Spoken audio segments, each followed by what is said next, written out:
Hello. Hello, Bonini. What's up?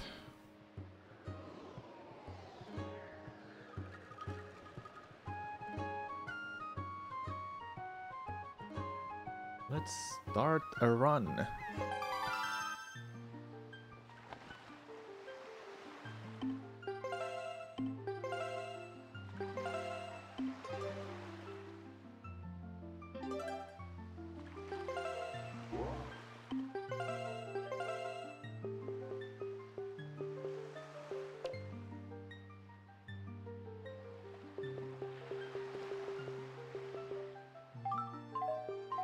Smiley face. Small smiley face. Let's go.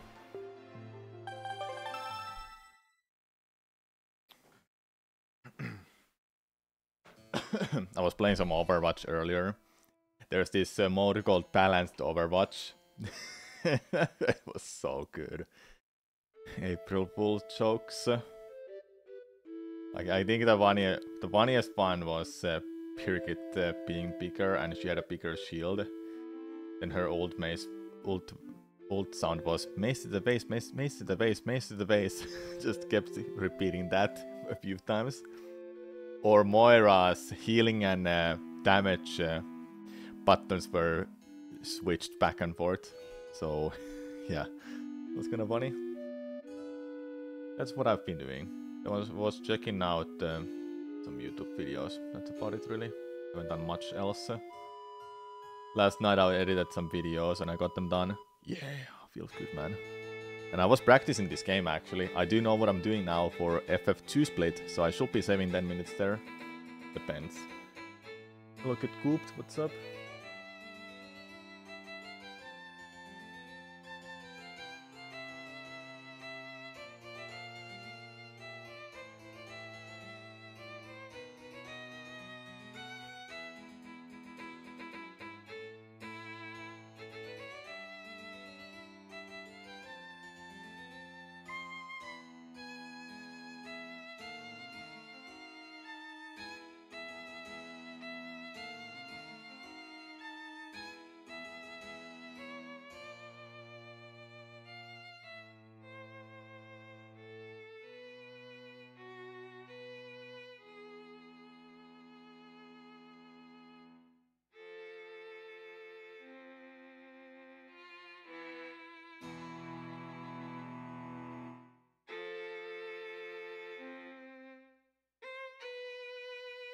What's MSS? Manual Super Swim.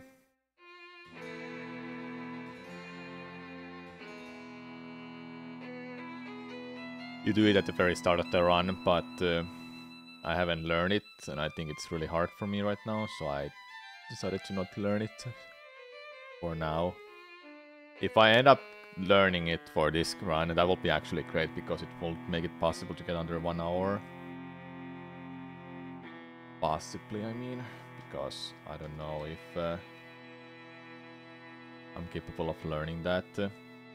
Well, under 1 hour has been achieved by 6 people, so maybe it's not gonna happen that easily, but closer to sub 1 hour, that's for sure.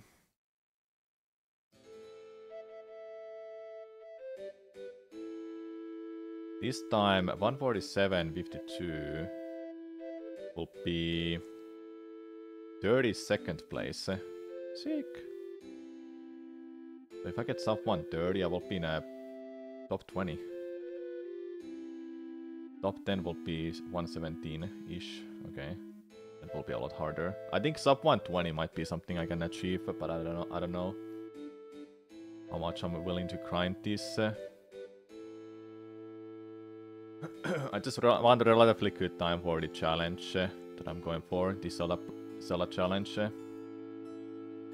20 games back to back. So 130 shouldn't be too bad actually.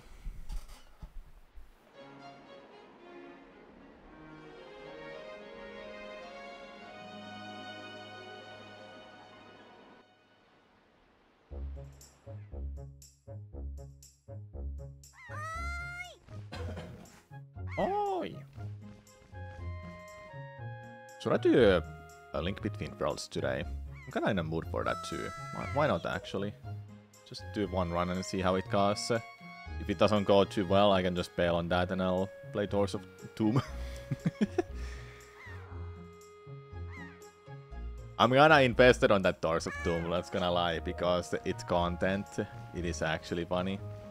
We could watch some videos along the side. We could listen to some fun music.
Hello, Joe Dunn.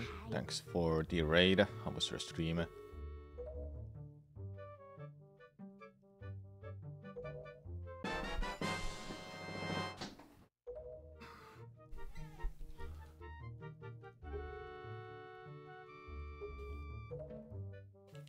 It was alright. How have I been? Doing good. Was playing Prince of Persia: The Lost Crown quite a lot for the past months. Took a little bit of break. Then they updated the game, added the permadeath mode, and I had to go and try that on the hardest difficulty, which I did beat after 5 attempts. Now I'm playing this because of the challenge that I'm going for, where I try to beat 20 Zelda games back to back, 20 mainline Zelda games back to back. Yeah. Hey Ken, what's up?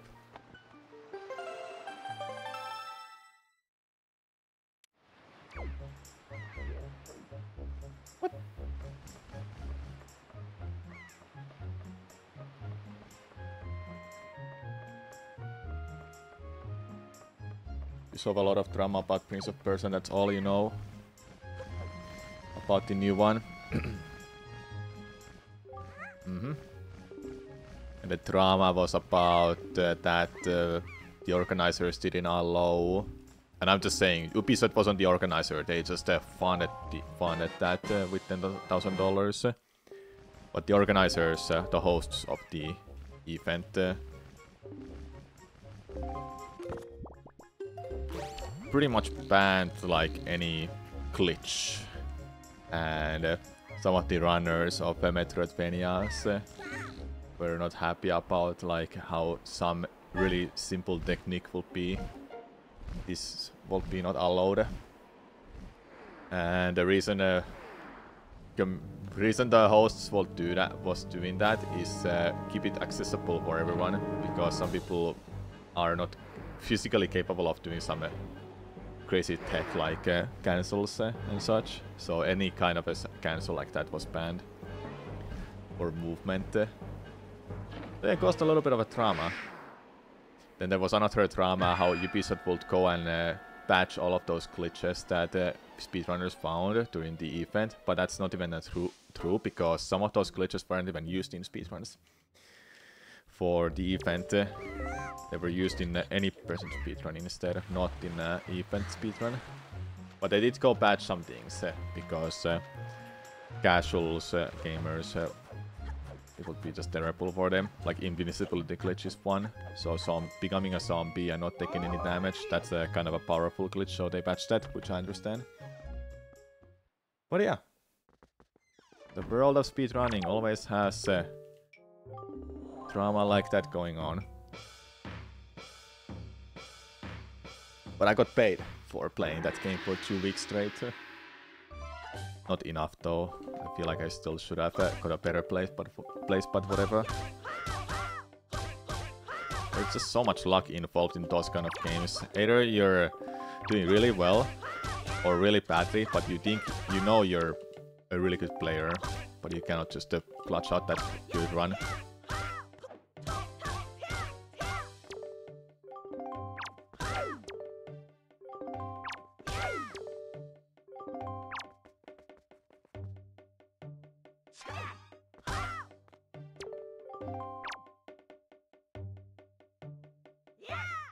Come on.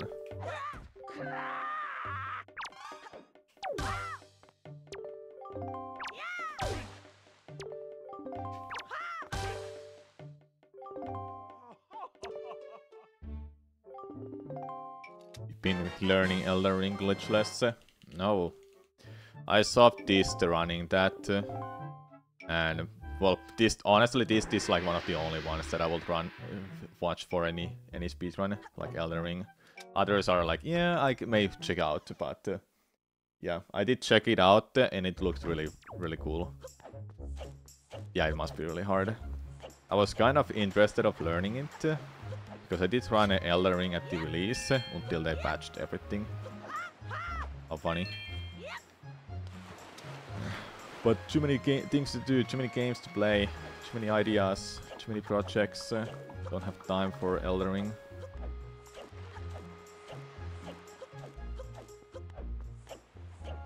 But I do wanna, like, if my friends, or some of my friends will be interested of doing a co-op Elden Ring, just replay that together. That should be possible, right? That would be a lot of fun, actually. Just play it once in a while. Just play it once in a while. Either I do it on stream or I don't do it on stream. I'm just bad at it. Yeah. Oh, you mean Joe? Yeah. There's a really good multiplayer mod. Oh, nice.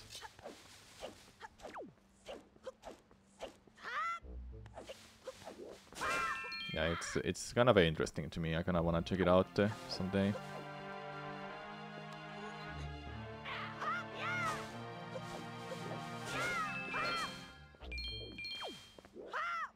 Come on.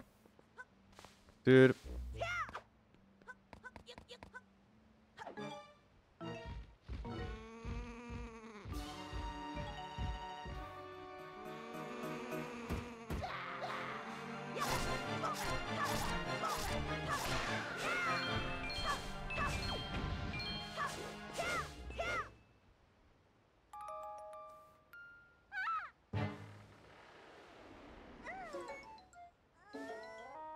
You just need something else other than Breath of the Wild. You stopped streaming for so long because you didn't want to play that or Tears of the Kingdom anymore.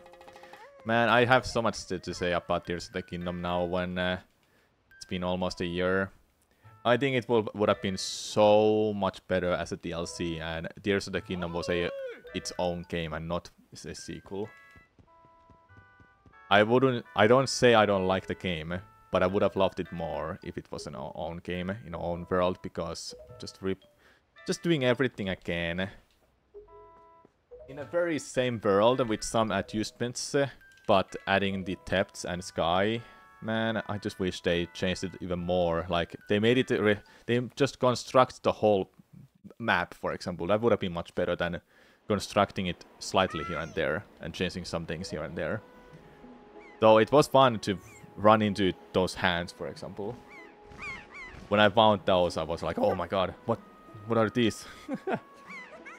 Should have just been Sky Islands. That would have been even more cooler.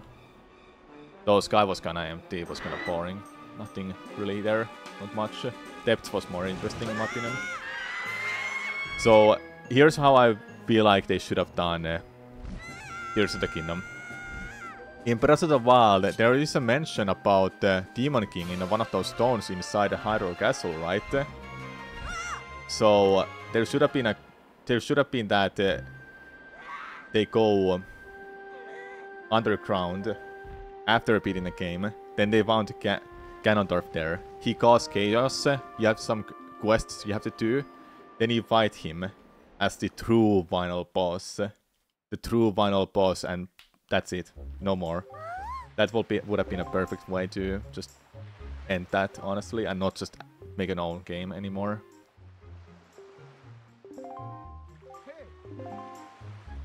They learned too hard into the building gimmick and used that to carry the game.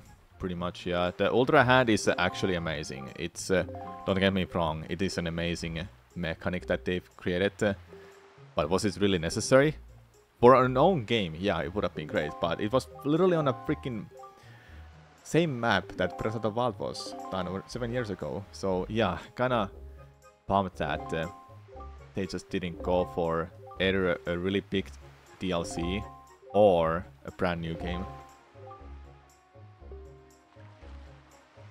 Yeah, that was pretty much the majority of the development. It would have been awesome just to have an own map with the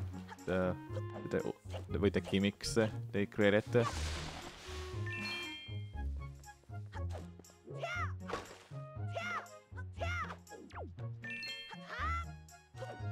It's easy to say this now because I was really excited for Tears of the Kingdom. Since I didn't play Breath of the Wild for many years. I didn't play it for many years. So that's why I was excited for it. And now, just a couple months later after the release, I was like, it should have been its own game. In its own world, not the sequel.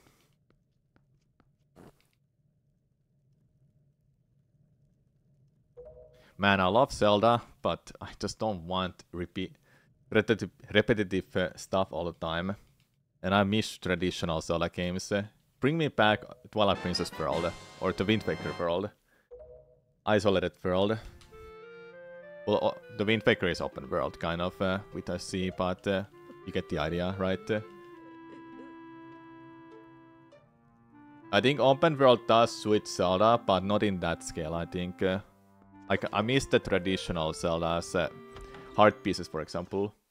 Weapon that break easy stink. It doesn't matter. I don't care about weapons breaking. People complain about weapons breaking when they can just literally find a new weapon, even better later. I don't want to break this best weapon. Like, come on, man, I hate this mechanic. Like, it's part of the game. It will be so boring that none of your weapons can break. You can just fix them. That's literally Dark Souls then. Zelda 2 sequel. I would love to see a side-scroller Zelda.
You would say the building wasn't a gimmick though. Gimmick implies it doesn't provide real substance or change the way you play the game.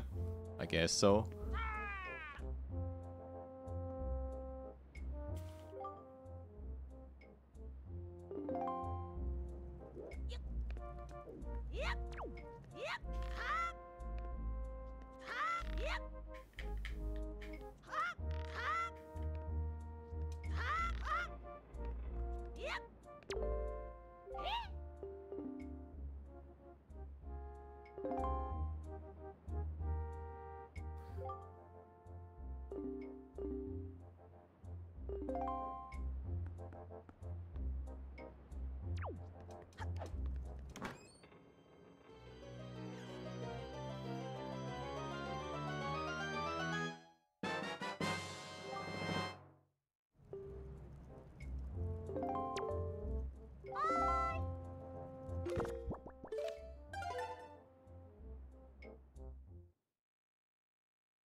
I saw someone creating Godzilla with cutscenes and so forth. And Godzilla having the effect of doing the... whatever, the supernova, whatever it is called. It was pretty funny. And the developers of the game saw that. I was like, they were impressed. It was kind of funny.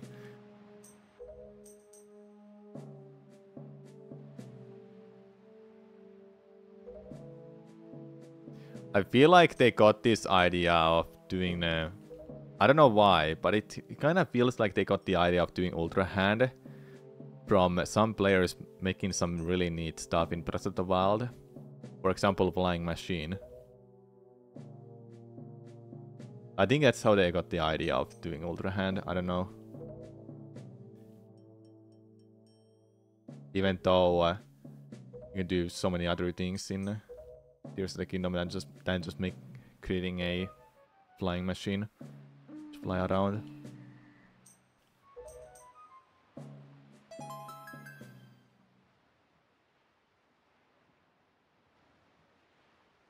They just need to bring back the traditional Zelda game, honestly.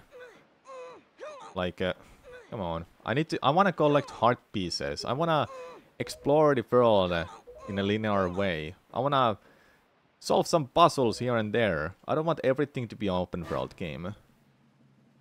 Here's a hot take. I think, well, it's not even a hot take. This is just my own take. I think open world games are just getting too big.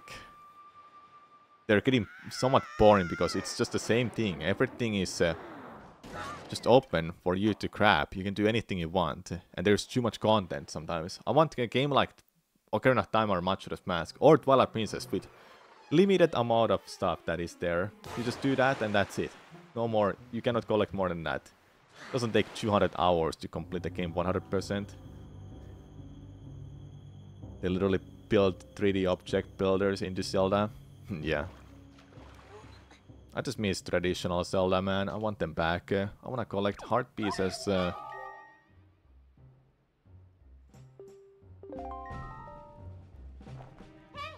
think the expectation is stuck on large games now. Yeah, and open world seems to be just a trend. Nowadays, everyone loves open world games, but I'm honestly getting a little bit of sick of those.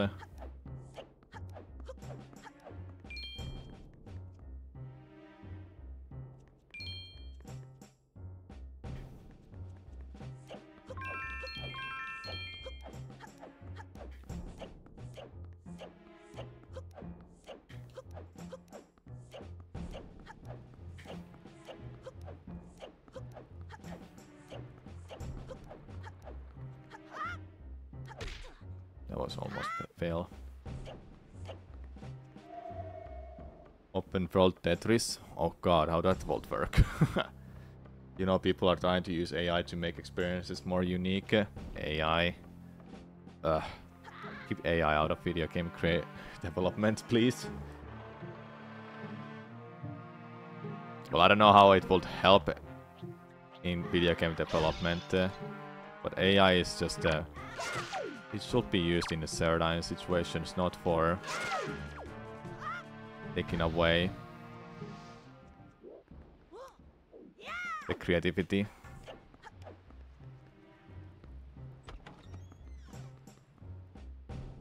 Yeah, AI could make things unique, but I don't know. You cannot call it original anymore if you just create a game with an AI.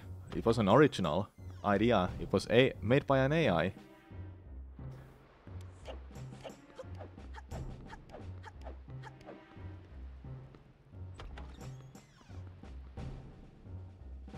That's cool, John. At this point of the world situation, it feels like we don't even know what is made with an AI and what was made by a human anymore. Soon it's gonna be like that.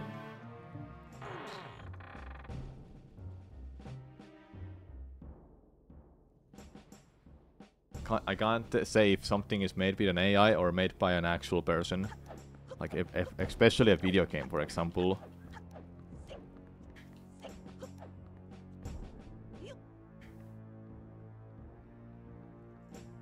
Yeah, it's done responsibly.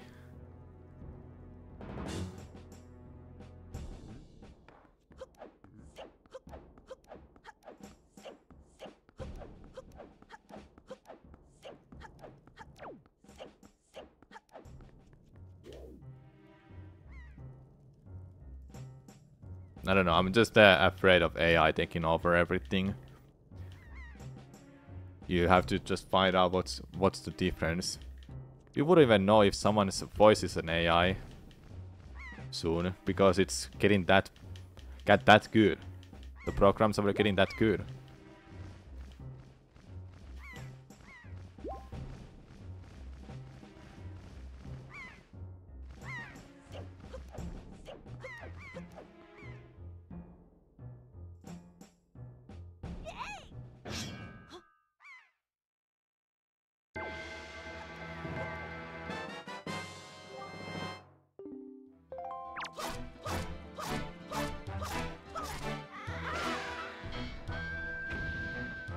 We should try to be optimistic.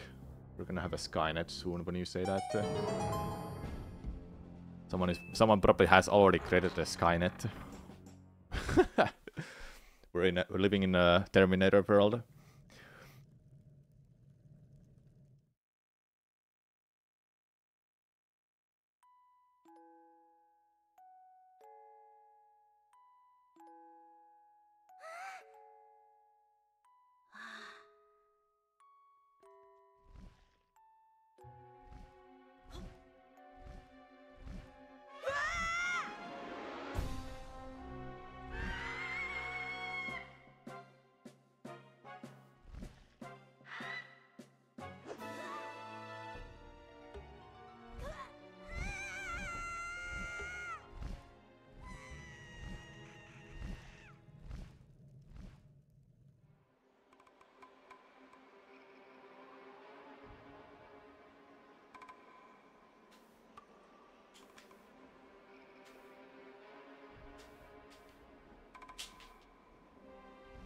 Doesn't work as well as you think. Well, ask me that later. A year later. Was an AI a thing 2 years ago, for example? Or 3 years ago even?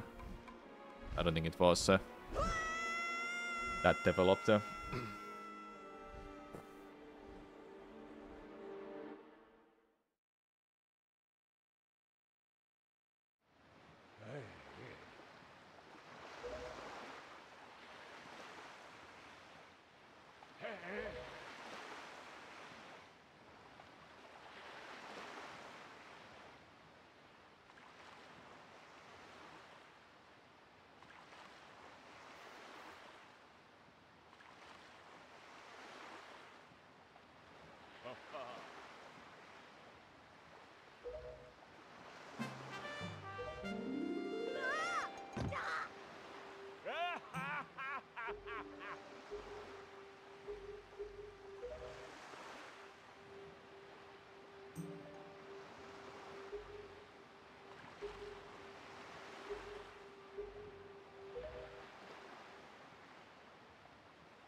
Yeah, Chan. I think it would be better still that you can problem solve yourself. Like you know what causes the issue. I guess an AI can teach you that too. That it tells you that okay, this is not working because you're doing this thing wrong. Then it's good because it's fast way to learn.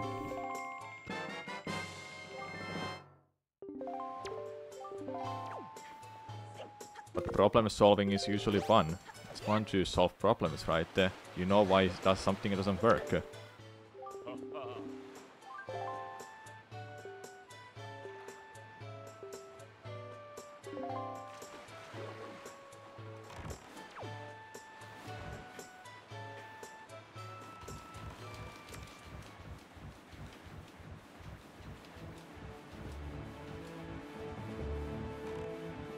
But most people are looking for money, sadly.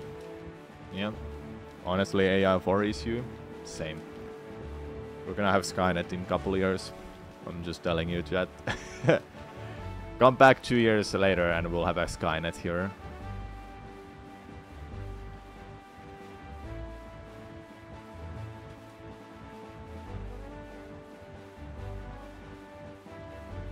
You know for a fact that AI has lowered the quality of software, sadly. Okay. Like, give it 10 years, AI are gonna run most jobs. Yeah, that's what worries me. There's not gonna be any more jobs. And me, for example, I don't know programming, so I'm not gonna have any those kind of jobs possibilities anymore. Or some of the job that I'm doing right now is just gone forever, and robots are taking over that.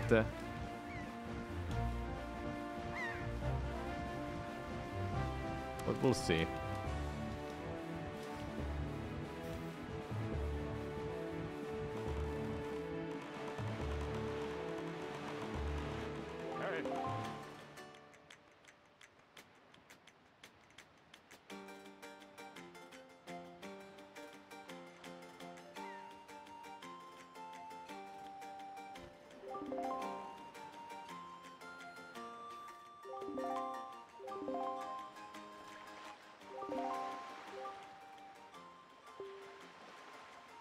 What do you mean by advocating, John?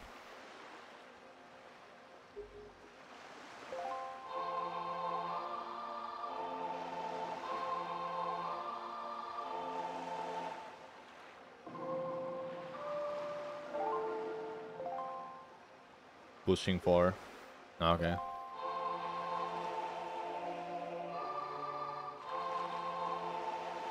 Just a nice bird that I haven't really heard before. AI doctors. Oh man. Imagine.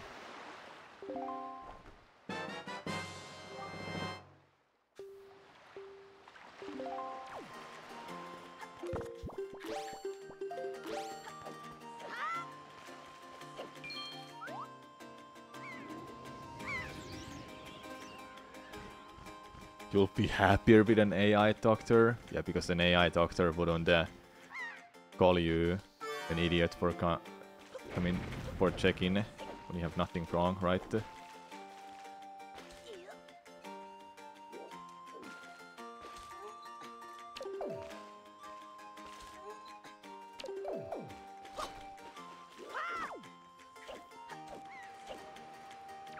I better not fail this super swim, it will be a reset.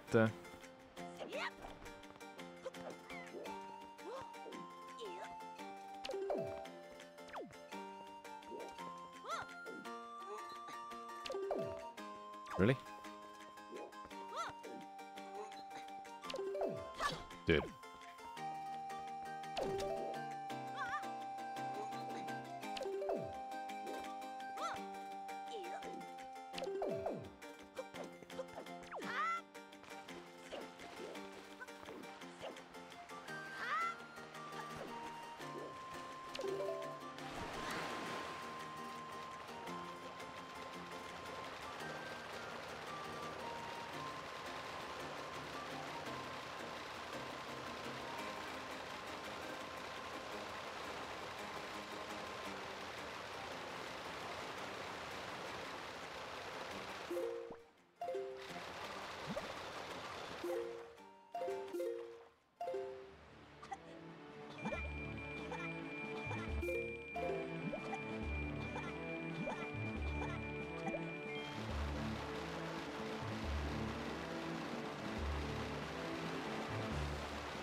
What? No, my god. All the speed is gone. Is it that? That's stupid. Damn it.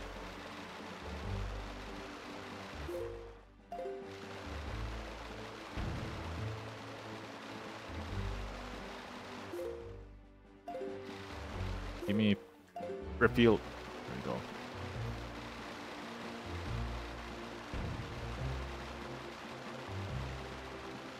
Yeah, good. Let's see.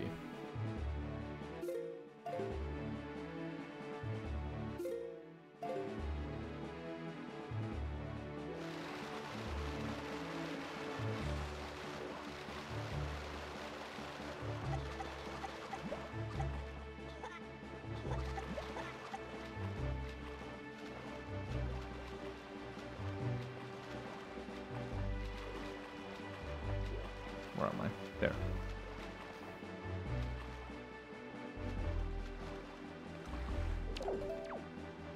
Hey.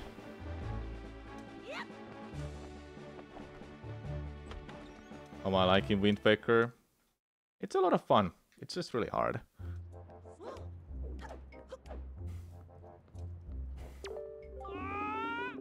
Most training as a doctor is just total recall.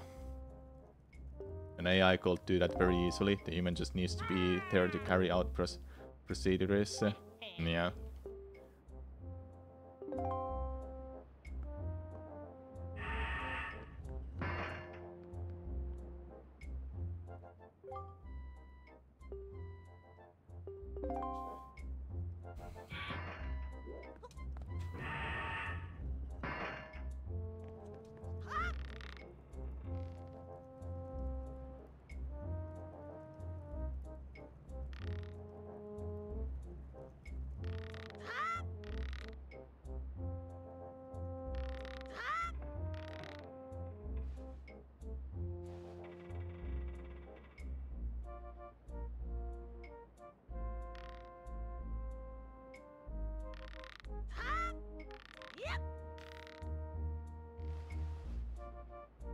Nice.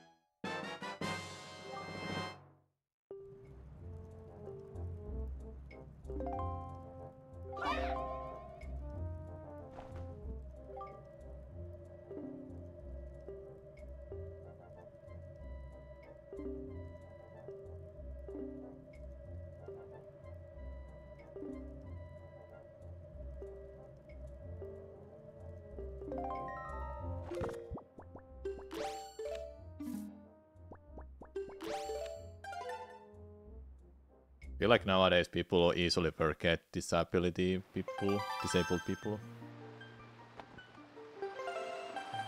Ah, that sucks, Espion van.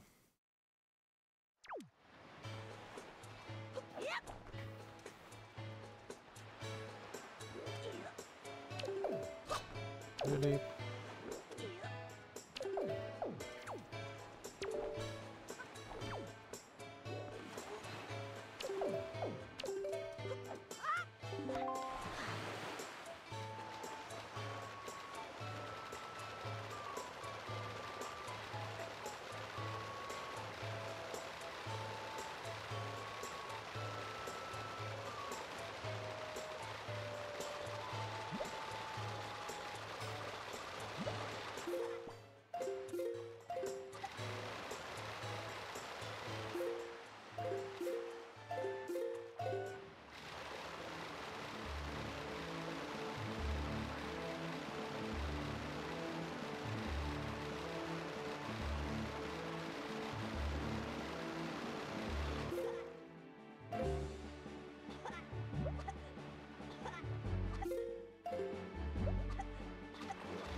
What am I doing wrong? Hello?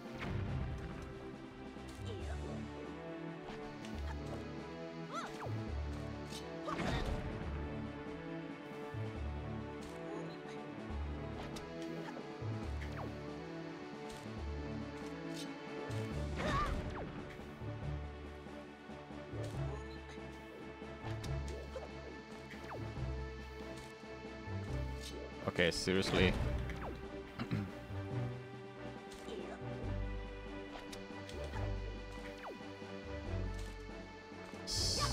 Dude, what is going on? Why I can't clip?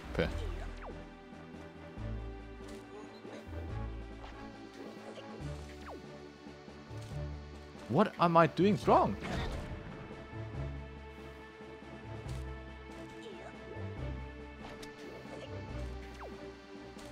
There we go. I was in the wrong spot, that's why.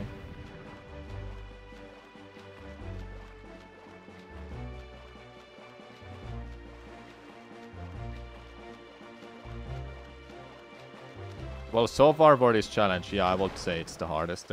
Yeah.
Okay, let's make a save. Because I need to have these bombs.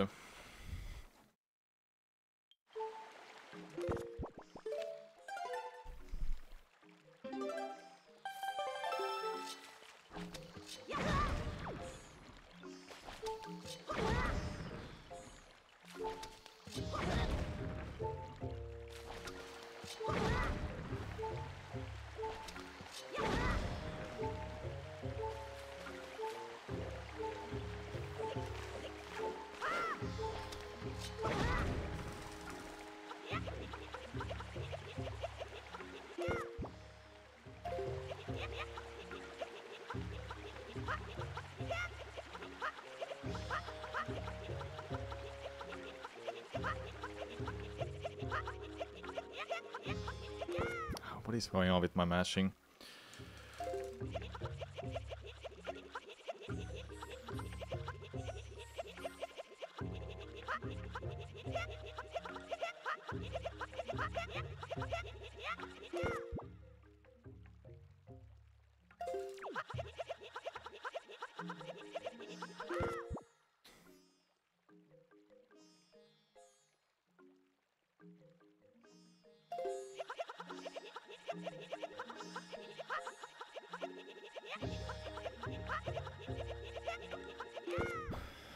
Fun fact, Yukiro Miyamoto hate Finfect art style, but couldn't change it because he was so last minute. It was shown last minute. Yeah, okay. Damn. So he would have changed it right away, that's for sure.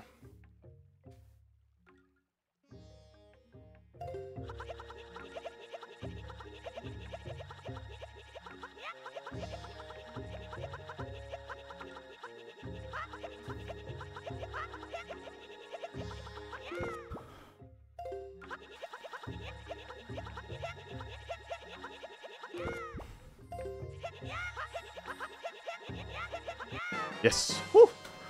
Ooh, that was close. Almost messed it up.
Really, I lost that. I lost that part.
Found it. There we go.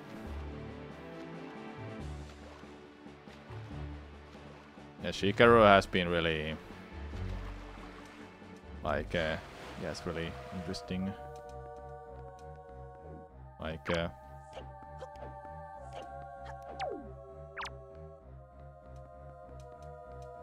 takes on some things.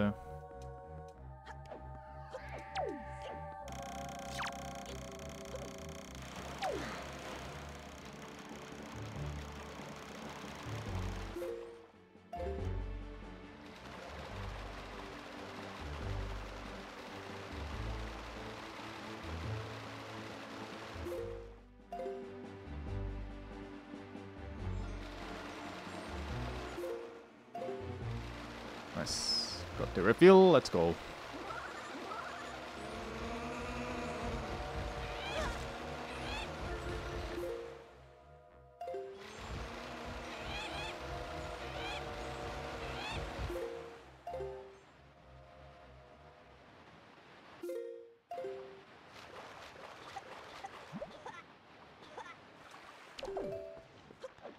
Really good.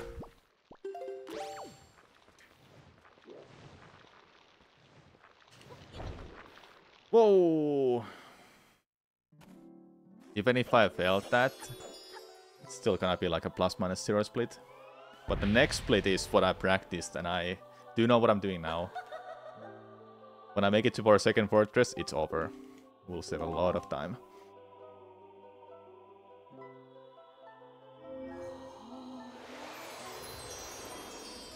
If I didn't drown, it would have been like a minute faster split. The split is 20 minutes long. It shouldn't be 20 minutes long. Oopsie.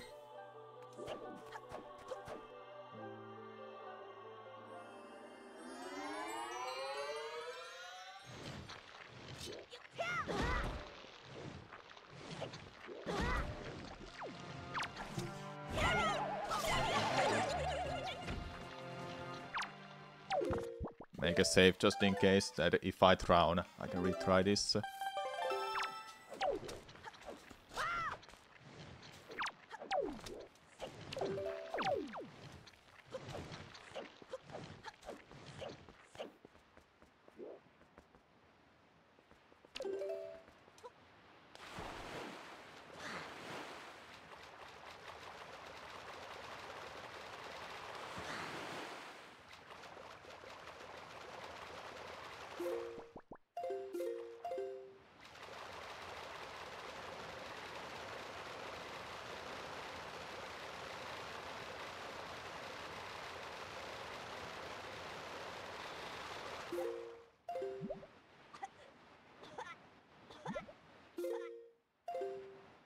I didn't get enough speed.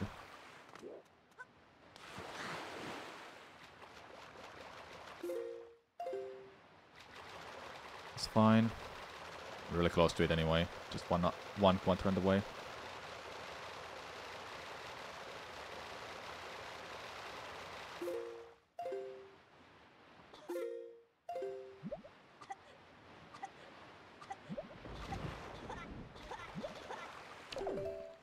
Perfect.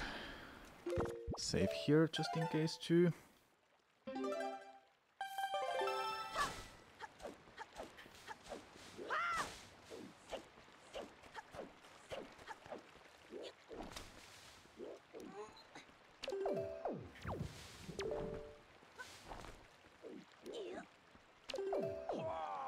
I'm so good at that. For some reason. That what I'm doing is actually frame perfect. It's not like super hard trick, but it is a little difficult. That's for sure.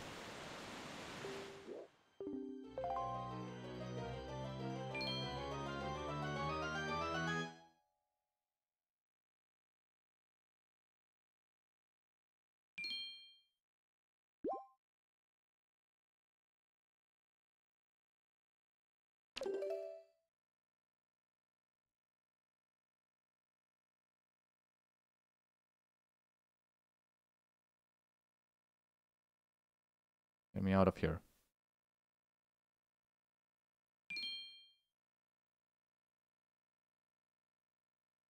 Where am I stuck at? There we go.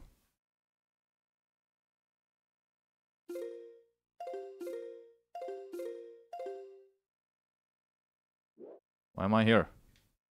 Get me out of here.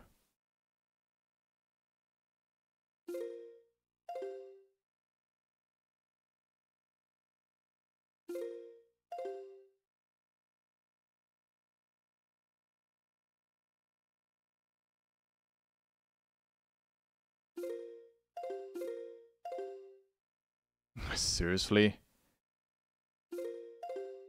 I cannot believe I'm that close to the island still. Get me out of here.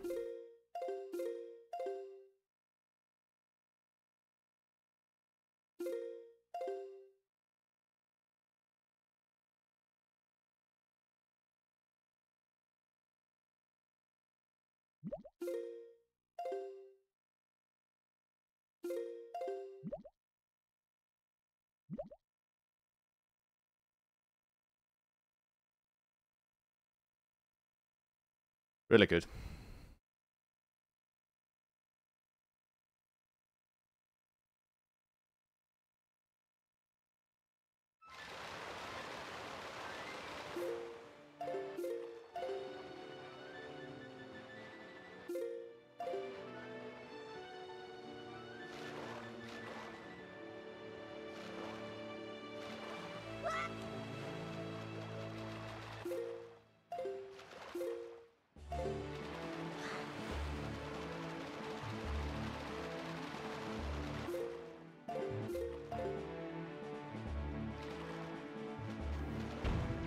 It's over.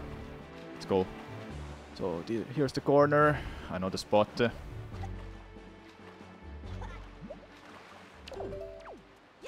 Let's go.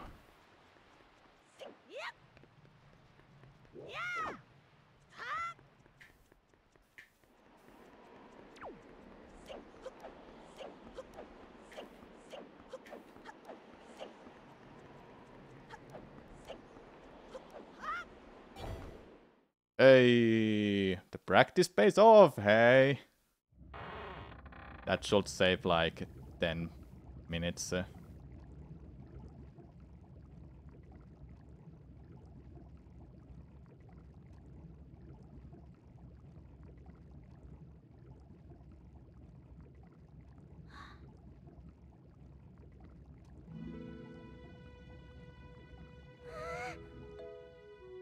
Thanks, Liam Pink.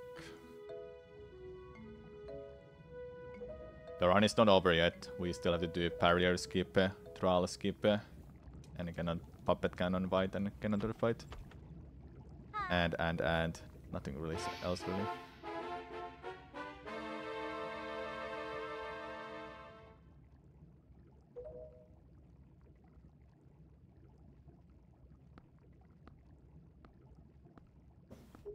Yar, they are the pirates.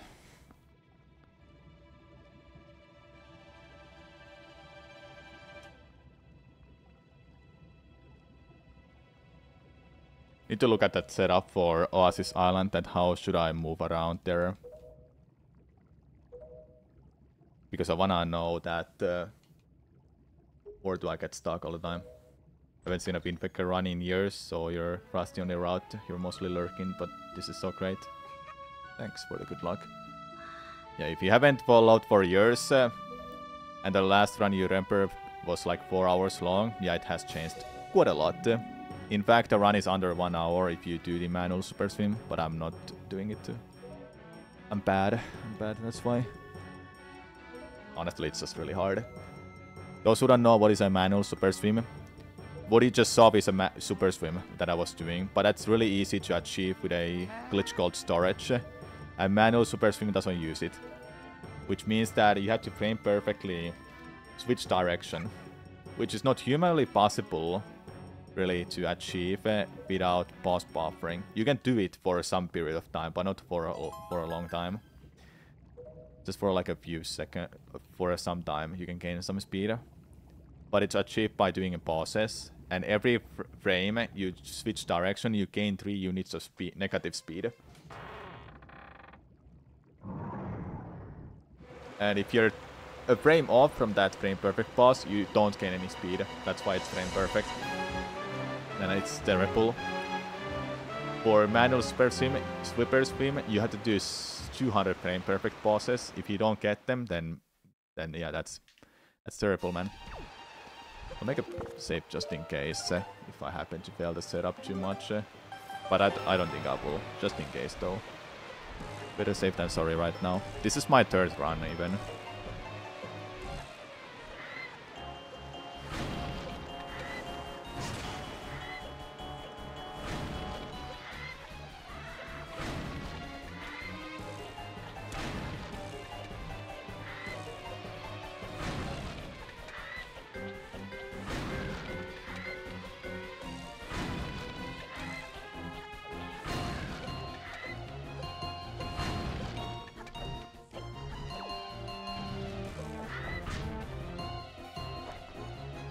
That's not what I'm worried about. The next part I am.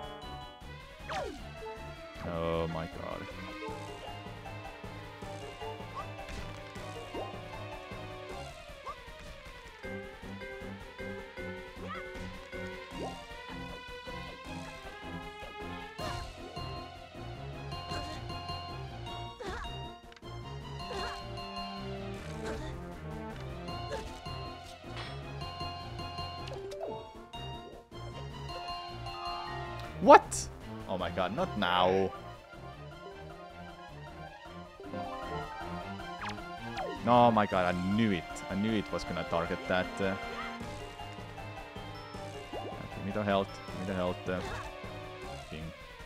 Messing this up too much.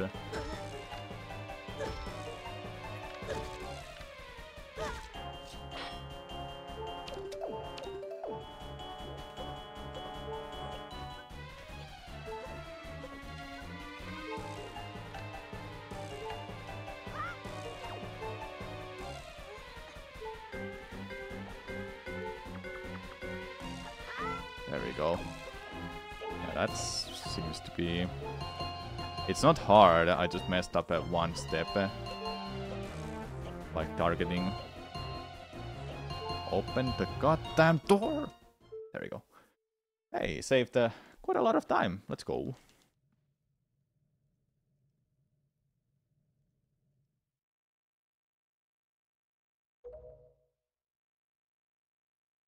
Will I do another run after this? What do you think, chat? Do you want to see another run, or should we switch to a Link Between Worlds? Maybe not changing too much, and it will be better to run this like back. Oh yeah, Manual Super Swimming came in, so it was like 3.5 hours long run at the time. Yeah. Now I remember. I was actually talking with Demon about it. He was the first one to do it in runs, I think. Random Master Sword. Yeah, for some reason this cutscene gives you the Master Sword. And the upgraded Master Sword and the Mirror Shield you get in a Puppet Cannon cutscene. Weirdly enough.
I need to add more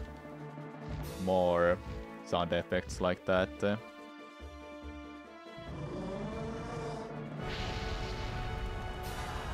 But some of them should be... Some of them should be sub-notifications.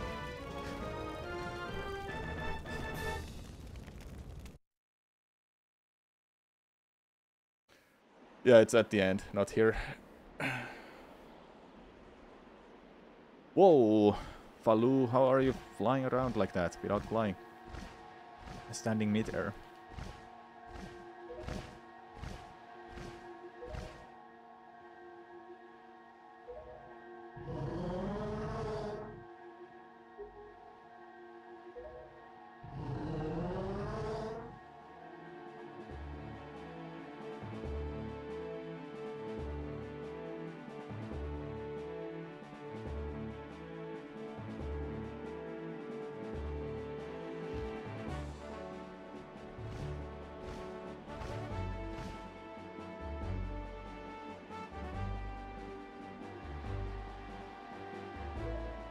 Barrier skip was first try, not first try, what? Third try in my personal best.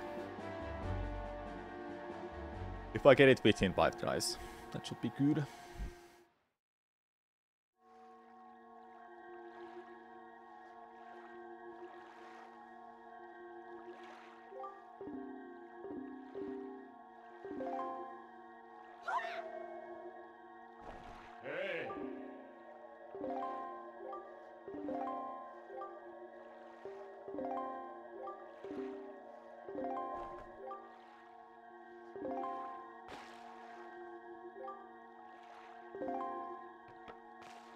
Quick refill on stuff. I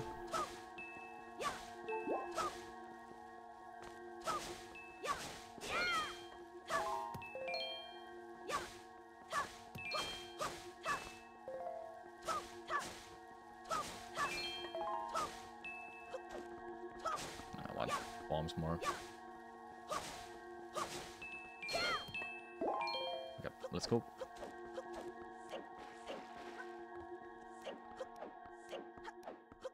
Bombs on Y, leave on X. That's where I put them.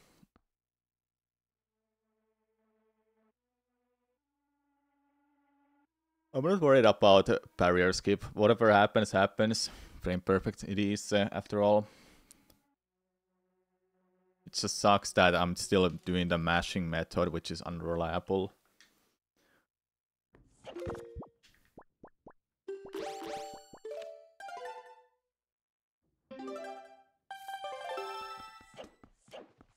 Hello, Embor, what's up?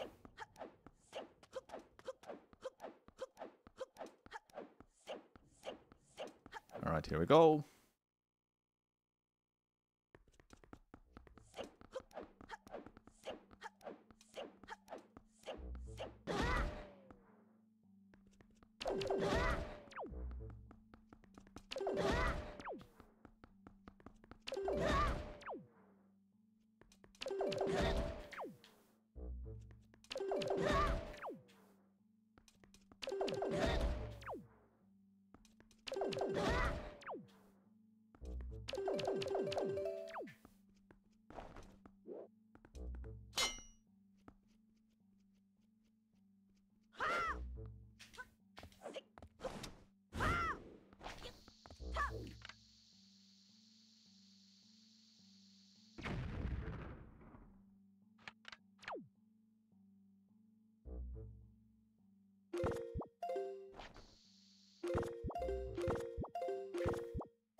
Oh! Oh! Oh! First try!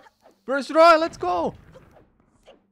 That is frame perfect what I just did there. I don't know. I can't believe I just hit that first try.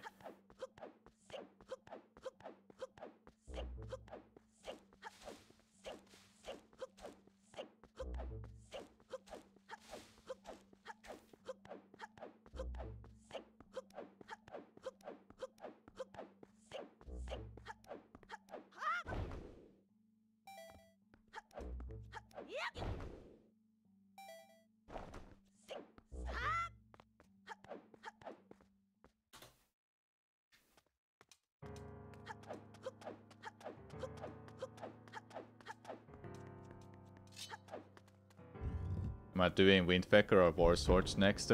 Oh, you mean Minish Cap and not Windfaker, right? I haven't done Minish Cap for a while. Not in mood for that. War Swords, if you mean Adventures, I don't know the run for that. But if you mean Four Swords, just the rigged version. Very short one. RNG temples levels. Then maybe. But I don't make no promises. I usually go with what I feel like playing.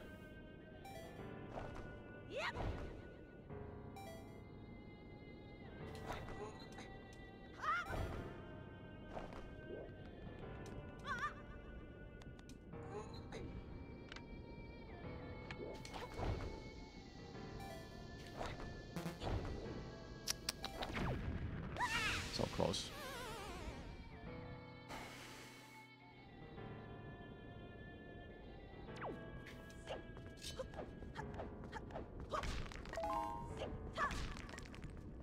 What sucks now is that whenever I now redo it, I need to get rid of this enemy.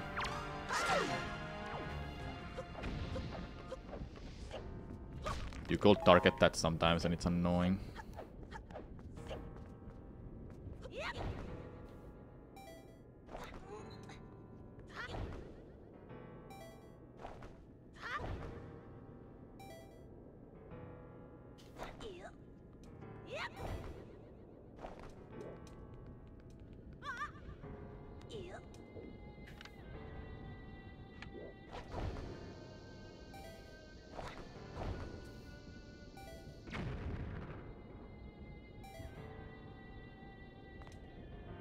let's go.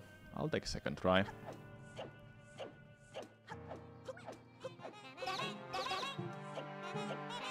That guy tripped. Give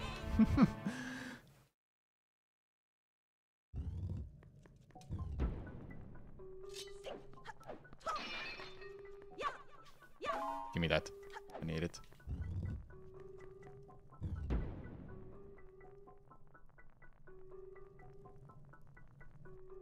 It's actually a pretty nice run, you know.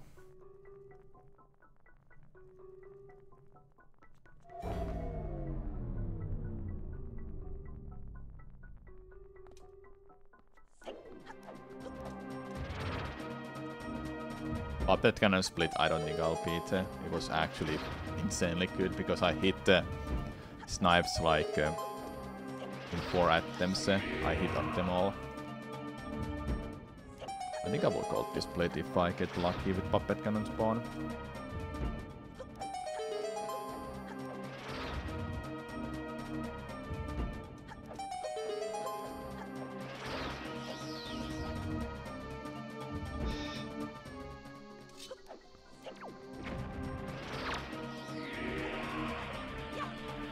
Lucky. I still should get this gold. Yeah, I will get a gold.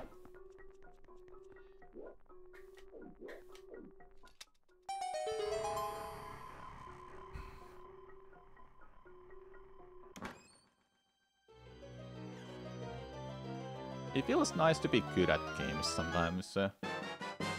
Especially getting better at games is the most fun for me.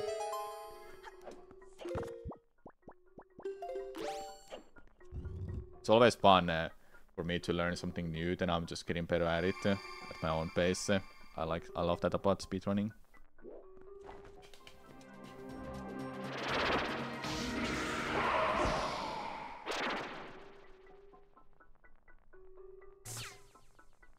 This is like Warrior World with all the cold. Oh, Warrior World, the game that nobody probably remembers at all.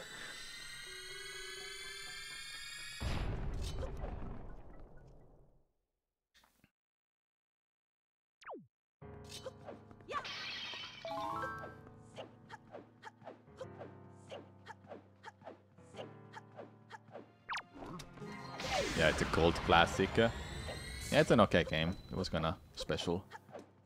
I'll delete that much. Not gonna lie, sometimes I was thinking, what if I run that again? I used to run it a long time ago. Before it was broken.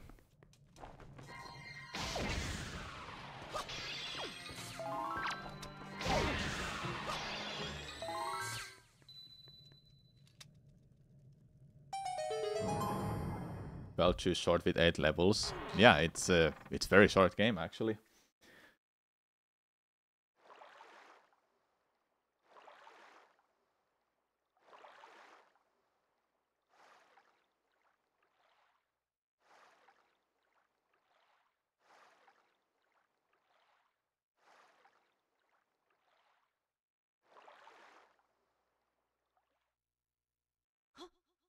I don't think this can be under 1 hour 30 minutes anymore, but I'm getting there. I'm getting there.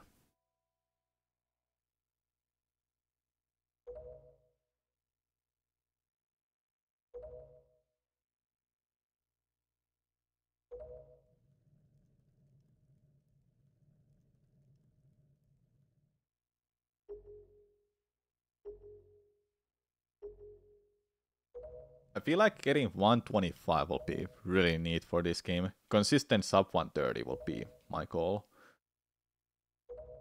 But I really don't know what kind of times I should be getting for this challenge. Especially now when I haven't learned some of the games yet. Could I learn 4 of them from scratch and 4 of them are relearning? I think it was 4 from scratch. Let me see. Yeah, 4 from scratch that I've never run before. And 4 of them I've run before, but it's been a while.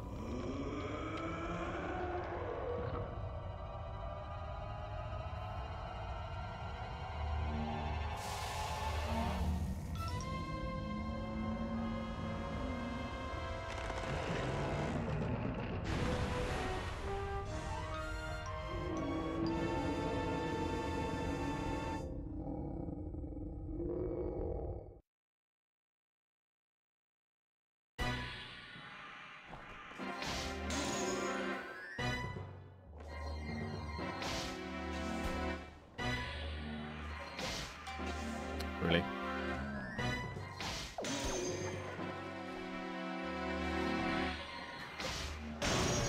Ho ho ho!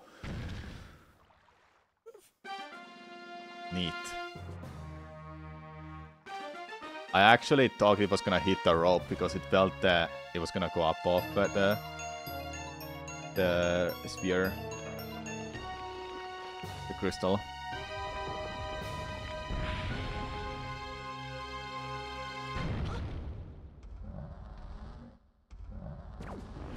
Need some magic back, then I'm good.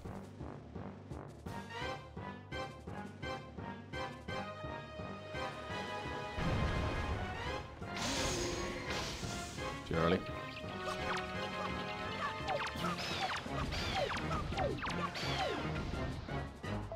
My magic, good.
I almost called it that again, and I was saying I'm not gonna call that anytime soon.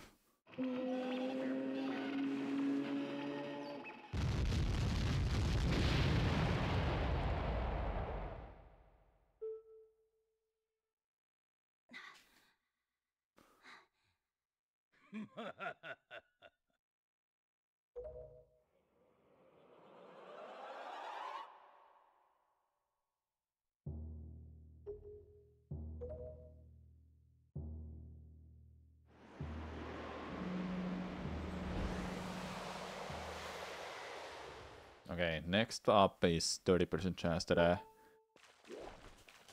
the Mort will break the bot's wood that is covering it above the ledge that I cannot reach to right now. And it's a magic, by the way. Just realized it.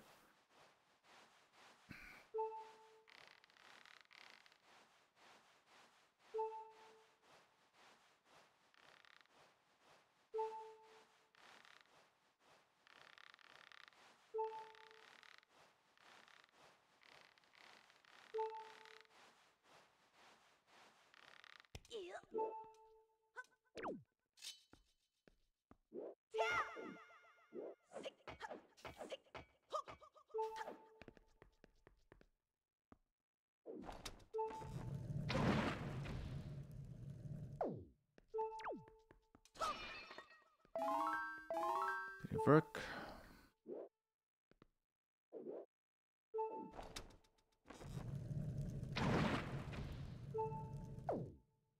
Didn't work.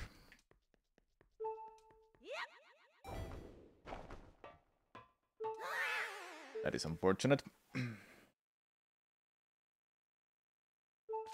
There is nothing I can do about that.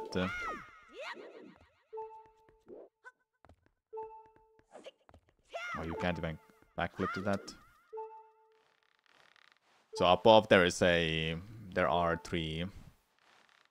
In this case it's just 2 that I will shoot. There's Morts. Those spiky little things that aren't doing any damage. They're harmless. So harmless. And shooting that with a fire arrow will make them fly around.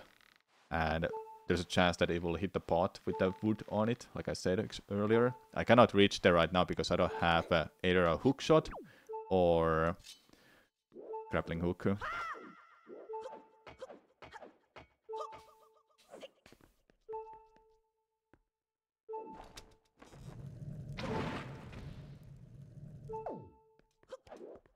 Well, that is unlucky, straight up. There's literally nothing I can do about that. Are you kidding me?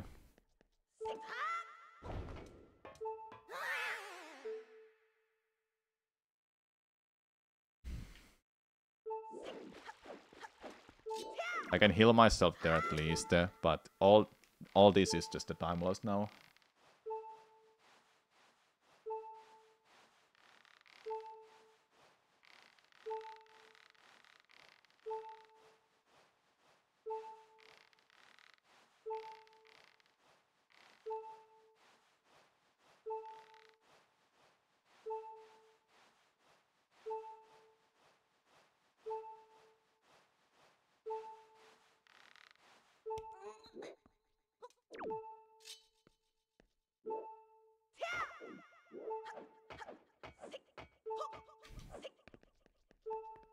Come on, man.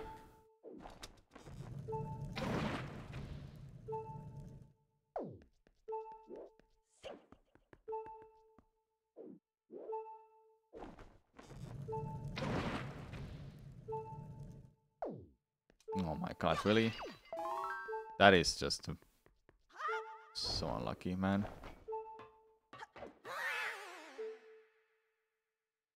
I don't know about the third one, that can I use that one? Should probably ask that, can I use it or not? There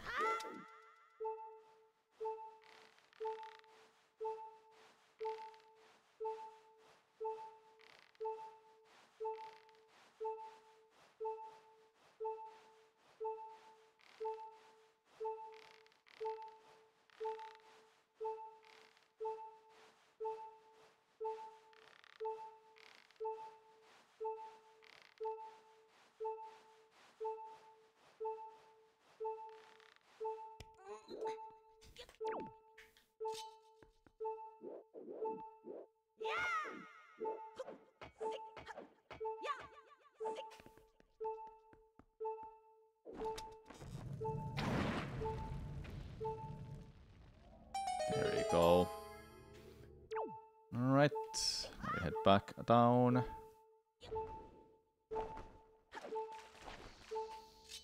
Time for the Mort hover.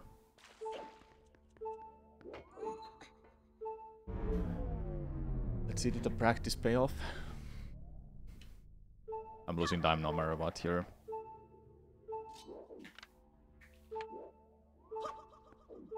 Okay, seriously?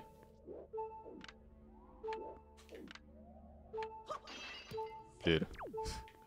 Come on.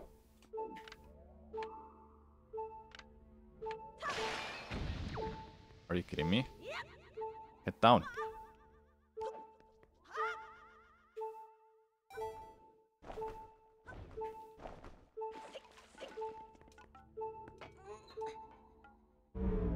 I was looking at the setup and I just couldn't get it to work 100% of the time. It was working sometimes. There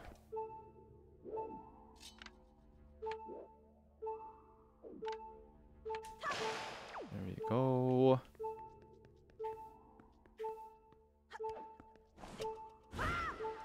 What's this one?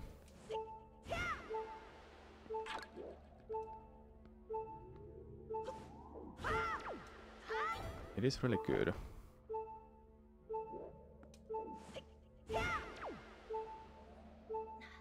Okay, didn't make it there good.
Okay.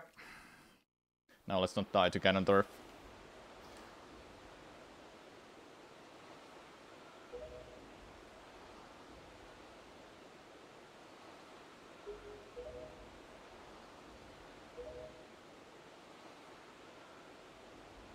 Yeah, it was a good hover.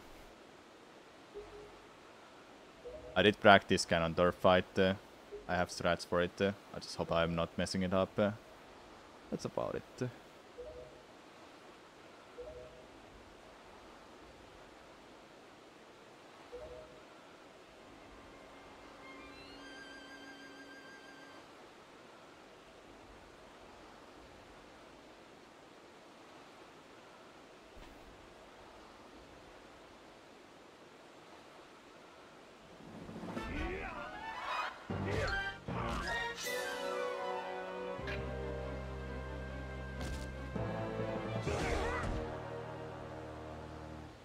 If you give the Mother Mort you had on during the hover, you can use it to get an extra heart for Ganon for safety if you want. Oh, I didn't even know about it.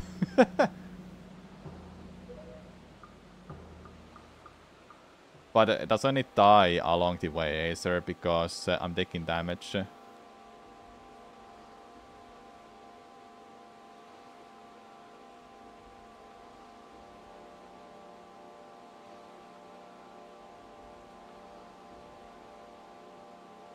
Yeah, it's a good run. Lost a lot of time to that fire arrow shot though. Pure RNG. It doesn't die from the bomb explosion if it's on you. Oh, I didn't even know about it. Damn. Oh, I would have liked to have that then. That's good to know. If you kill it with a spin attack, you can kill it with a spin attack. Alright, that's good to know. I had no idea, man. I had no idea that it doesn't die from an explosion.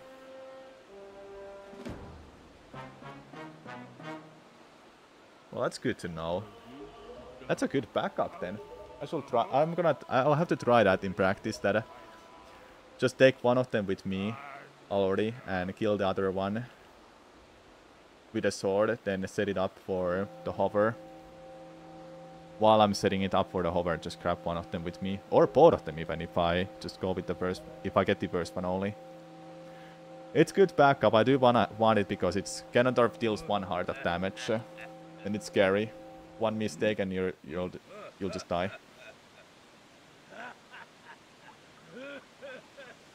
Now is the time when you laugh. When people do it and they try to go on in a corner before the spin attack because it can decide to die off the platform. Yeah, that's a good point. It doesn't go through the vents, I assume. It can't go through the vents, so better to go nearby the vents, I think.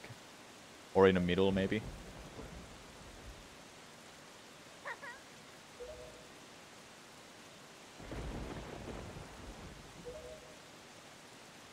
But good to know, Acer. Thanks for that info. I have to go try it out on practice. Okay, so I have strats against Ganondorf. I do know what I'm doing here. I hope I'm not dying to Zelda again. That would be terrible, right? You better not shoot me, Zelda. Not like yesterday. Yesterday I jump slash to her shot at the very beginning. I've never had it happen. I was assuming it's safe. It's very safe.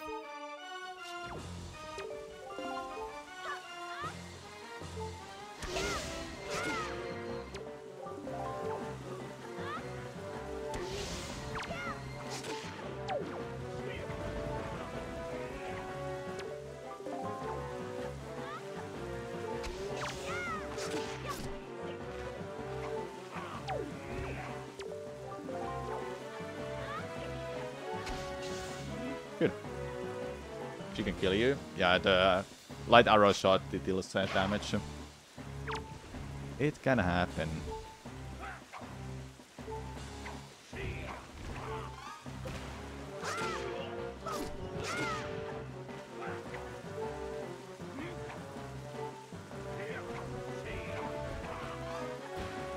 too early.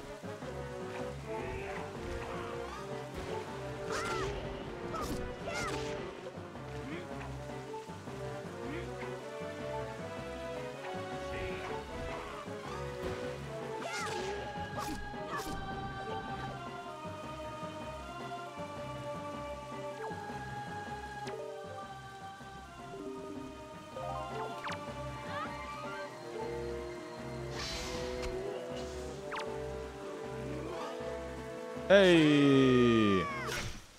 134.22! It's been a really fast improvement for this game, I must say. Yo, thanks for the GG's. I don't even know what kind of a call time I should set on for this. A couple days ago I was thinking, yeah, I'll just get sub 2 hours. Then I proceed to destroy it. Yeah, I'll get sub 140 next. Well, I destroy that too. Sub 130 next, I guess. That's my time to go for.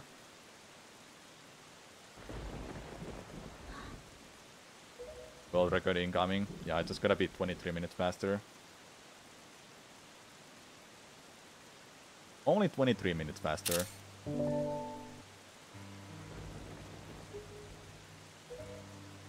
I'll make a tweet.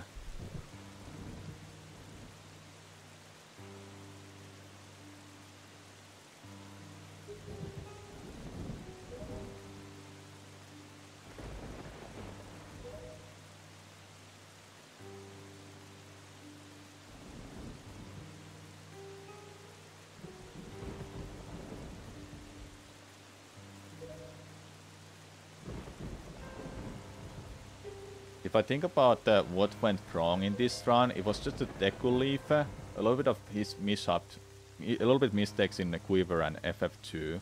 That's about it, I think. And I felt the Super Swim is slightly for bombs. I had to redo it, but I didn't die there.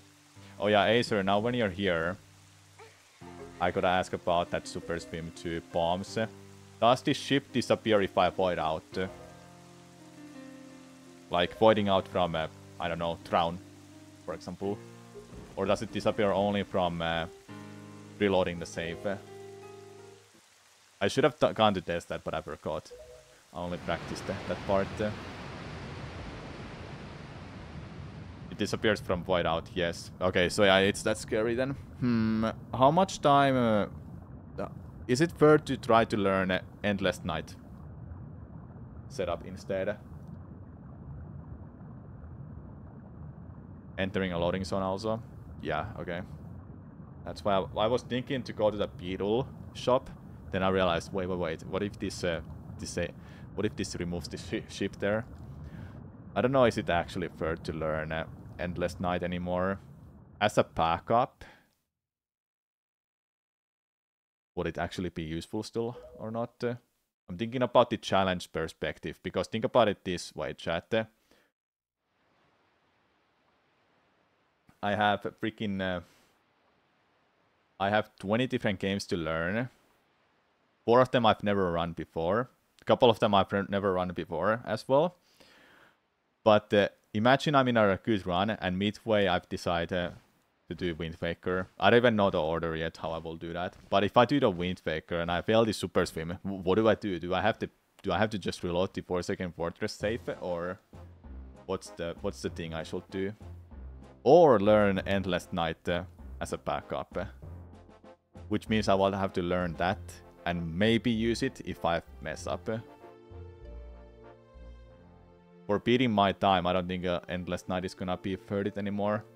So is it actually good to learn or not? That's what I'm wondering.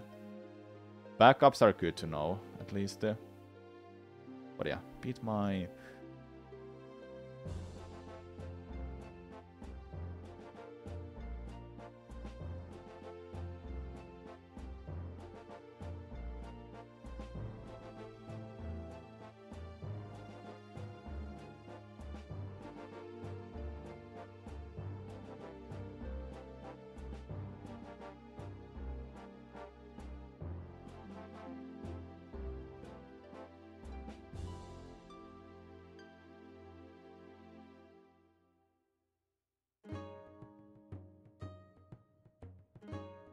You need to learn Crayfish cutscene skip plus passport skip. Passport skip, I do remember, Acer. It's a roll clip, isn't it? I think it's harder than outset ship, but good backup. It's harder than... yeah. If it's harder, then I don't know, is it actually... The thing is, do you think it's worth to know it as a backup for a marathon challenge like this, Acer? Let's say I get really good at this run, and I know the bombs, I know the outset ship really well, so I do know what I need to do in each situation when I run into something like, oh, I don't have enough speed, what do I do now? Then would it be even worth it to know Endless Night? I think at that point it wouldn't be worth it, assuming I'm gonna get good at this and I practice this well. I think it's just the outset ship part that is scariest part of this run. That's it. Other super streams are not as bad. Outset ship is just gone if you void out. That's the scary part about this run. Other than that, I don't think I should learn it. I don't think I should bother. If you don't know Crayfish cutscene skip and fail outset pirate ship, you have to reload FF1 save, which is quite a huge time loss here. Yeah, it is. Maybe I should go and try to learn it, so then I know it as a backup. Maybe I should do some practice runs from 4 Second Fortress 1 up to Endless Night. And then I know it as a backup, but I wouldn't use it in this type of run anymore, now when I have 134. What placement it is, by the way?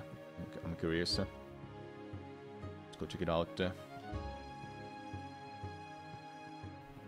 134.22 is... Whoa, top 20, let's go! I'm 19th. I beat Dean Machine. I gotta let him know.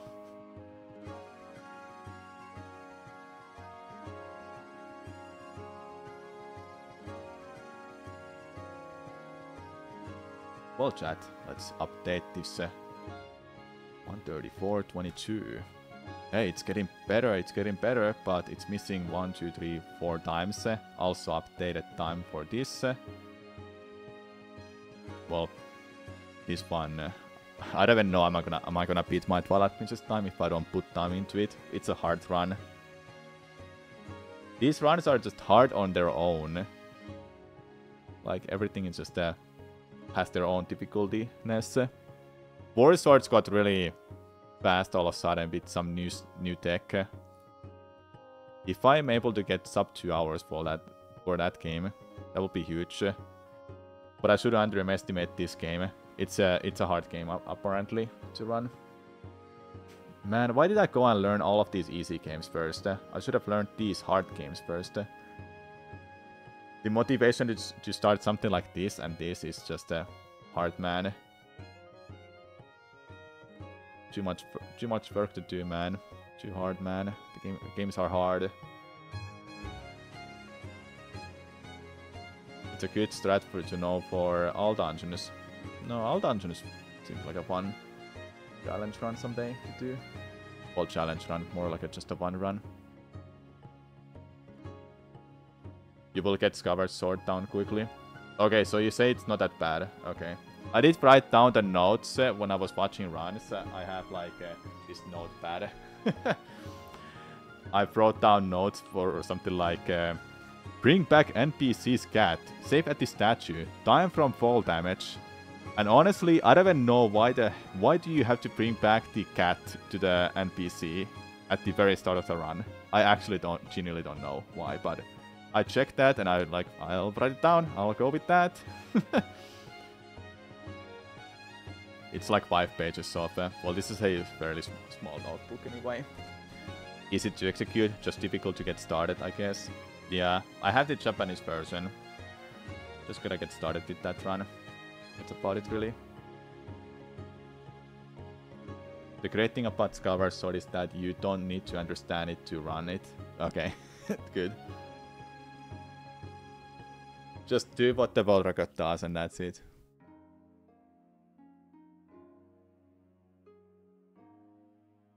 Apparently there are a lot of crash potentials, I assume, with back in time. Right? Well, back in time equip especially.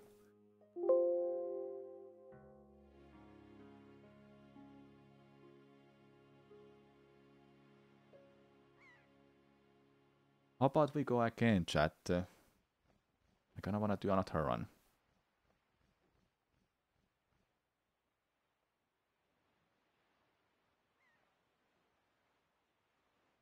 Go again. If it goes well, we'll try to finish it. If it doesn't, then we'll switch around. You can crash if you don't select the right files at the important times. Yeah, I thought so. I did see the run doing selecting files here and there. Yeah, the route is there. Sub 130 attempt. Yeah, maybe I'll get sub 130 next. I don't know.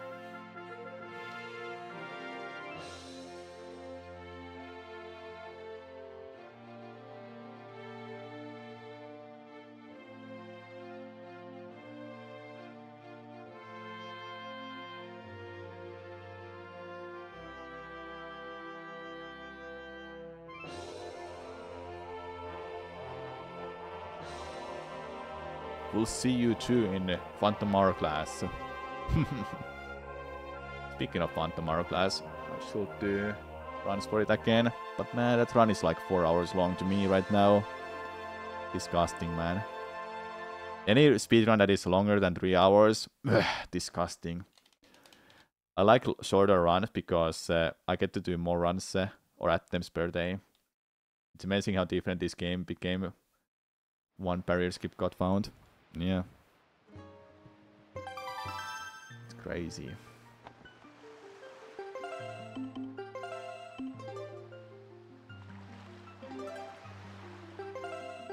I need a file name, chat.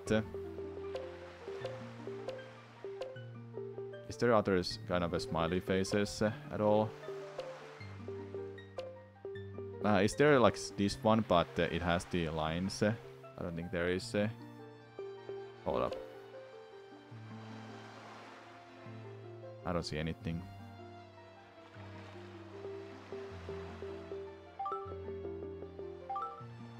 That's a good base. Let's go.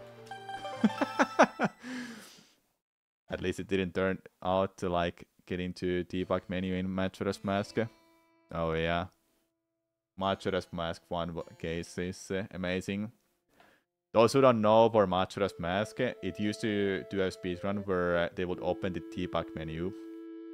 And I think Acer was there figuring it out. Were you there, or you just know about these runs? But either way, runners, the community of the game, figured out you can open the debug menu after playing Song of Soaring thousands of times, which will take hours, obviously. But then they found out you can do it with hundreds of them. Eventually it was like less than that, like way less than that. You never did but you were in a chat. Okay, so you know about it. Yeah. So then I eventually found a way to open the debug menu with like, I don't even know, 80 Song of Soarings. And bear in mind, every time you do Song of Soaring, you have to go to the menu, pause menu, and select something there. The cursor has to move, so you move the cursor further and further, so something weird happens, aka game gets confused. Eventually it lets you to open the debug menu, but here's the catch: you cannot navigate through the debug menu without having the D-pad buttons or the control mapped. And guess what? It is not mapped for N64 or VVC version, Wii Virtual Console version, but it is for Wii U version. So people had to go and purchase Wii U version, a Wii U console, just to run Majora's Mask. There was some hilarious times. Then eventually they found credits warp and first cycle skip, and there you go. You can beat Majora's Mask in 20 minutes. Yeah, Wii U version is really bad board. The controls are mapped really terribly. There's lag. It's just terrible.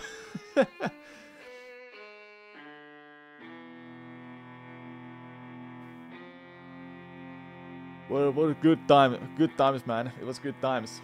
With Wii U version, you could beat the game in less than 1 hour. That was a while ago, though.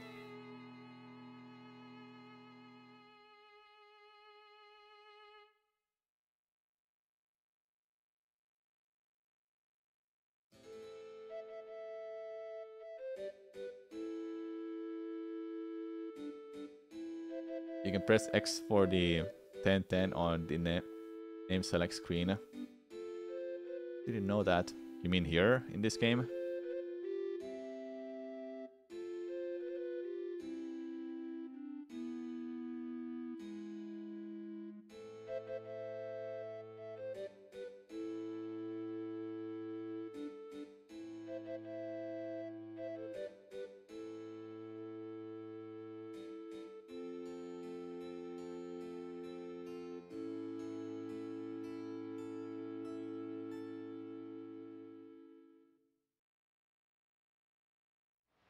There are button shortcuts for the name select screen that are a bit obscure.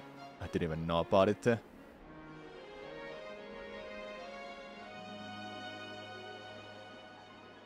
I had no idea there was something like that. That's crazy.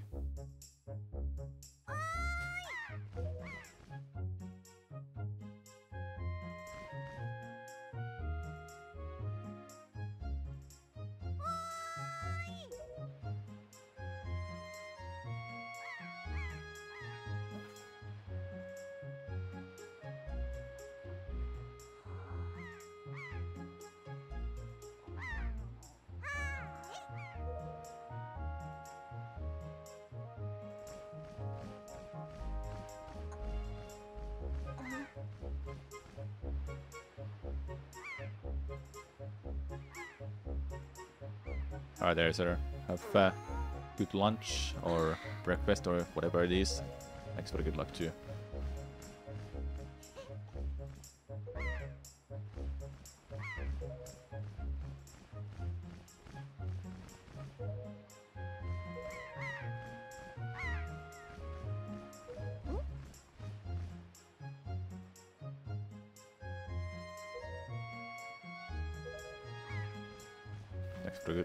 Thanks for the good luck, Liam.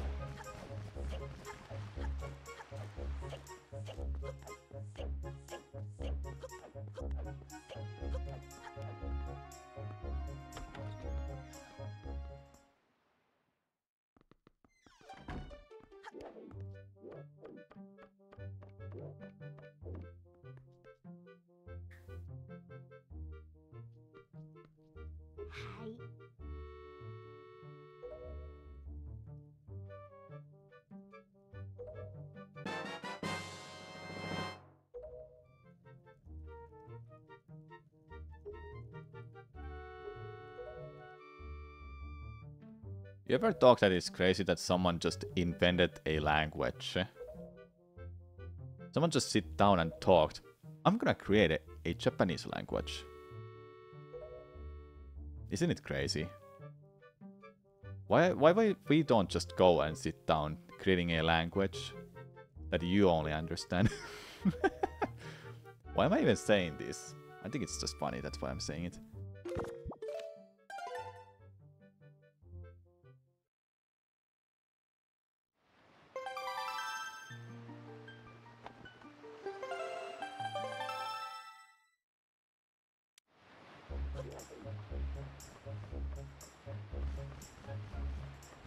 Japanese was created for so speedrunners could go fast. Yeah, less characters for us speedrunners.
Are there any games that you're looking forward to this year, chat?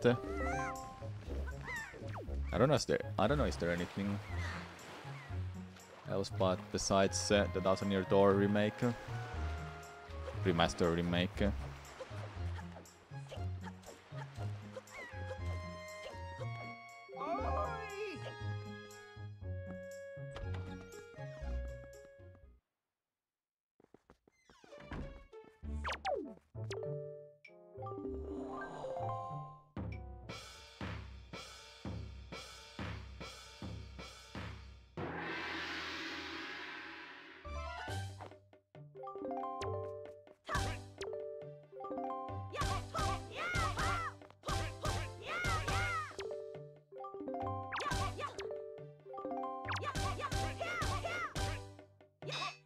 I press down.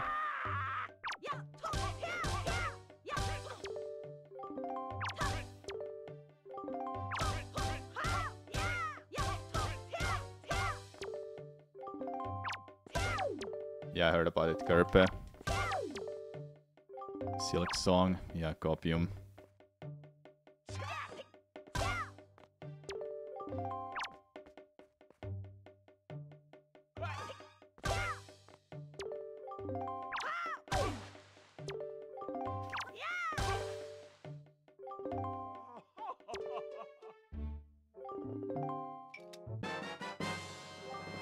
So in Finland there was a shooting.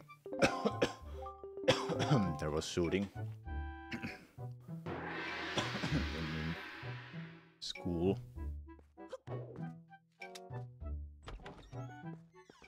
Terrible situation. And the person that did that was a very young person. That's as much as I wanna say about it. You can just go and read it yourself if you want to.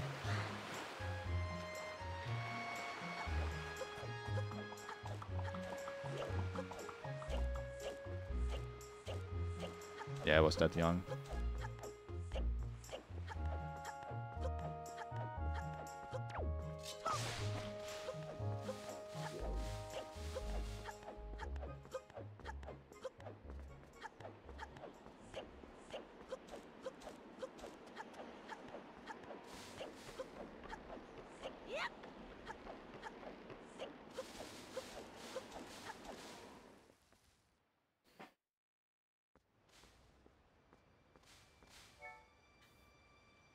Where did he even get the weapon? I don't want to know about it. I would rather not talk about that topic at all. Just let you know that it did happen in Finland. I literally woke up and I saw the news. A little bit after.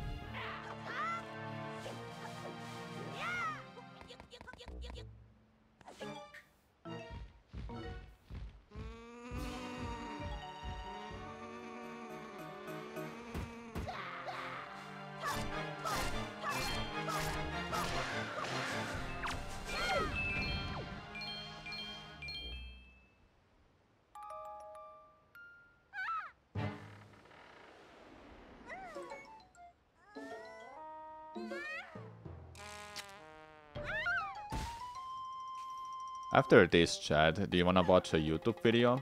We'll take like a small break and we'll switch to Doors of Doom. That's the real content piece of any of my streams from now on, chat. We'll be here forever trying to open 30 doors in a row. It will never happen, okay? It will never happen. The probability is 1 in a billion or something. It's crazy.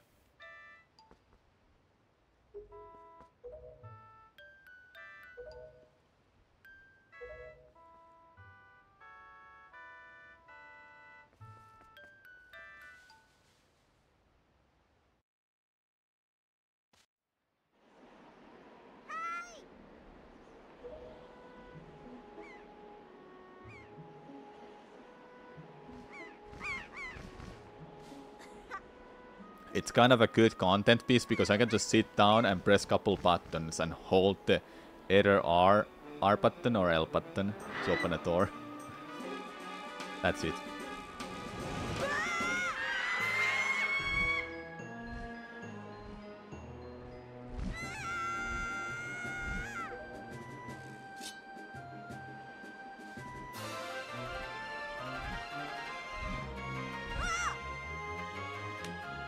1337 when she grabs me and saves me.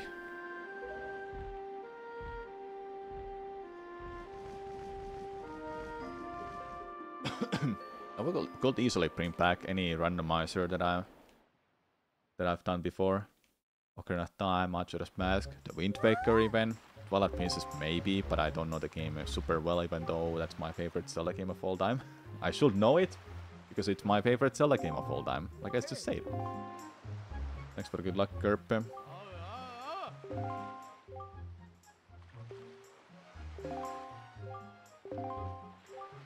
So here's the thing, chat. If I fail something horribly wrong, especially after the Wind Waker split, and I don't get the Super Swim to Outset Island's pirate ship to get bombs, then we'll definitely do something else. I'm not gonna restart over that. And I don't know the backup strat, which was the Endless Night we were talking about earlier.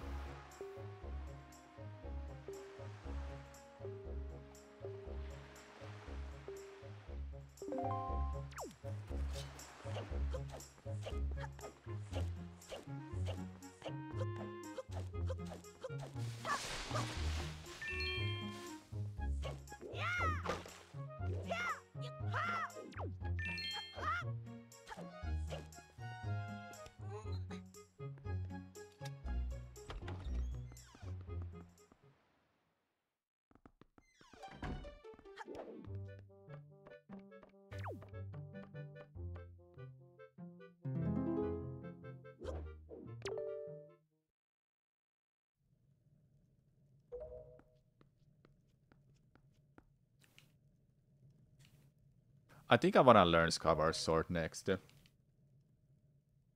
Get that out of the way. Along the way, when I'm doing Skyward Sword, I should get a Link Between Worlds runs, more treatment, and try to get that kind of a time that I'm happy with. Sub 130 maybe, sub 132, I don't know, something like that. But relatively good time compared to the world record. I think I have this game down when I just do it a few more times and I'm not messing up big time. I've actually done more runs to this game than I did for Link Between Worlds. I've only done 2 runs for that, I think. No, 3. 3 or 4. Either way. Skyward Sword should be first. Should be next, I mean. I'll leave Triforce Heroes for last because it's literally so easy. That game is super easy, apparently. I believe them, so I'll just leave it last.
I like how Nico is saying it will take you years to do this.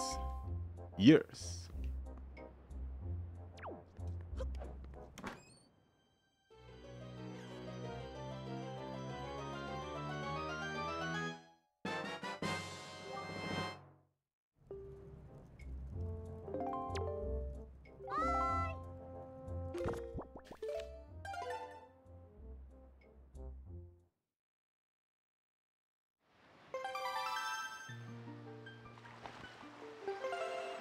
That smiley face is kind of funny.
Have you heard about this? Have you heard about this project that someone is doing on YouTube called The Wind Waker Unflooded? It looks crazy.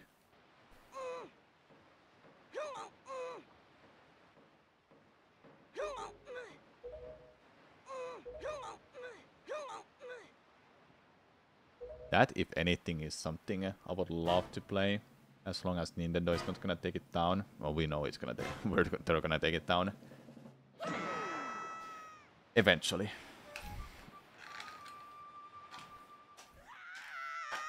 Just like they took down that Link's Awakening PC port.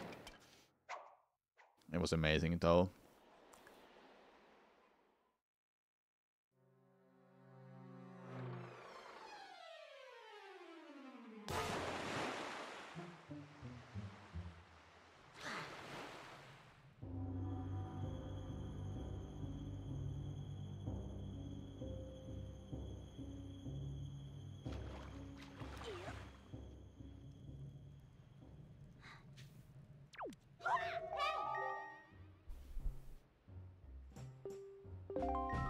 There are a few Zelda games I've never 100%ed in my life, by the way.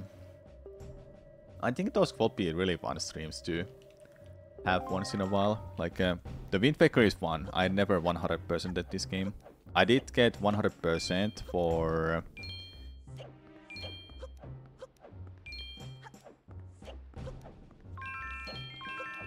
a randomizer, but that doesn't count.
Hello Tompa, what's up? Yo, Tompa beats my time again. Making progress, man. Making progress. Didn't die to Shala this time. Thanks, man.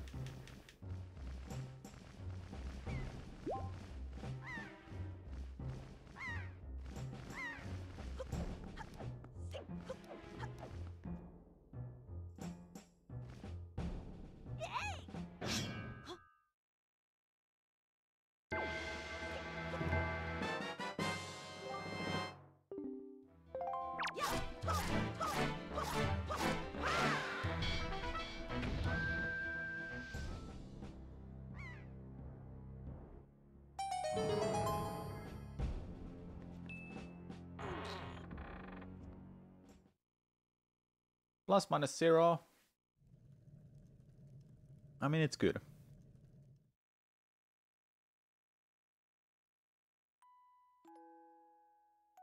More and more is getting green on the spreadsheet.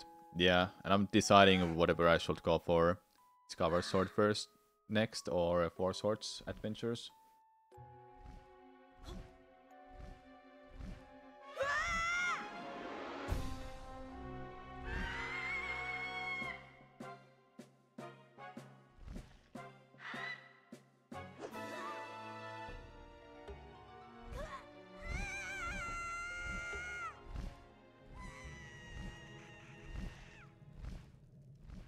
Need to get better time for Phantom Hourglass still. I'm happy with that. I want under 330. That would be great to have.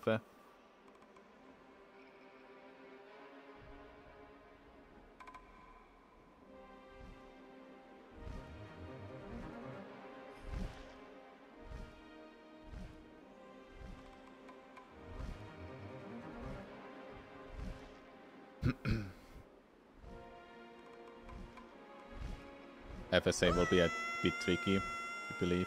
Hardest one I have left. It might be the hardest one, yeah. Spirit Tracks thing is just Spirit Tracks difficultiness is just it's long run. It's 4 hours long. I don't know, does it have any crazy tricks? Anything like Phantom Hourglass has that one, but that's not that bad.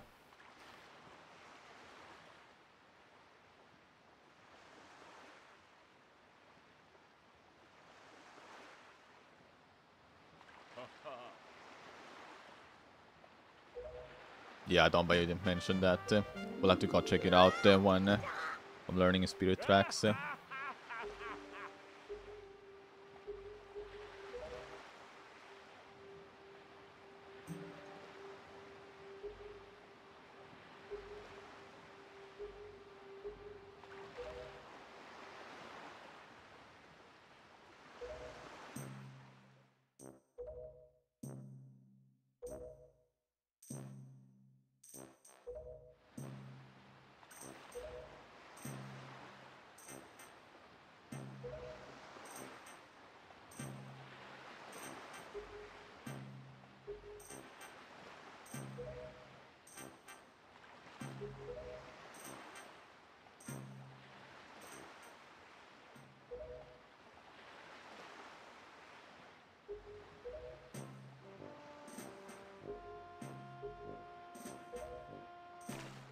I think Tompa, the biggest obstacle right now for me is just to learn in those remaining games, because I know Four Swords Adventures is a hard run, Spirit Tracks takes a while, and I haven't got good times for One Tomorrow Class and A Link Between Worlds.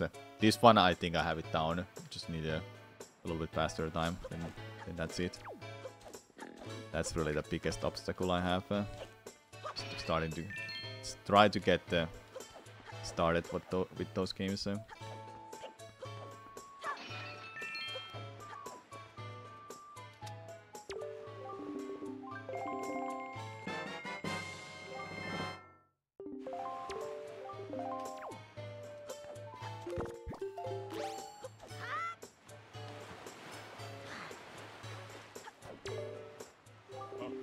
Yeah, and I have to keep practicing for each game that they're fresh in the memory.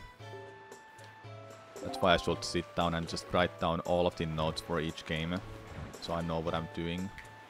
If I haven't run something like the Windpecker for a few weeks.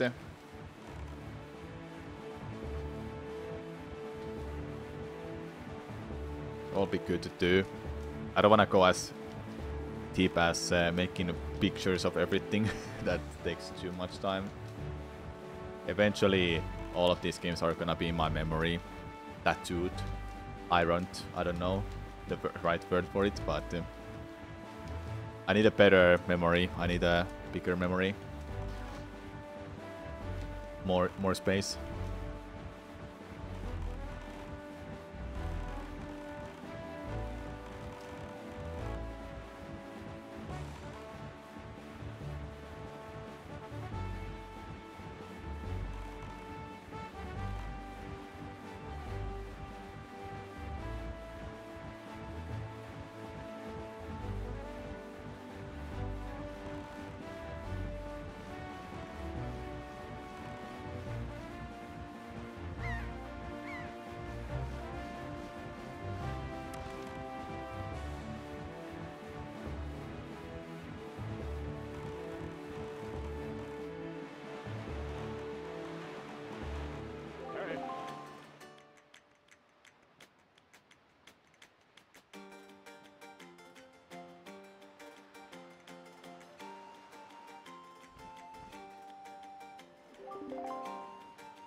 Chat, how will you feel if this run fails, and even if I finish it, how will you feel if I do like a couple runs of Four Swords? It's the isle where fish people got turned into bird people. Yep. Four Swords wouldn't be that terrible, right? Yeah, RNG Vest. RNG game.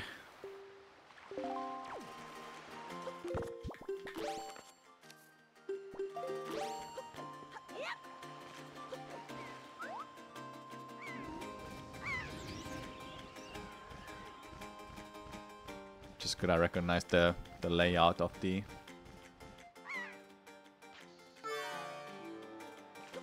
room that I'm in right now,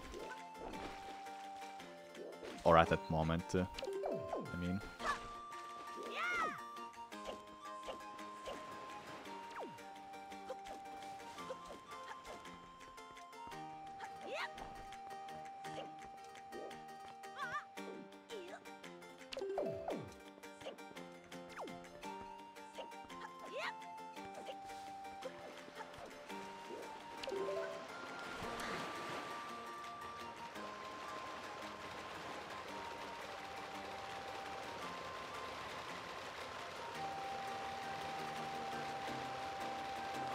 Ah, I was too close.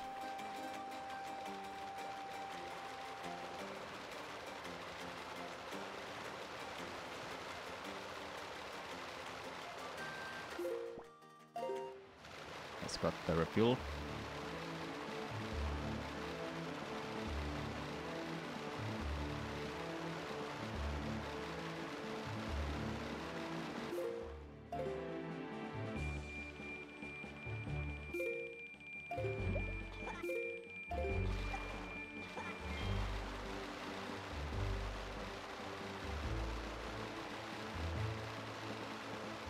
I don't like being inside here.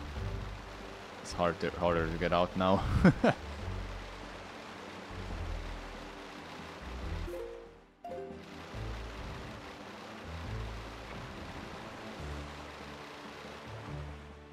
Fuck, man. Well, now I'm out. I'm out now.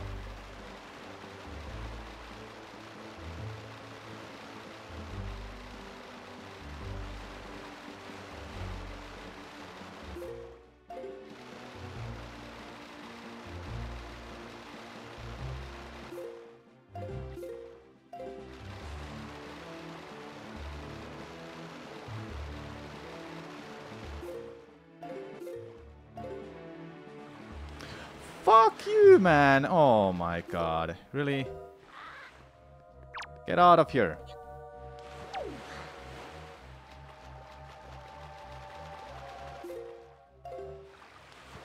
Where is it? It's there.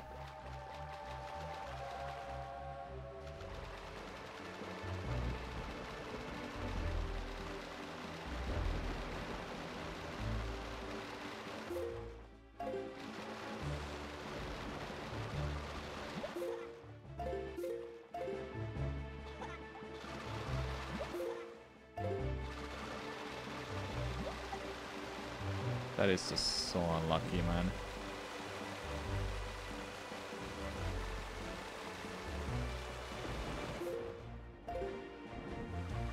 Fuck you, dude! Oh my god.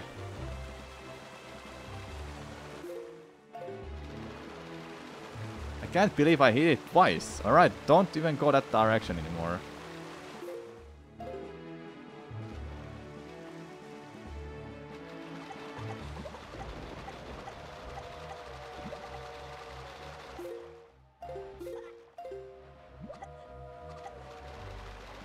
Okay, so we need to make sure I don't hit that angle anymore.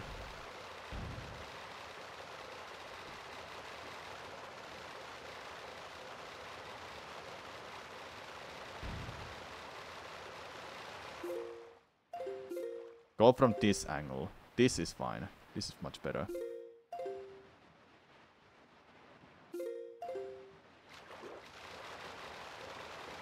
Don't get stuck on that.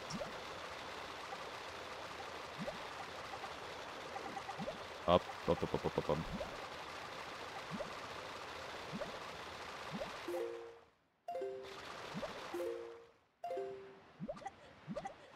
Ooh.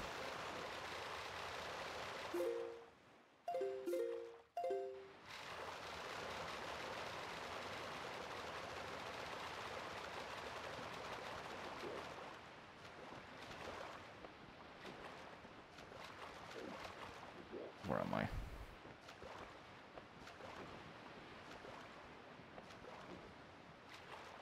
I'm in a wrong spot. Here. Well, I was in the right spot. What? There we go. That took longer than it should have.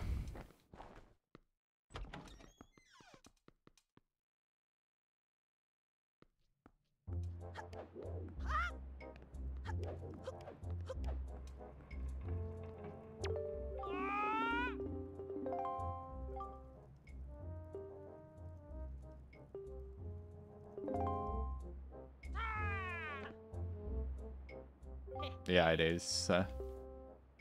At least I didn't drown, chat. That's good. I would say that was fine for me, that I messed it up like that.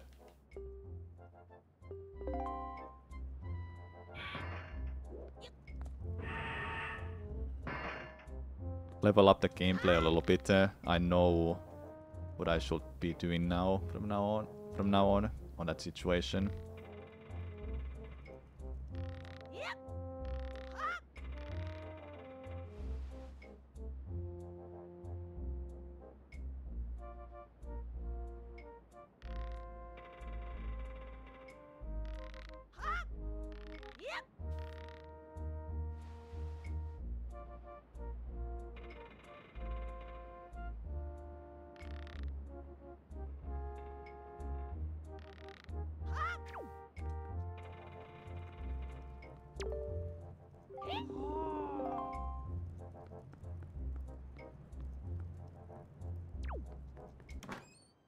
So I lost only less than 2 minutes.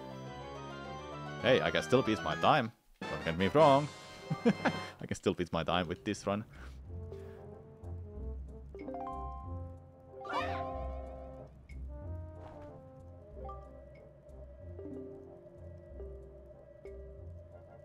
I gotta keep doing some practice for zombie hovering, just mashing in general, get more stamina. So I don't have to pause all the time. Pause once for getting a better grip. Pause again maybe for getting a better camera view. That's about it really. Yeah, that wouldn't be bad, honestly. Hello, and one... What? Thanks for the good luck. Too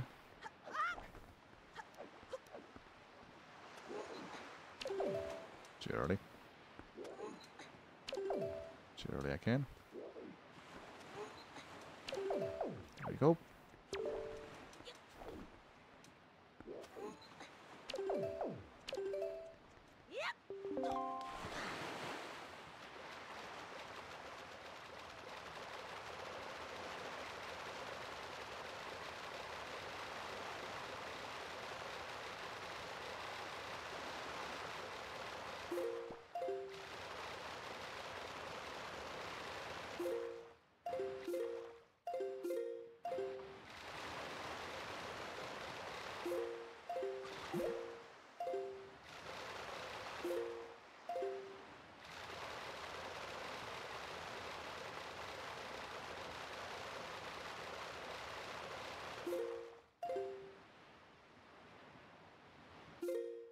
That's bad speed. What?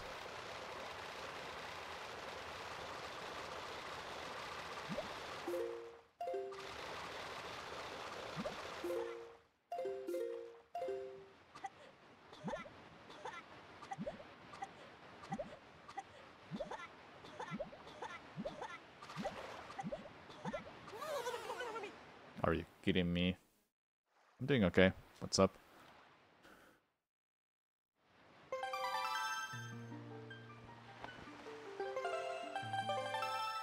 I had a situation where the game crashed because I got to the cutscene where Red Lion will be talking about arriving to Forest Haven.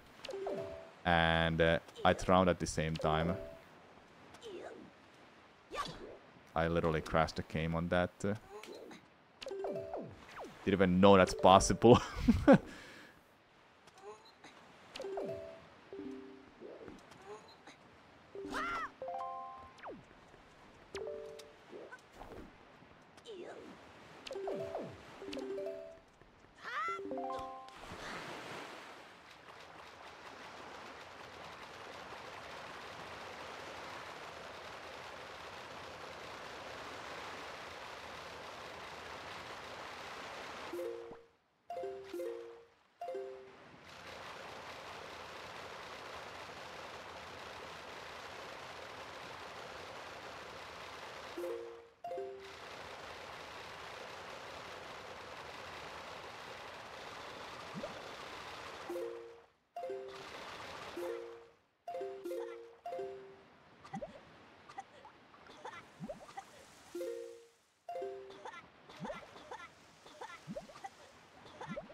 Really?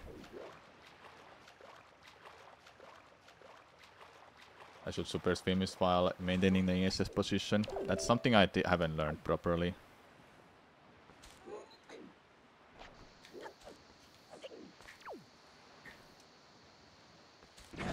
Dude.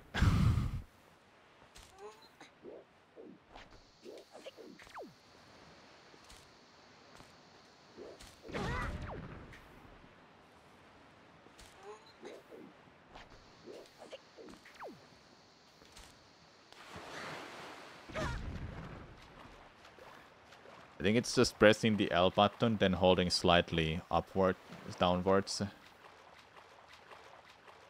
That will be fine. I assume.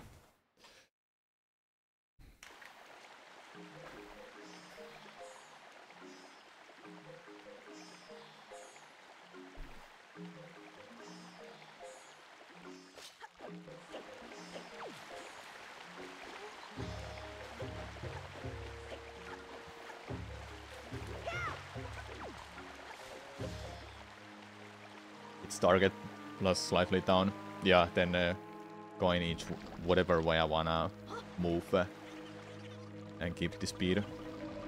Like left or right. Left is right and right is left.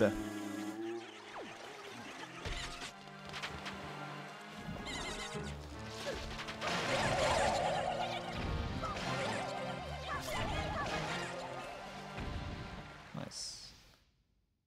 I did learn the cutscene skip.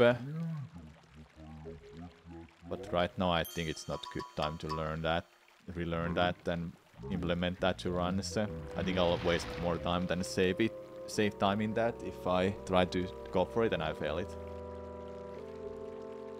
It's not like difficult either. It's not super difficult. Just a little weird right now.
MSS means manual super swim.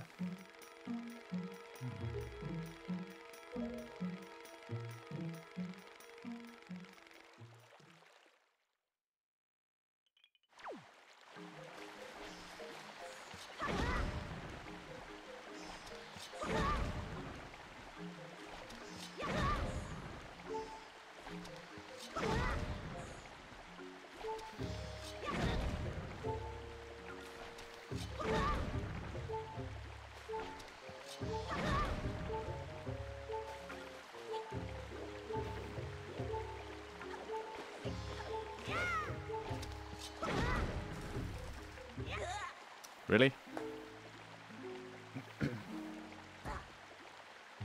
There are some bombs, and that's not good.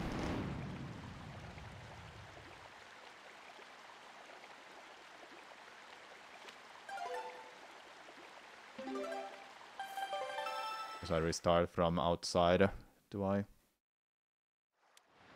Yep, that's bad.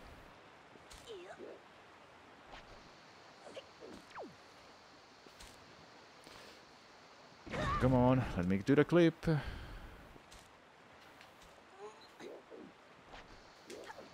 It's rather important. I don't understand why that clip is just not working much at a time.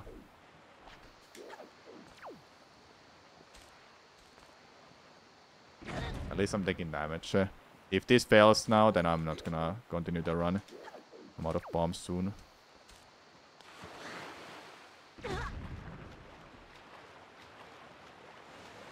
Besides, I've lost so much time.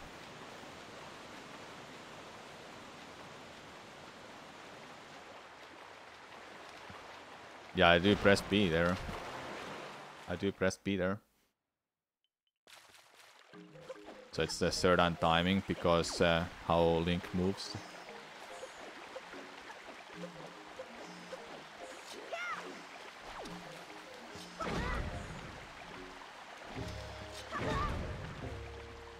Okay. Now when you say that, it makes sense because of barriers could being the exact same thing.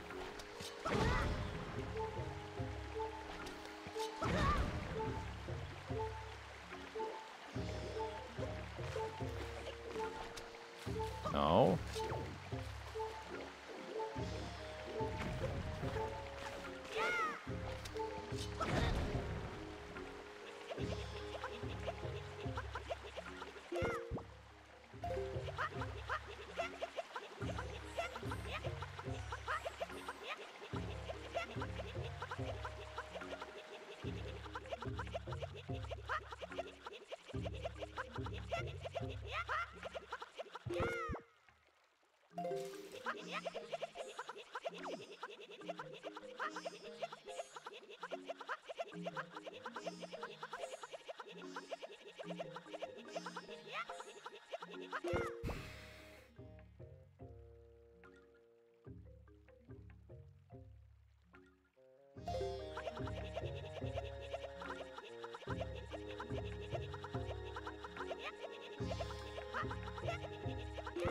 I don't have stamina for this anymore.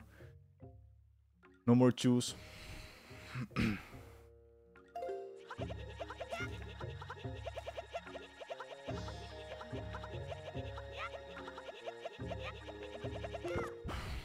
No more juice, man. No more juice.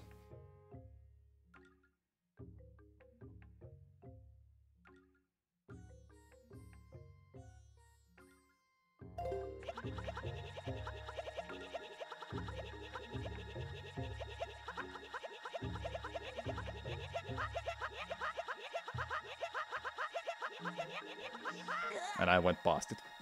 Oh, great. Alright, no more. No more, man. I can't do it. After I've mashed that much, I can't do it anymore.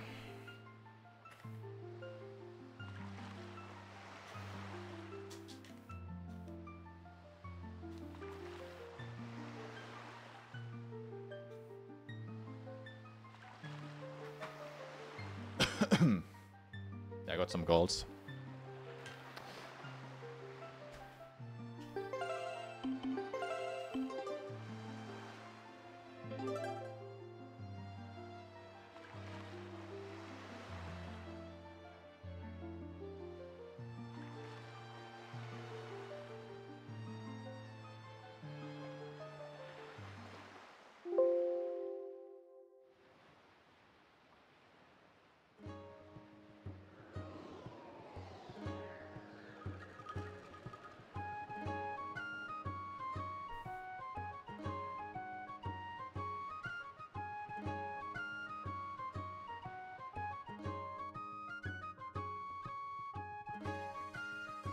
No, what's next? Watch this YouTube video that I have here. I'm gonna go find it first. Hold up. It was from Ubisoft, yeah.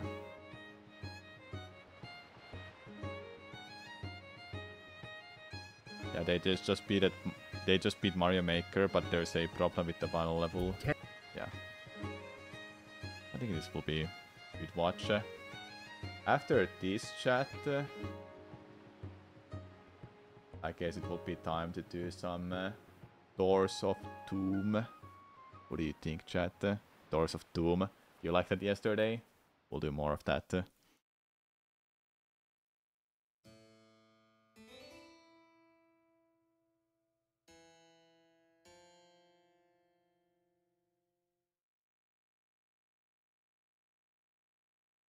I'll leave you with the video. I'm gonna set up the game in meanwhile. We'll watch this together. So this is from Ubisoft, who creates speedrun content or like news and stuff like that, you know. And his videos are great. I like them a lot. This is called They Just Beat Mario Maker, but there's a problem with the final level.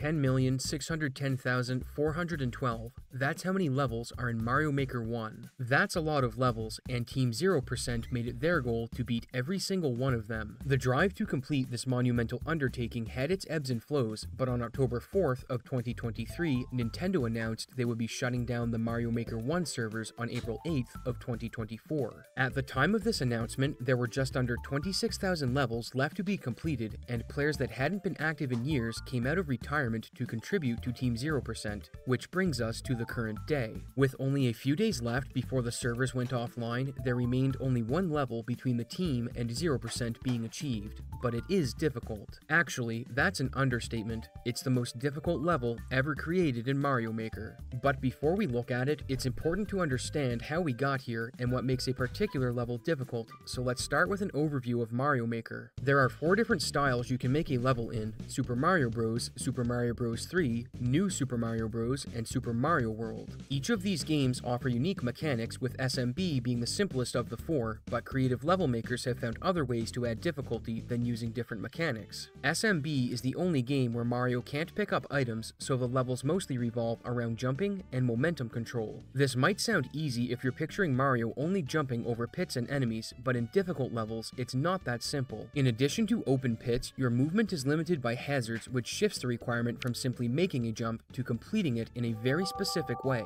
A great example of this is nudging Mario over a hazard so that he can gather enough speed to make a jump, because the platform on its own doesn't provide enough runway. These are known as precision tricks and feature prominently in many courses, but none is more notorious than Beast Needle, the most difficult of the SMB levels. Clocking in at over 6 minutes long, it's a gauntlet of difficult precision jumps and even has some puzzles involving the few objects that Mario can interact with. The falling blocks are a staple, as they have a range of uses, from ensuring that players only get a few attempts at a jump to being used as a timing mechanic for mid-air sequences. A single mistake takes you back to the start, and it took King Boo around 40 hours and 1,000 attempts to complete it, one of the larger roadblocks on the path to 0%. But this is just one of 4 game styles, so let's look at Super Mario Bros. 3. SMB 3 has similar mechanics, with P-Speed being a big factor in level design, but the biggest difference is the Tanuki suit and being able to pick up items. In this level, Flight of the Masochist, you're required to fly in a tight space, make frequent 2-frame inputs, and navigate 4 different zones while everything tries to kill you.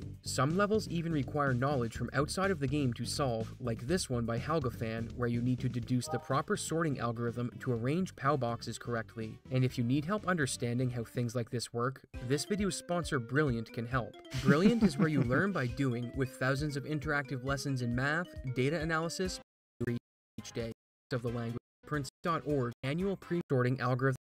And with that, let's get back to Mario Maker.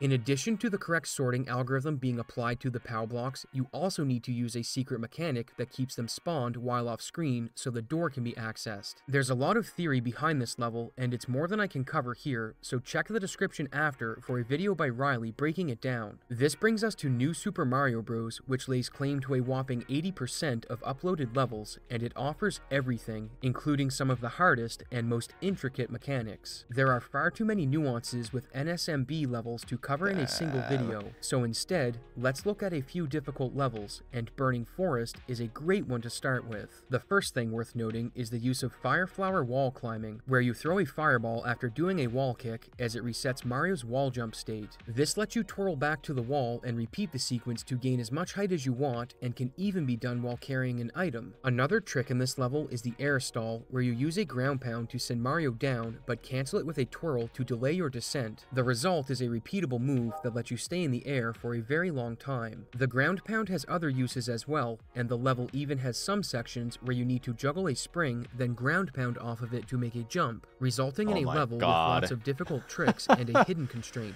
The timer. When Black Dragon completed this level, he had a single second to spare, which means not only do you need to execute the tricks, but you have no time for a second try on anything. And there's an entire brand of levels appropriately called speedruns that use the timer as their gimmick. Just because a level is a speedrun doesn't mean it's short. Sometimes, long levels are designed with a strict time requirement, and Chocolate Speedrun Emperor is one of the most difficult. With a time limit of 3 minutes and 40 seconds, a well-executed run will have you finish with with only a handful of seconds if you're moving at the fastest pace possible. It requires just about every piece of movement tech in the game and even has small puzzles that need to be solved along the way, with these red coins being a necessary pickup as the key to the final door only spawns once you've grabbed all 8. Chocolate Speedrun Emperor would fall on February 18th of this year to No, a Japanese runner who's cleared lots of levels for Team 0%. But on the other end of the spectrum exist speedrun levels that are very short and require perfection in execution. Ueda is one such level, and while it may seem innocent and easy, under the surface, things are completely different. Almost every movement requires frame-perfect execution, and the water section in particular is worth looking at. Pressing a single button to move up may sound easy, but the pipes were spaced at such a distance that you need to perfectly mash the sequence to perform it optimally,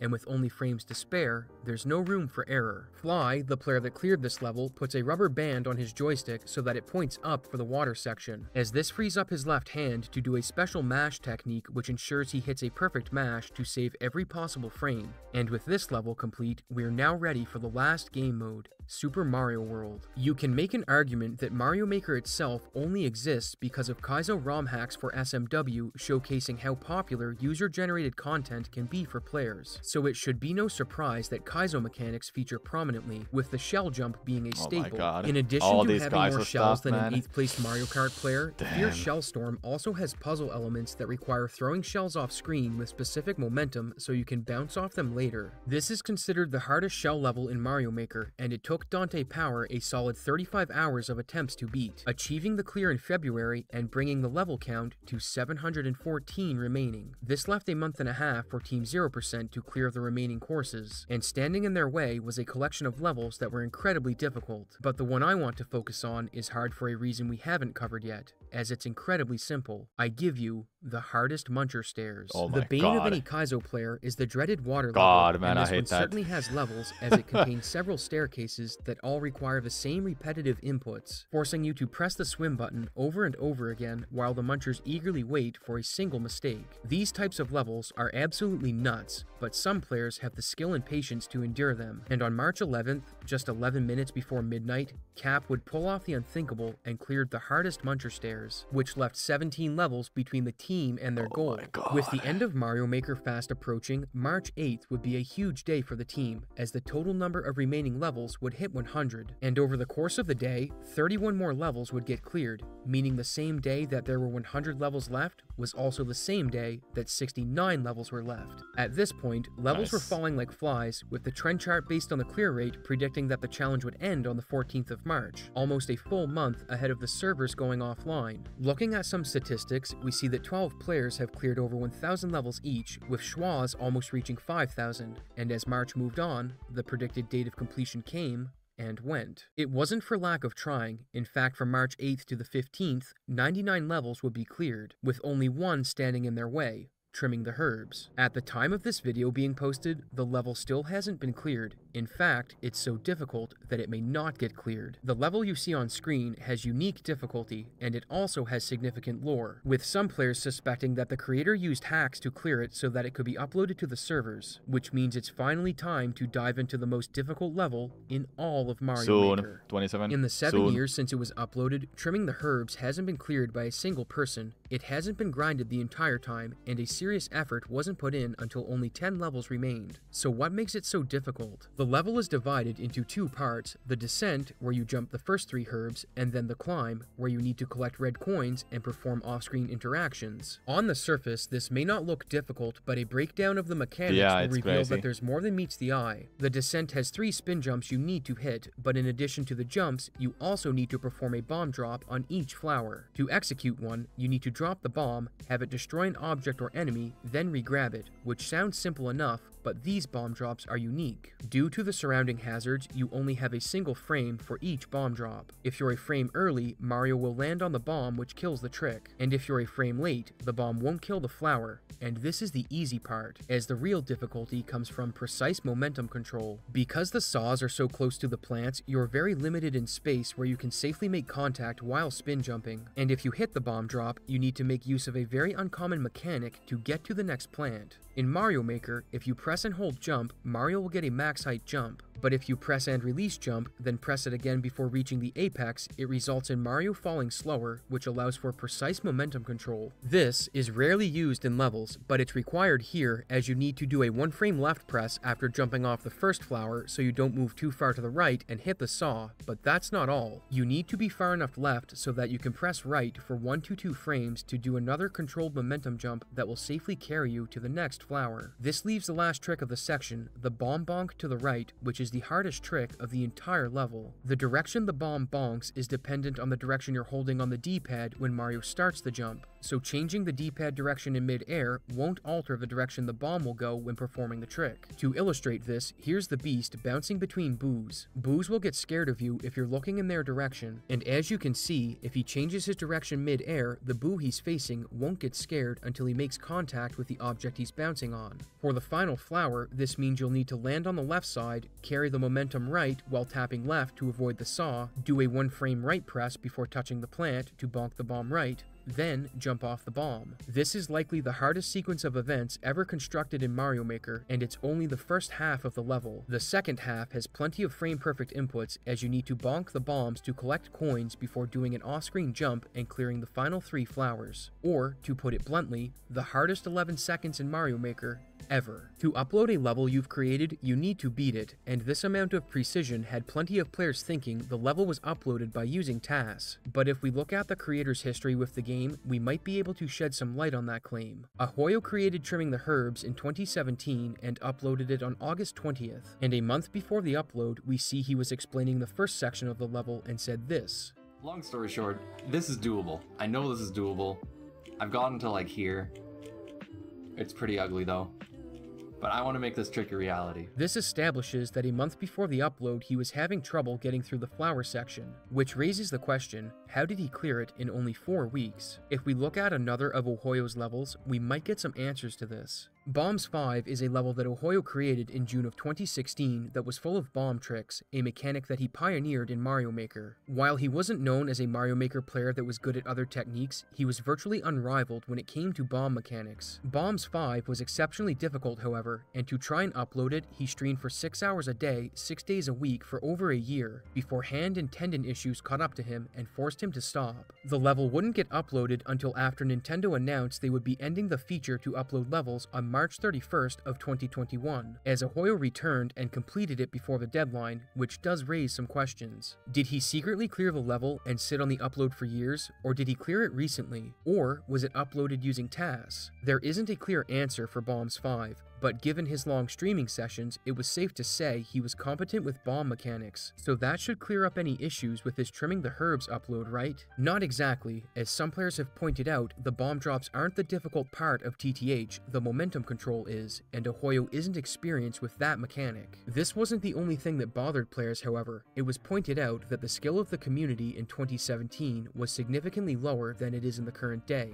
and during the month that Ahoyo was supposedly grinding TTH, not only was he streaming Bombs 5, he was also organizing his own level creation contest, drastically limiting his time to play offline. Given all these questions, speculation was growing rapidly, with one camp claiming the level clear was legit, and the other believing it was uploaded illegitimately. And since Ahoyo hadn't been active in years, someone spoke to one of his friends who said they witnessed him grinding the level in person, but with no word from Ahoyo, the only thing that resulted was more questions. Around this time, Riley uploaded a video pointing out more discrepancies. If you look at Ohoyo's clear video of Bombs 5 versus the level on the servers, you can see that the clear video has a muncher above the saw, but the level on the servers has a spike, which means the clear video Ahoyo uploaded is not the clear check for the actual level. This means he would have had to clear the level twice, which seems impossible given how much he was grinding for a single clear. When it comes to Trimming the Herbs, Riley analyzed the video for splices and didn't find any, but the thing he did notice was that the clear video's loading times matched the first load of a level to the frame, implying it was done on the first attempt. This does seem strange, and Riley does concede that it's possible Ahoyo trimmed the clips that way coincidentally, but if you believe the level was uploaded illegitimately, there was still one giant question you had to answer: how did he do it? In 2017, the software for tool-assisted speedruns didn't exist for the Wii U aside from a tool that was specific to Twilight Princess, as the Wii U was a difficult system to create tasks for due to technical reasons that caused desyncs. So how did Ahoyo supposedly fake an upload? Emulators for the Wii U did exist, and Riley points out that Ahoyo had a program called AutoHotkey on his PC which let you program macros. This means he could have used the emulator in combination with AutoHotkey to create a series of inputs that completed the level,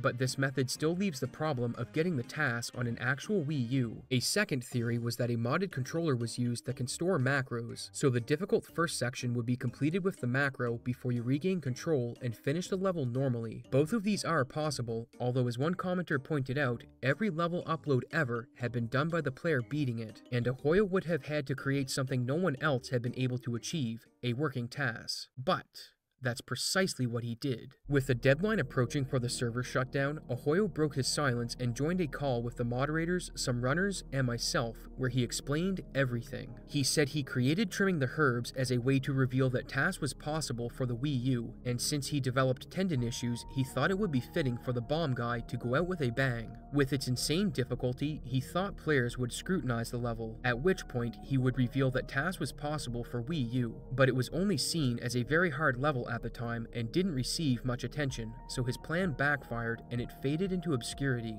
As for Bombs 5, he also cleared that with TAS and didn't upload it until the server shut down because he was on the fence about uploading a second TAS, which also explains the discrepancy between the clear video and the level on the server, as he performed the 2 clears with TAS after changing the level. As for Team 0%, he knew they would eventually discover the level and chose to reveal everything as he didn't want to rob them of the accomplishment. So, trimming the herbs was a troll gone wrong, and had he revealed this prior to it being the last level, Team 0% would have got a hype victory. Instead, they spent almost 2 weeks trying to clear a level that wasn't even legit and were robbed of a celebrated moment since they were told, hey, you've actually already won. So what was the final level? As if the meme gods hadn't played enough tricks on us, the cosmic irony is that the last level was fittingly called The Last Dance, which leaves one burning question that I'm sure is on your mind. How did Ahoyo TAS? I spoke with some Wii TAS experts ahead of the call with Ahoyo, and they were confident that an emulation-based TAS with working gameplay on the Wii U wasn't possible in 2017 due to the technical obstacles. And before he revealed how it was done, I asked if he used an Arduino,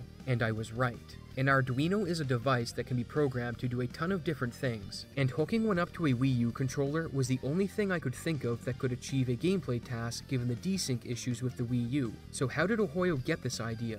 During the Bombs 5 grind, someone messaged him about a task they were working on where they soldered a Raspberry Pi to a controller and then fed it inputs from an Excel sheet, but they ultimately abandoned the project. Ahoyo asked his friend if they could do something like this, and they replicated it in 2 days using an Arduino, and using this device, Ahoyo was able to program inputs directly into the controller to be executed in-game, allowing for a level clear to happen on the Wii U itself. This was the most fascinating tool I'd ever seen for speedrunning and gaming, and had he revealed this at any other time, I bet he would have been celebrated. He did apologize and state that he wasn't going to take away the huge goal from Team 0%, and after speaking with Ahoyo, he does seem sincerely remorseful for letting it go on so long. But the story doesn't end here. Even though Team 0% is finished, there are some players that are still trying to clear trimming the herbs, so go check out the streamer's link below in their quest to beat the only task level in history before the servers go offline, and don't forget to tell them that I sent you. Huge thanks to Fritzif for help with this video, and I hope to see you in the next exciting episode of Abysoft Z.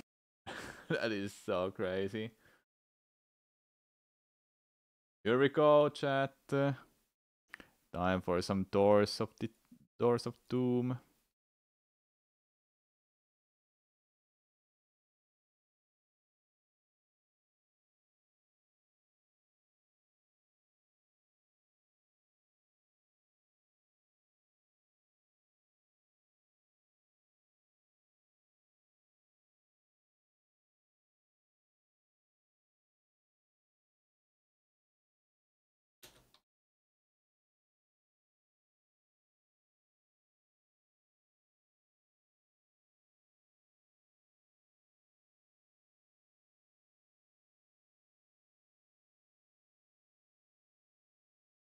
Mario Party 4.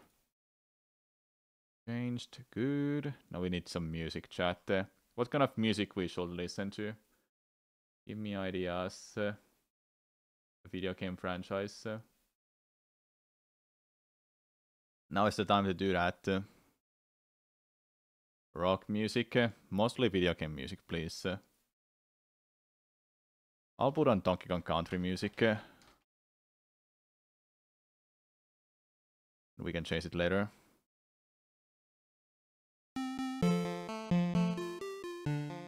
Alright. Now this is the content you're here for, aren't you, chat?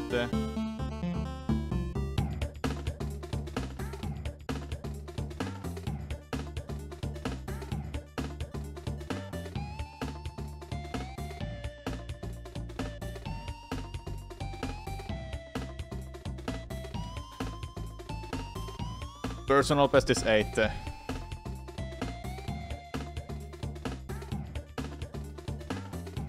Layout is a little bit messed up, huh? Hold up. Here. Perfect.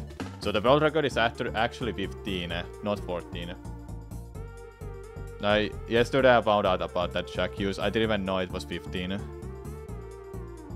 I learned about it afterwards. Alright, here we go. 8 is my best. Now we just press L button or A button. Doesn't matter which one, because this is rigged. We'll try the left side. Oh, first door.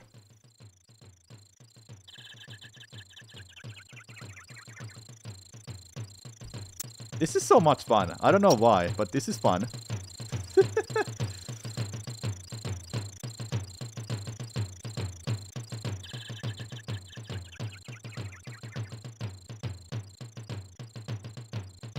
What is going on? There's 5 now.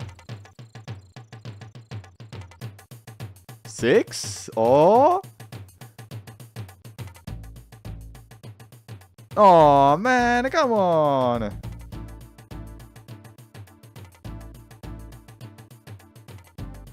This seems like a fun grind. Tiltoons, you have no idea. You have no idea.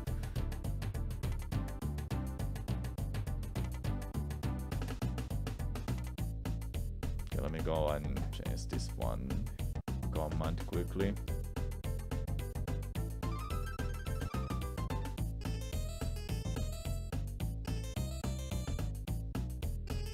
There.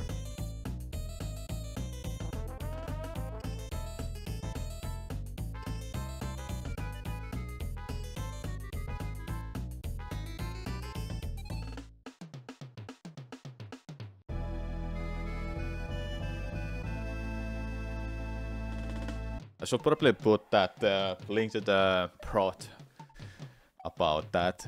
This minigame is rigged, for those who don't know. Either the game just decides that you're not gonna get more than 5, or it just decides, okay, now you can get 20. Okay, I'll let you have 20. It literally decides that at the very start of the game. It's so stupid.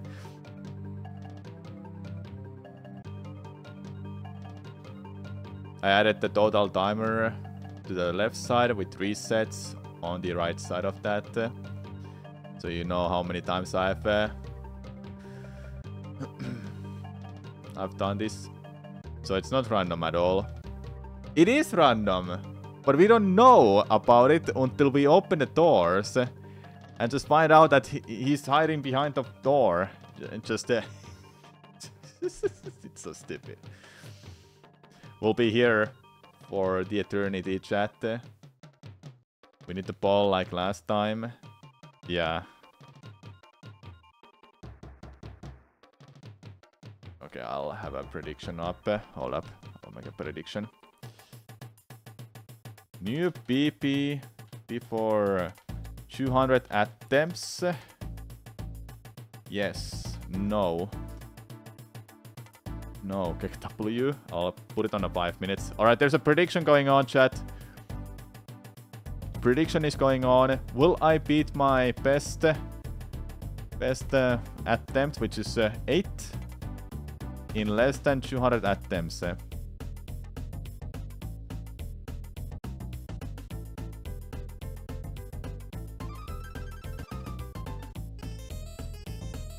Also, chat, if you happen to be paying attention a lot more than me sometimes, let me know if I happen to forget to put up the counter.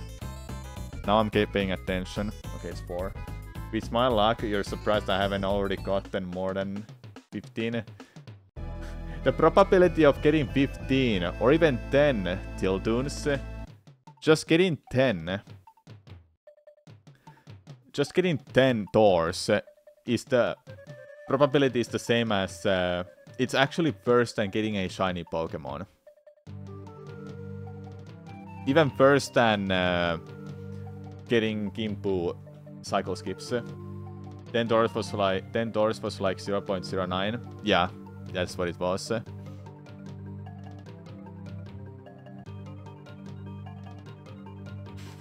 It's so stupid. It's so stupid, but this is so much fun. I don't know why. We can just be here for the rest of the stream for like next 4 hours and not get anywhere. We'll be here for a while or not. We don't know. By the way, is that probability the same or even worse or more likely to happen than Dream's luck?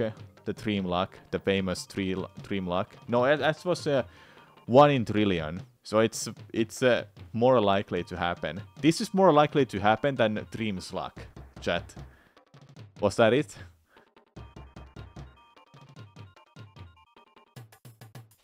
Let's go with left, right, left, right, left, right. Never mind. 16.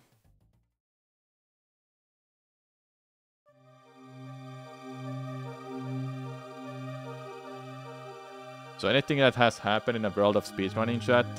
Anything interesting? Any drama? Any stuff? I haven't kept up with Sunshine community for freaking ages. Don't know what's going on there. Is anyone grinding that game or something? The game is kinda dead anyway, so I don't know. Nothing much on your part? Yeah. Good luck. Thank you, Lede. We'll need it. Dobo is grinding it. Yeah, I've seen Dobo grinding it a little bit. Going for that sweet 112, baby. That would be monumental to pull off. 17. I had to go count all of the resets that I did for this yesterday.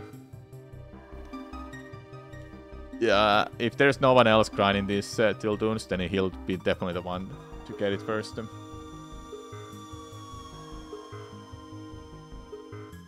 Hold up, let me go and add that. Where is it?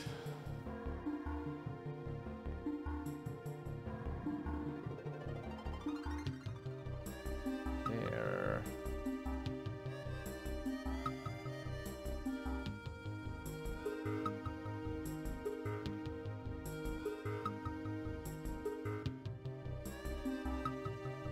There we go. I updated that.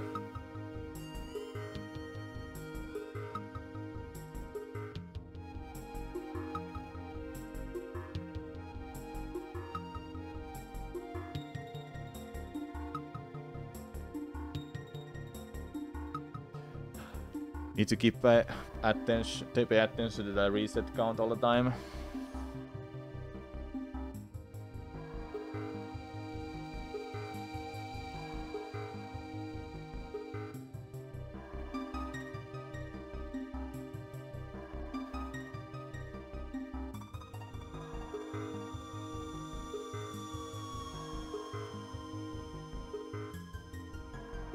Chat will be legends if we pull this off. Just think about it. Just think about we become a billionaire. You trust in left? We'll try left side.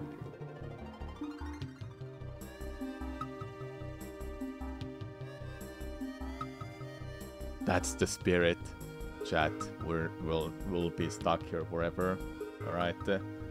DK music is relaxing. Yeah, this is DKC trilogy has just fantastic host. It's amazing. Fantastic trilogy. They just don't make games like those anymore. We need more of those type of games, hey. I love those games. So.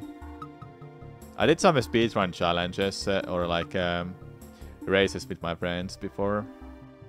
Not the whole trilogy, but like game 1 on 2. I think it was only one game we've done.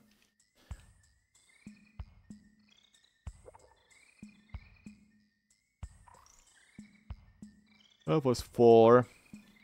That was not good.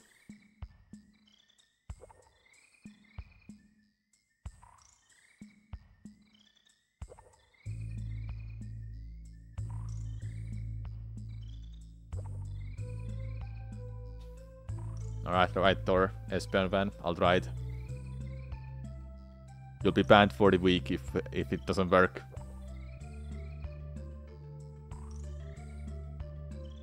I'm just kidding, you're not. Okay, 120 baby, let's go.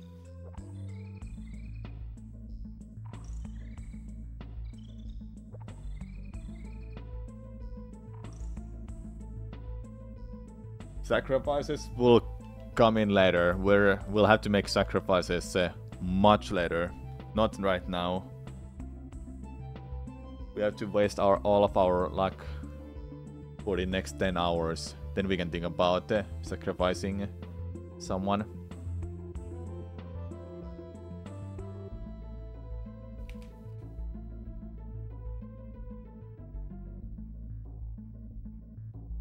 It's fun that I can just sit here and do nothing but hold button and press a couple buttons to start the minigame, and that's it really. Then change the resets amount.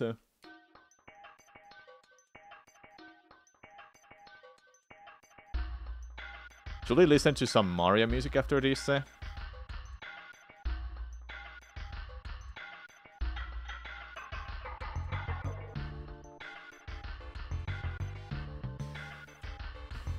I'm gonna put on like a Mario Strikers music because I was listening to that one team.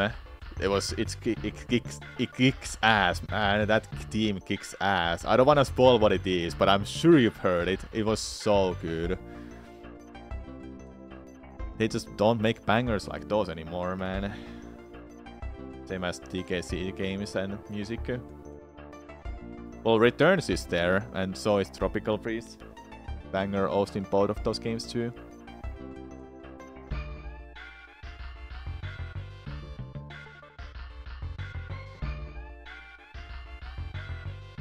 Are there any more of these type of minigames, chat? Like anything similar, any similar thing that is just rigged. If you use save states in an emulator, is it possible to do it forever, or can both doors contain Bowser? You should read the link in a doors tomb command, defu. But no, it's if you reload the save state, Bowser will come out of both doors. The minigame is rigged from the very start. When you start the minigame, the RNG is set on stone at that point. The game will literally just decide at the very start of the minigame, will you open one door or will you open more than 10 doors? It's crazy, it's stupid, but that's how it works. Read the link from Doors Tomb command and you'll understand a little bit more. 30 is maximum. Can't go above 30.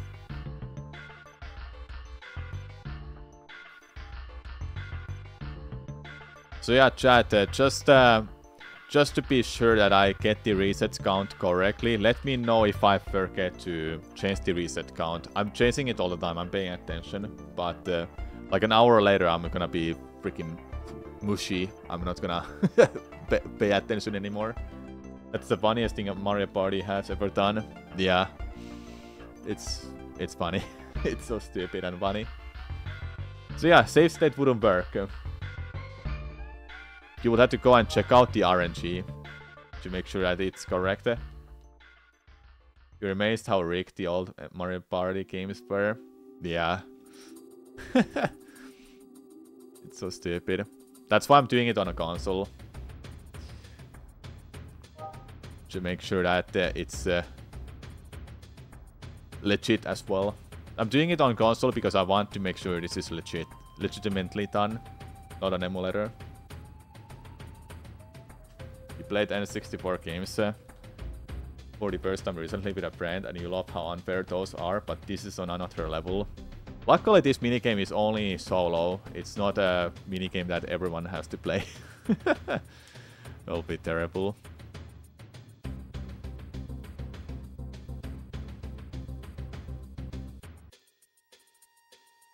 You played this once ever. Yeah.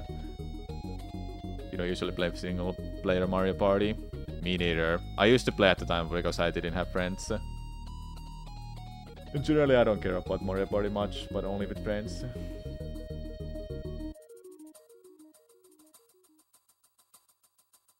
Here we go. That's the start.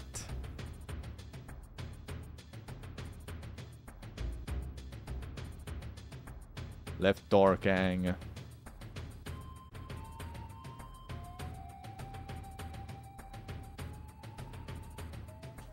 Dude. When you open like 3 or 4 doors, it's like, oh, this feels good. Then Bowser just decides to fuck you over. Opening 10 doors is 0.09% probability.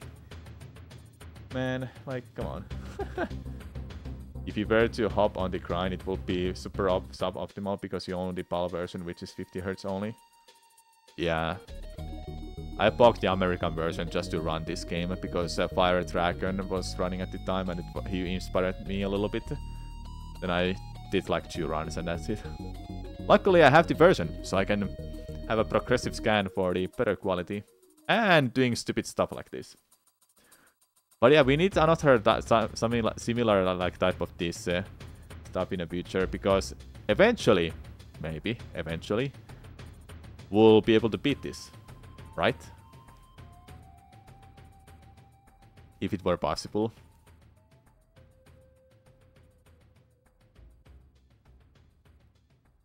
Oh man. Every time he opens the door, I'm like thinking, please don't be it. Please don't be it.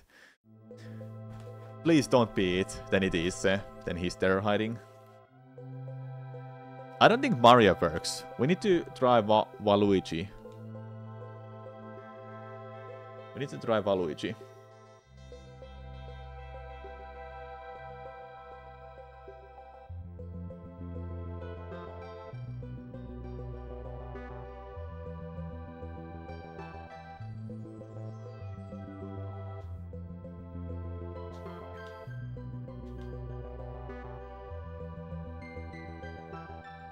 Let's do it.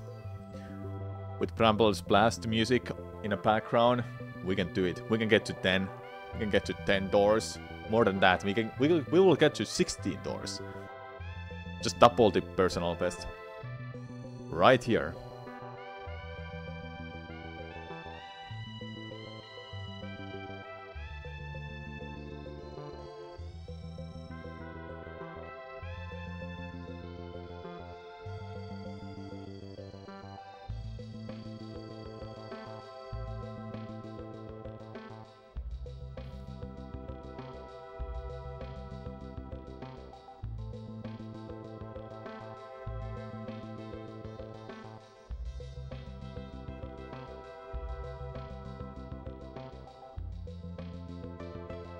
No! I was like holding my breath and hoping that it's getting to 9. So we'll have believers believing. 6 doors.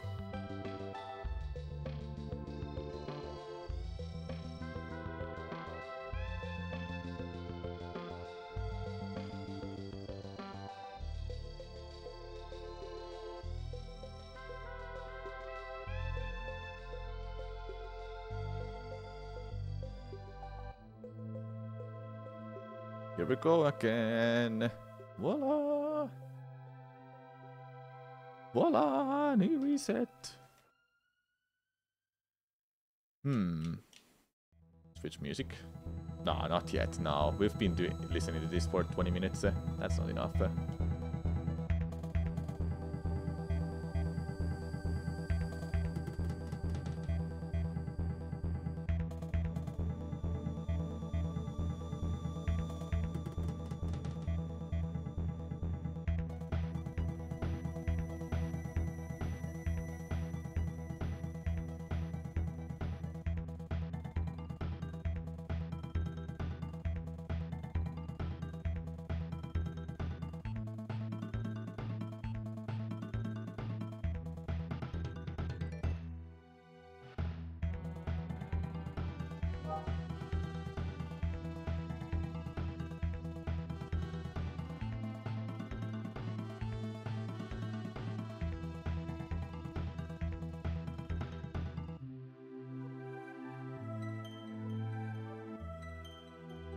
Is there a leaderboard for this anywhere?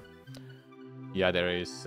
You should Google Mario Party 4 Doors of Doom world record, and it will find a cyberscore leaderboard.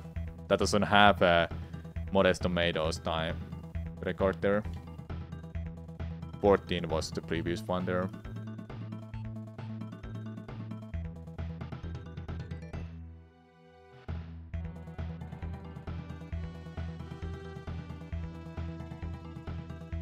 You found it? Nice. Can link it in a chat if for anyone who's curious.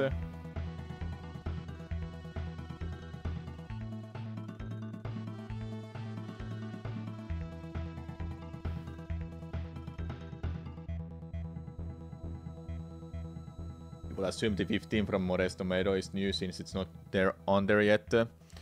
It's not on there because he didn't submit it. Cyberscore is something where you have to submit yourself. And it needs to be verified by moderators.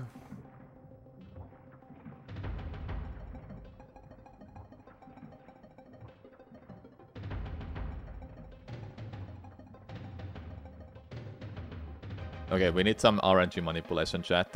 Alright. 1, 1, 2, 2, 3, 4, 5, 6. Press A now. Press start in 3, 2, 1, go. Okay, this is 30. It's amazing that a lot of these scores are from like 2006. Yeah, 2 years after the release. And nobody ever would have thought that this would become a content. A content on stream.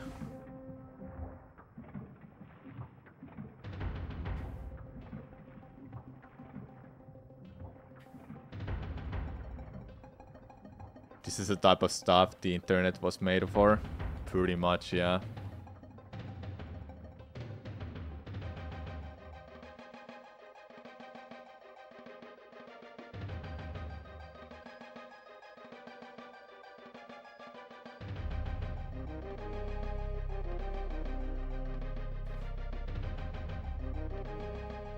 Don't know how long we'll be doing this, but we'll be here at least for 200 resets.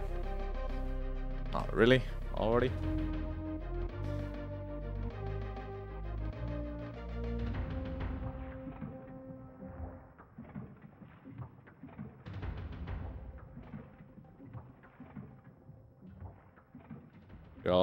You were also watching lots of Rasmus's Mario Party 3 story mode grind. This is a great sequel. Yeah, it is.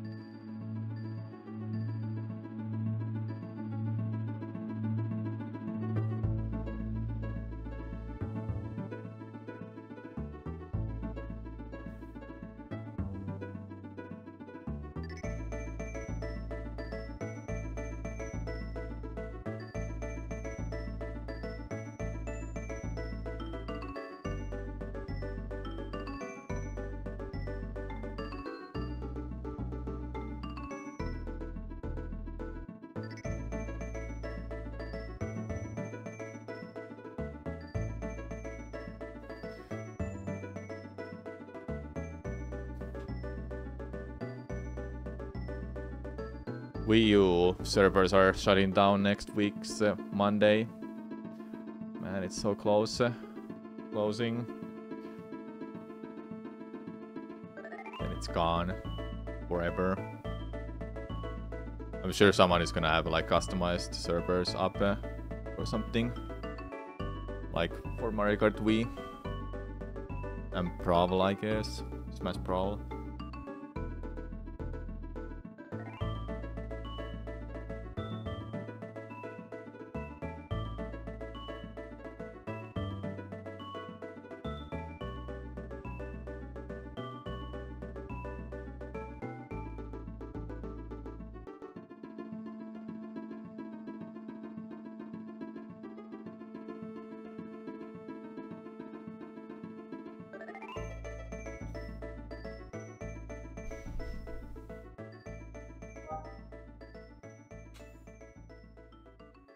The left door hasn't worked that well. Let's try the right doors only. Yeah, it's as weak as the left door.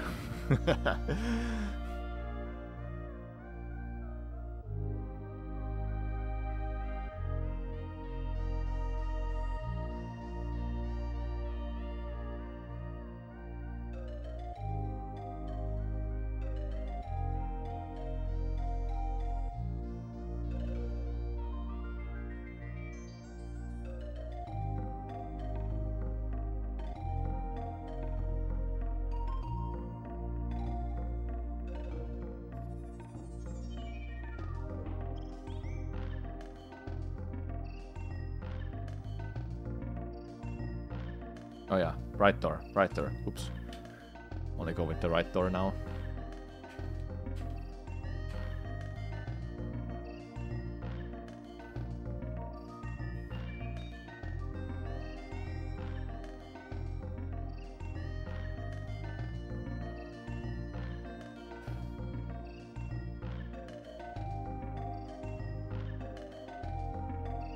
Three doors.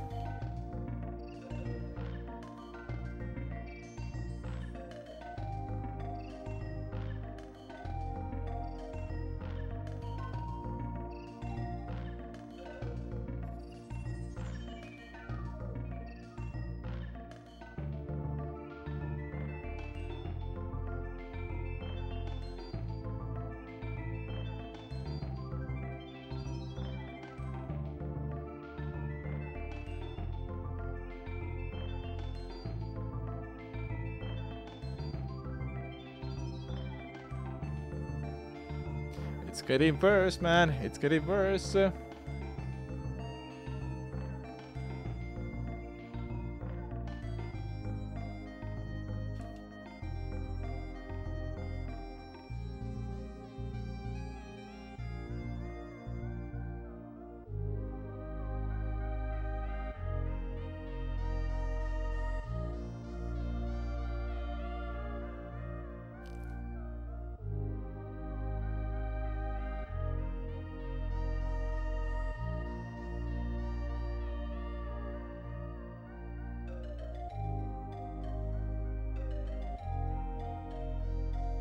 Should we read some stories or something?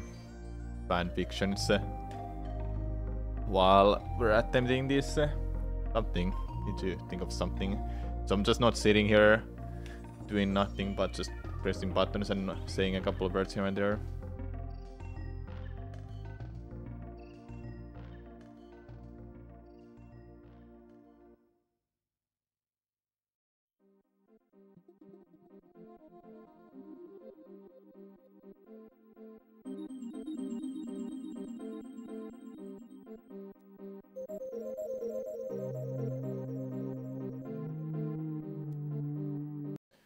Let's go over here. Where is it? Already. 140. So.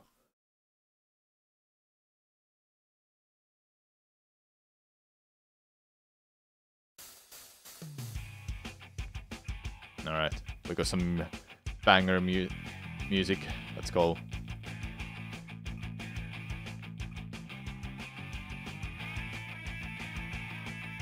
Mario Strikers Charged Football. I was here listening to this a little bit one day. I was like, dude, this bangs. This is so good.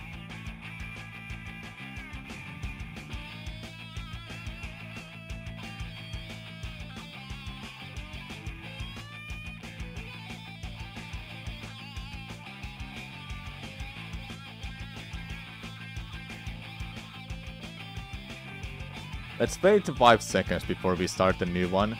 See if that's gonna affect the RNG.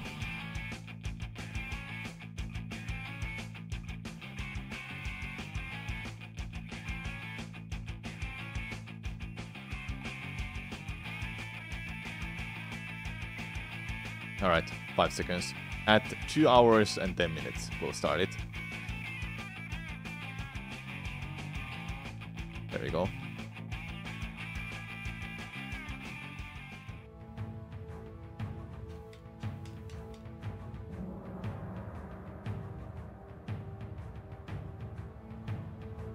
Never mind.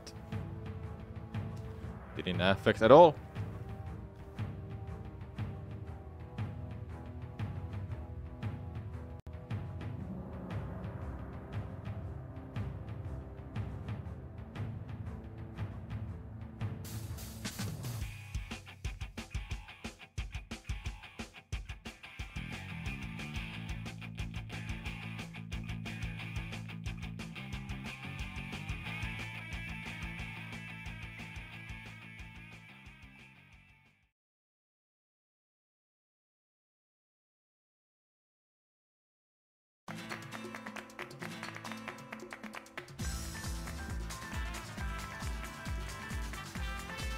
So you know, Gamebridge decides how many doors you may open, but does that mean you can pick whichever until then, or is it still random which door is correct?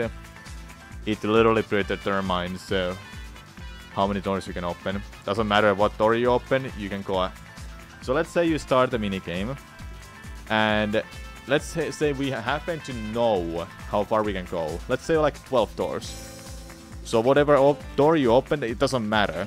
The minigame ends at 12 doors, no matter what door you open until then.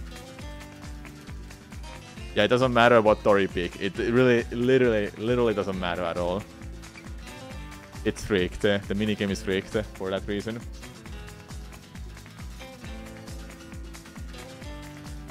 And that's what makes it really stupid.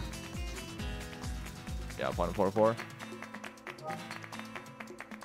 So it's rigged, but it could have been even more rigged. Yeah. Luckily, it's not more rigged.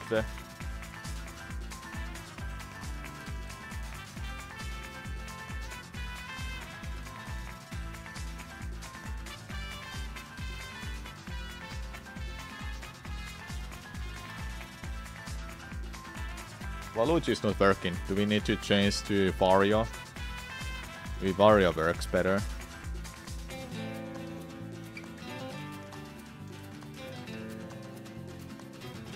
As soon as I pick the right door, it always fails. It's the left door. Left door works.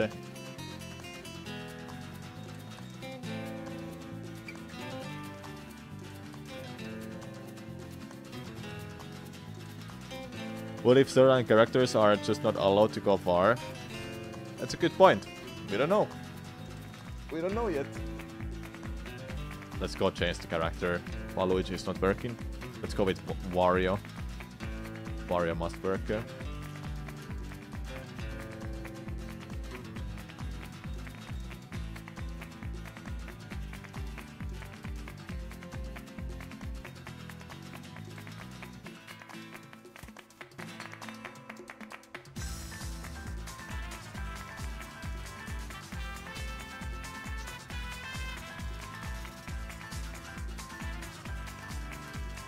Ah, not the right door. It always fails. But it really doesn't matter.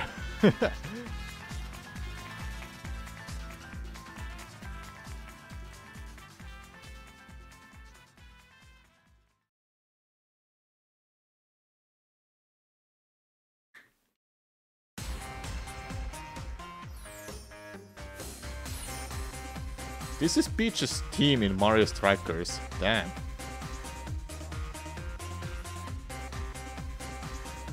I only heard a couple of characters, but not all of them.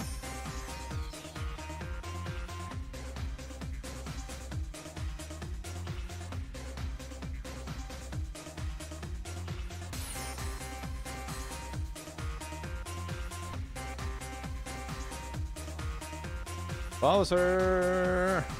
Don't do this to me all the time.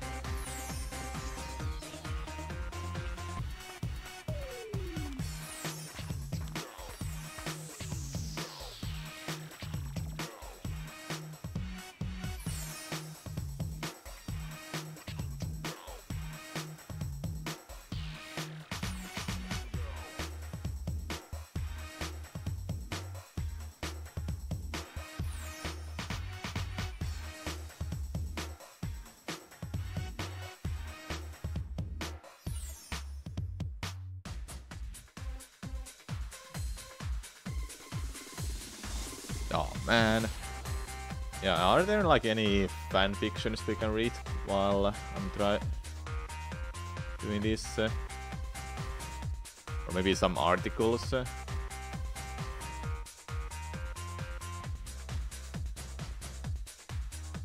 go to Kotaku, because why not?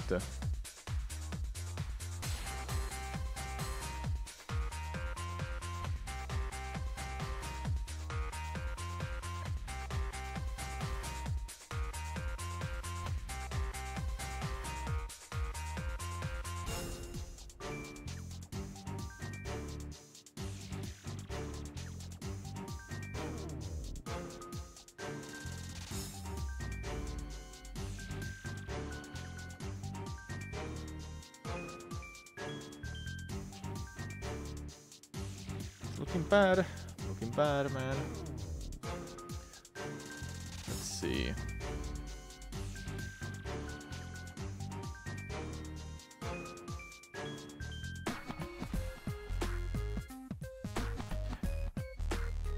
Here's what the Kotaku readers want from a PlayStation 5 Pro. What I want is just that they make a new console rather than make a Pro version. Why there needs to be a Pro version of a console? Like, what's the point, man? Like, I'm genuinely asking, what's the point of making a Pro PlayStation 5 Pro? Like, sure, 8K graphics are probably fantastic, but really?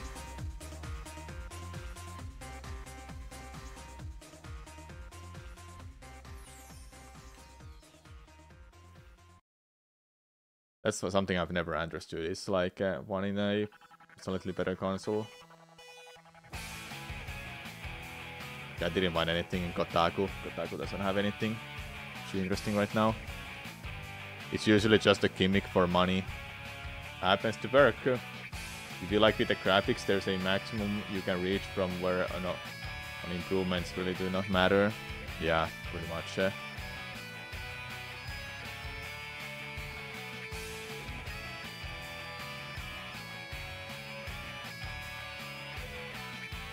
I saw this tweet, I think I showed it on stream, where someone bought PlayStation 5 Slim Edition and literally just put it in a bathtub with a lot of water and literally just did it for a clout. It was terrible to look at. A brand new console and you just drown it in the water.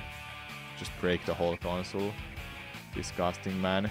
Yeah, exactly, hashtag why. They do it for the clout. They have the money, apparently, to just spend it on that.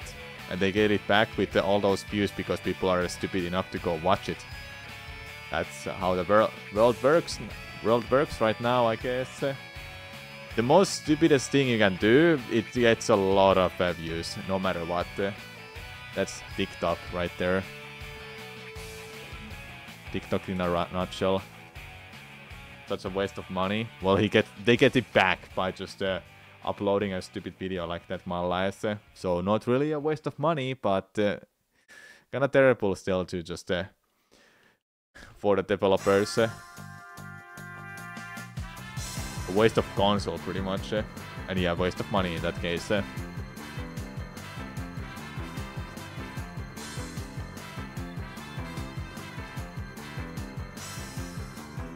I think for these people, money grows on trees, and that's just disgusting. It doesn't grow on trees, man.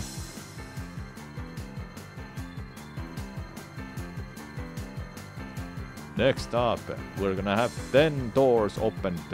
This is the attempt. Okay, I meant the next one.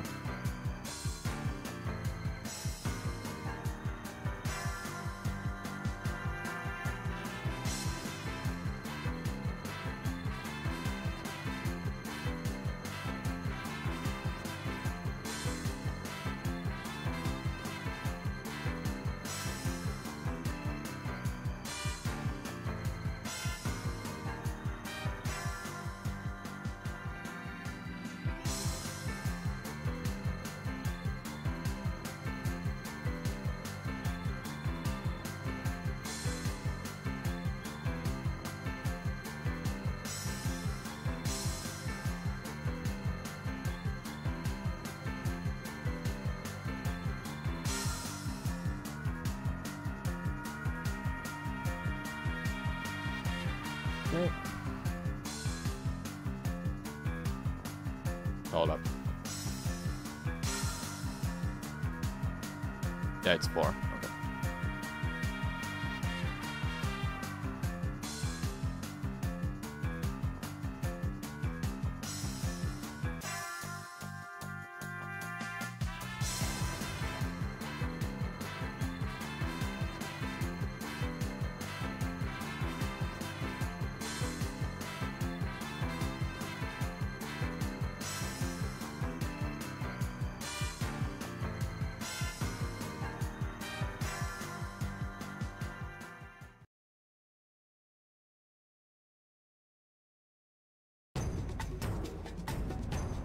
This is DK's Mario Strikers team.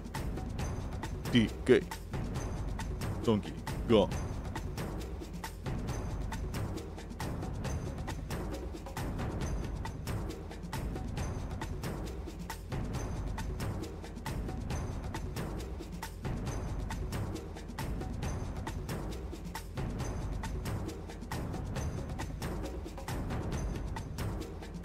It's literally all of it. It doesn't change. Okay, never mind. It's changing.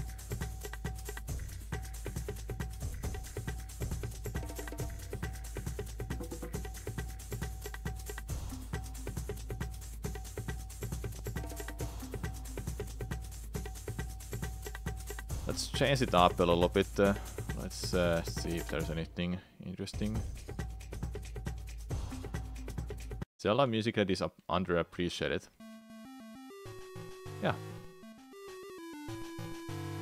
Yeah, this is good. Let's listen to this one for a while. If you have any suggestions, just let me know. I'm just picking up my favorites right now that I like to listen to. I'm just looking like the YouTube and finding something.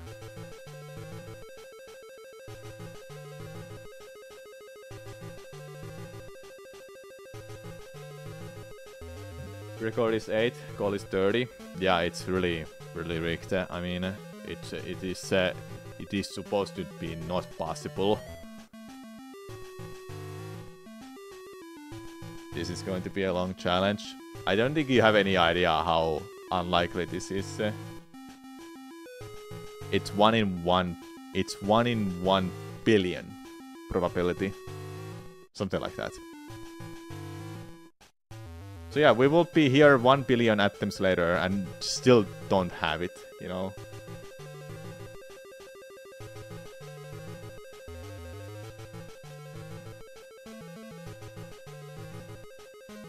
Have I considered streaming winning the lottery?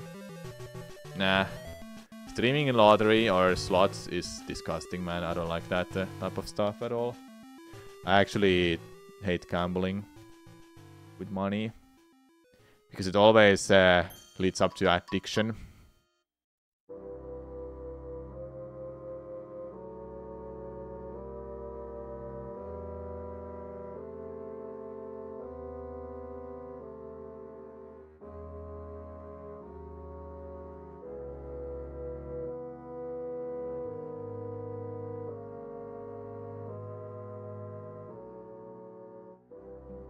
The furthest we've got today is 6 doors. And the goal is to just beat 8 doors, get 9. But today we might not be lucky at all, but we'll see.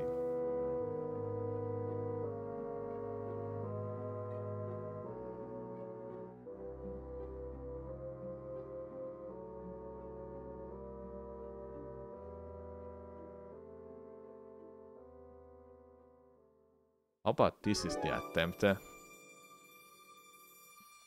Spoke too soon. No, it's 8 doors is my personal best finger. You can see it every time I start an attempt. I don't know. I don't think it's necessary to show my personal best on a layout when you can see it every time I start an attempt. I think that's how I see it. Like I just click Doors of Doom. And there it is, 8 doors.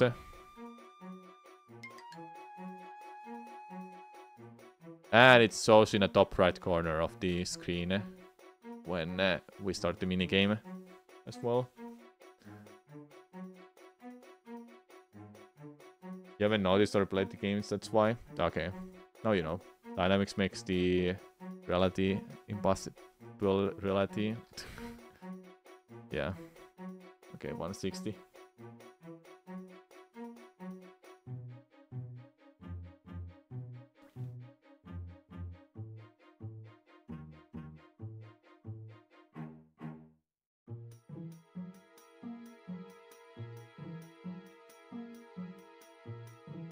You're just here for the history of this world record made by me.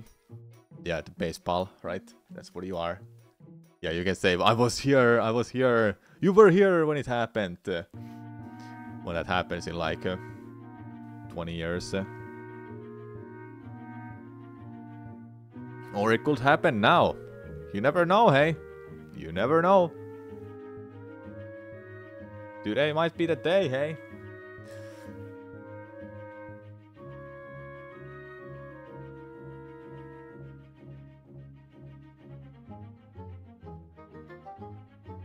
The beauty of this grind is that any attempt can be the attempt. Exactly. You don't know. Is it gonna happen now? In 15 minutes? Or in 2 hours? Or it might have happened yesterday. Who knows? You plan to watch it for the next 100 years, so you're already set? 30 times in a row, isn't that 1 in 1 billion? You're correct, Mappa. It is 1 in 1 billion.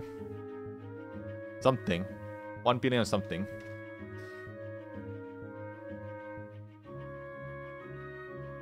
It's very ridiculous.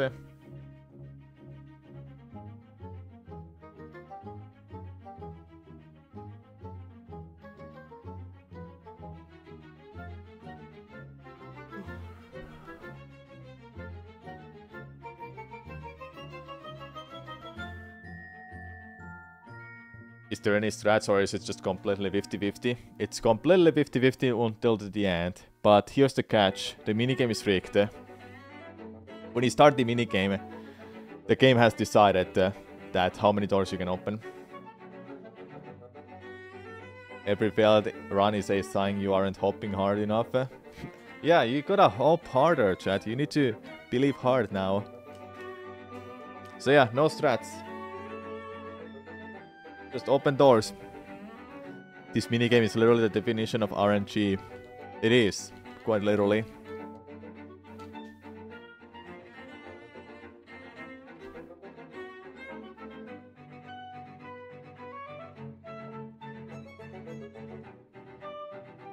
We need to believe in you, like we believed in Santa. Yeah. Believe in me and believe in Santa the same way.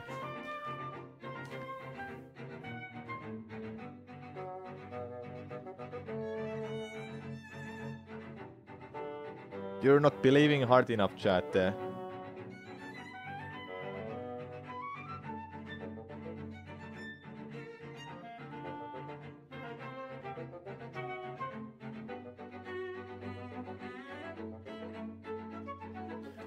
We need some rock music that goes hard, chat. Okay, I know.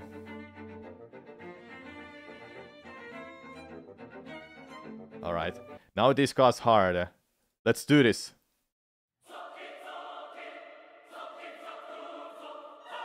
This is it. This is it, chat. Let's believe.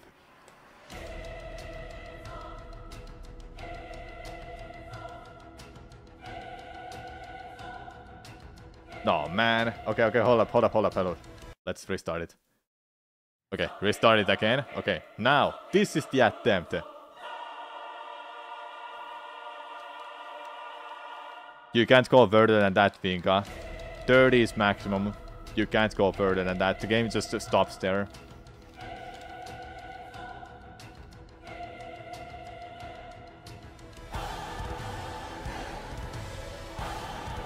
Okay, this is it, chat.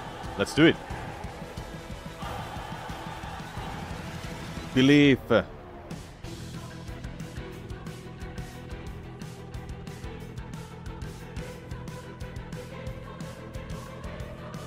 One door. Two doors. Oh man. Yeah, never mind. You can't force it. Okay, we need some new music. Let's put on some Metroid music. Because why not? Can you please use save state to demonstrate that the RNG is rigged on and which door you choose doesn't matter? I don't have to demonstrate it. You can just go and check it out yourself. From that link. I don't have to demonstrate anything.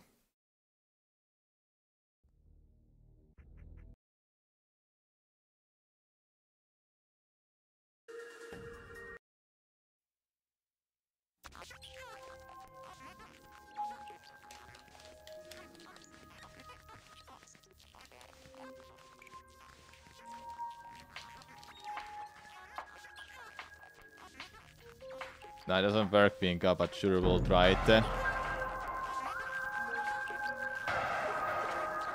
We can try it. See if it's gonna make a difference.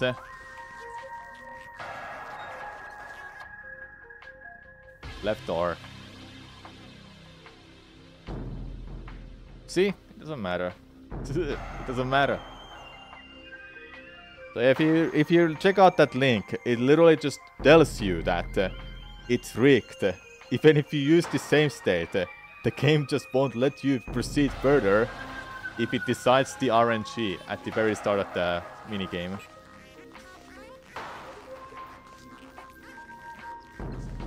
It's so stupid, but that's what it is.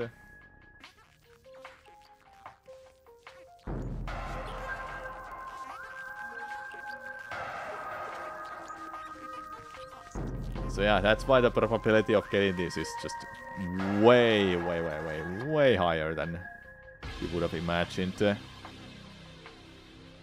Mario Party itself is just RNG. Pretty much, yeah. And just getting past 2 doors, 3 doors is just already lucky, I think.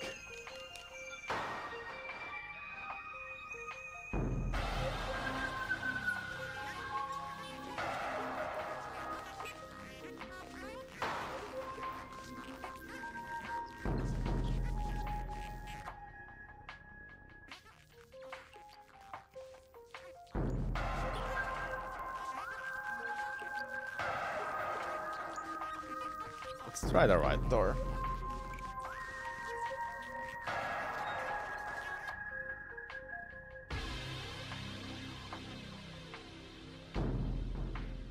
It never works, man. Let's just press the left door only.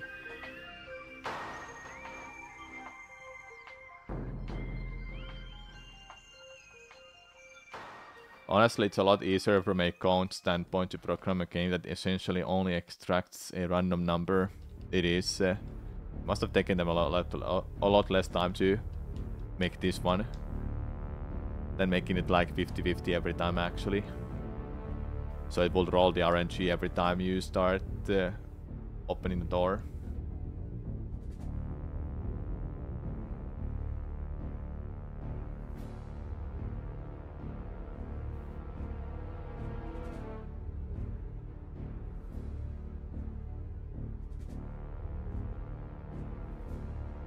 Yeah, it's 30, but really?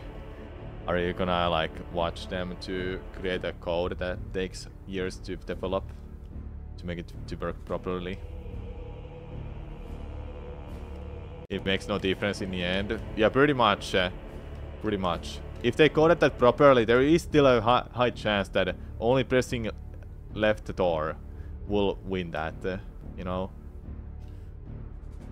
There is still a chance for that.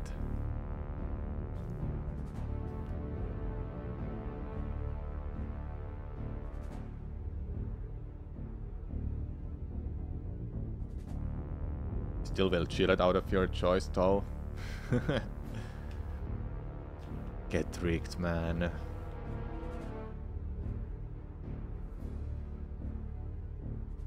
Hey, this will make it further. Never mind. Spoke too soon. It's always 2 doors, 1 door, 3 door. Like it never is more than that.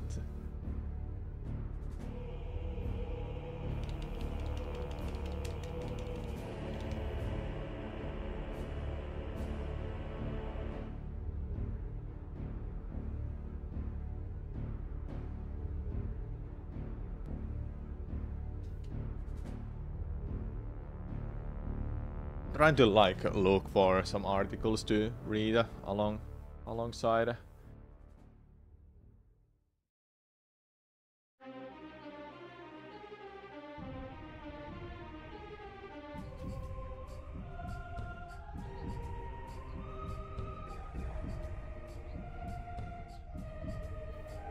Not really. Okay, let's see.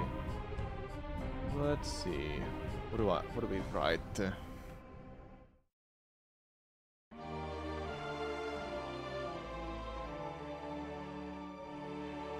Polygon has some gaming stuff. Let's see.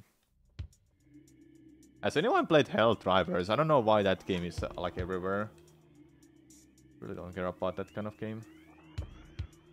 This game just proves humans have no free will and all of our actions are predetermined. In a way, Doors of Doom is an analogy to life itself. Quite literally.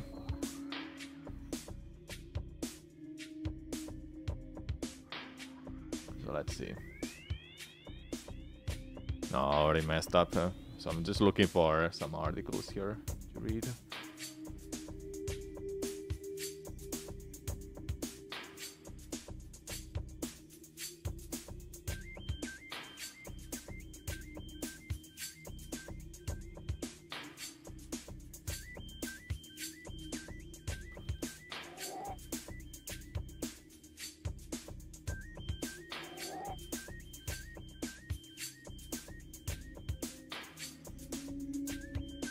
No, there's like literally nothing.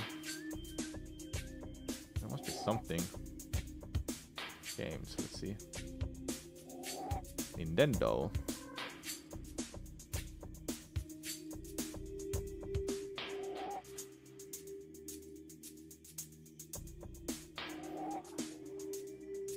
Anything here? The Wii U's failure forced Nintendo to look elsewhere, into mobile. Okay. Perhaps this is too much of a microscoping phenomenon to really determine any kind of conclusion of quantum phenomenon. Yep.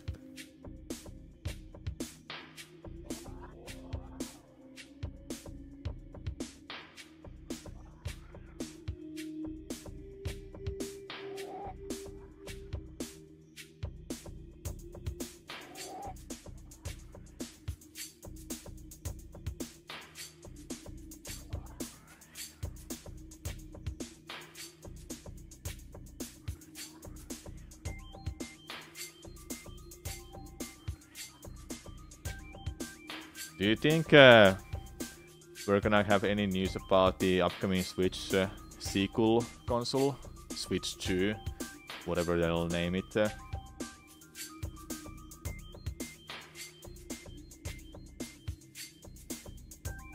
Switch 2 is the crunch time for Nintendo and backward compatibility. Yeah, I think compatibility will be there. Should run older Switch games. Looking back at every Nintendo Switch controversy, doubt and debate. Oh yes, let's read this. Oh man, really? Already messed up that. Alright, next one. Let's see. Ahead of Switch 2, let's look back on the Nintendo Switch. In the 7 years since its release, the Nintendo Switch has become a beloved piece of hardware. Not only it is Nintendo's best-selling console, it's one of the most popular consoles of all time. It's also the console that boosted Nintendo's reputation after the poor reception of Wii U. In 2021, former Nintendo of America President Reggie Will's aim, looking back on the Nintendo Switch, said it was a make-or-break console for Nintendo. That literally was because Wii U was just a crap. It was a terrible console. It wasn't like a terrible console, but it was marketed so poorly, so nobody know. But behind the rose-colored glasses of Nintendo's Switch's success, Nintendo has faced its share of controversies. Since 2017, Nintendo's been criticized for several issues related to the Switch console, like Joy-Con drift, the launch late of Wii U ports, and hardware shortage. ahead of Nintendo's next generation console, for which there will certainly be lots of new discourses. Let's look back at some of the controversies around the original Nintendo Switch. Let's see the short age. Just trying to lead this through. Oh yeah, it became nearly impossible to find Nintendo Switch when it was released at the time. The demand was high. That's one. Too many Wii U ports. I think it was good that they just ported some of those Wii U games to Switch, because not everyone got to play them on Wii U. But where's some of those ports that they made that they didn't make to Switch yet? Some people have been waiting for the Wind Waker HD and Twilight Princess HD coming to Switch. Those would have been amazing to have on Switch, honestly. People were upset for a few reasons, one of which was that people who owned the Wii U version would have to purchase it again to play it on Switch. True. And often these games were just expensive the second time around.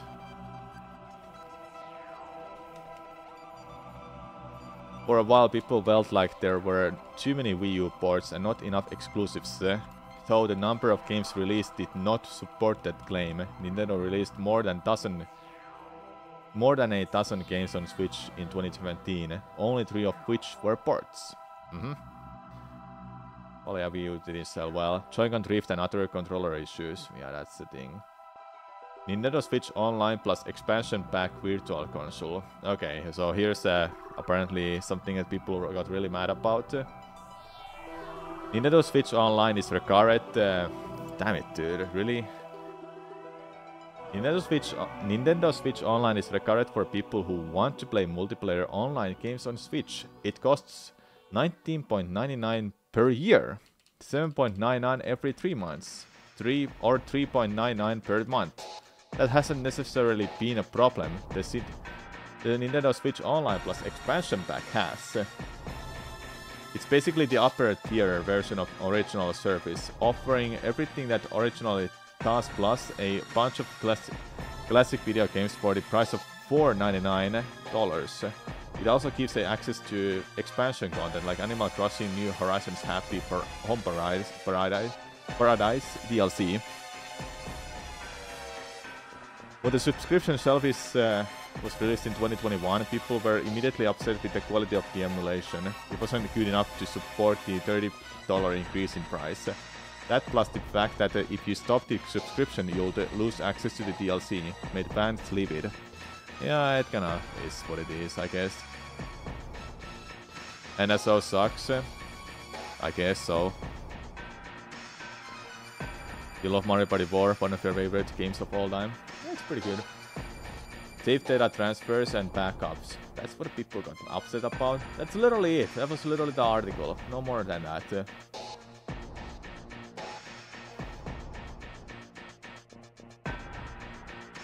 Oh man, really? We're not getting anywhere, chat, with this.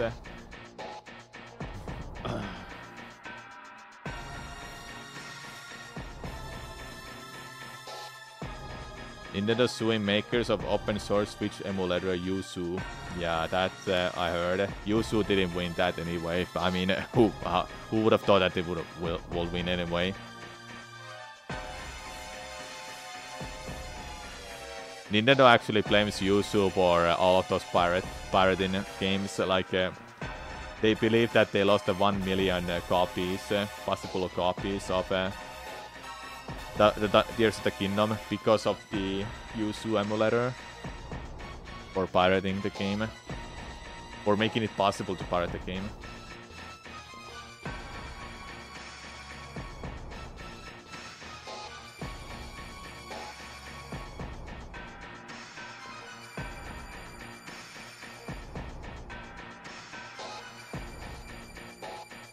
Lady Gaga is finally coming to Fortnite. Like every freaking celebrity is in a Fortnite at this point.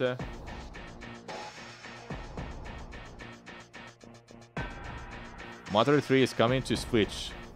but not for you. That's the headline. Alright then.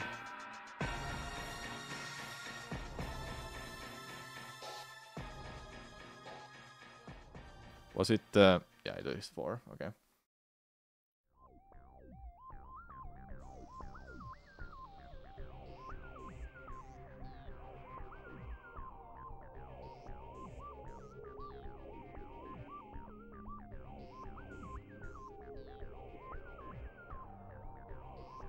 Mario vs. Donkey Kong is fine, but Nintendo remade the wrong game. That's a good point. It doesn't really offer anything new, right? If you played Mario vs. Donkey Kong. I completely missed that. I forgot it's coming. It went under my radar, and I didn't care enough to play it. I've never cared about those games. Not interesting enough for me.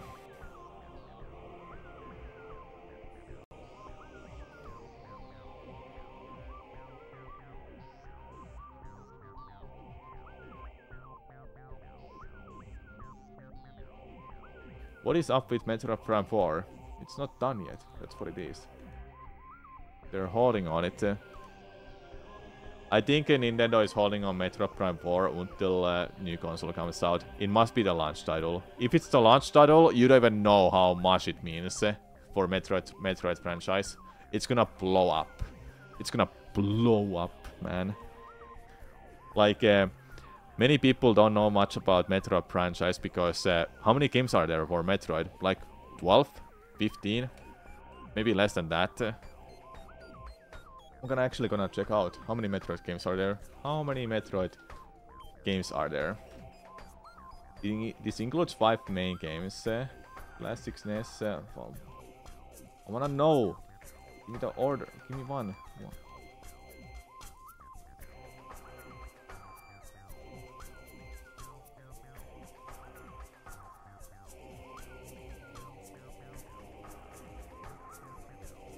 So there's 16 if you count remastered and trilogy version. So 14 individual games and 2 of them are remakes or remaster. Well, remake, remaster. It's not even a remake, the trilogy version, but yeah. Plus Zero Mission actually. So yeah, 13 overall games and 3 of them are remade, remastered, or remake. So not a lot of Metroid games out there. And if you think about something like Zelda, there's a lot more of those. Or Mario. Mario is huge. Mario is massive, man. Well, probably not as massive as Pokemon. Pokemon is huge too. Or what do you think, Chad? Which do you think is a bigger franchise overall in a world? Pokemon or Mario? I could make a poll.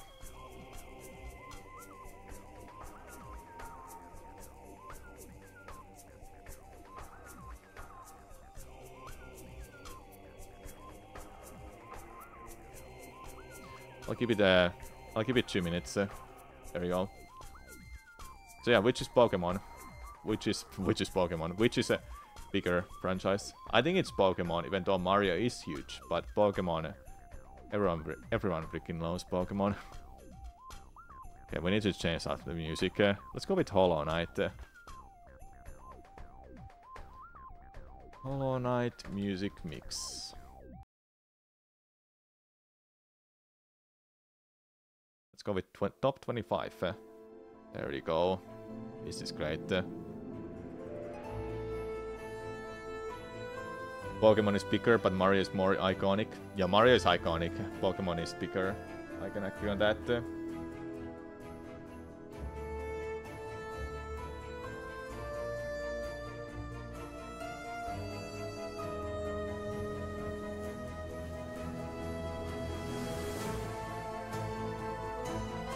No, Hollow Knight, the music is so awesome.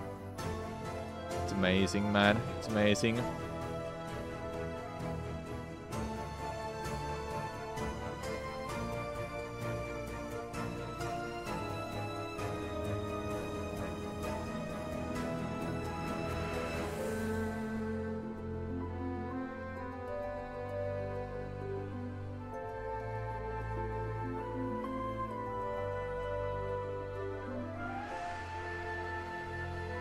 I don't see anything else here. Let's see. You can watch this dog speedrun on a NES game live today. I don't remember who the runner was, but their talk was speedrunning a NES game in GDQ in GameStone Quick. It was so awesome. How is that? How did they learn? How did they talk their dog to do that? I wanna talk like that too. We can just do some co-op speedruns. What is that ball? That's so rigged, man. One for each. As rigged as this minigame, I must say.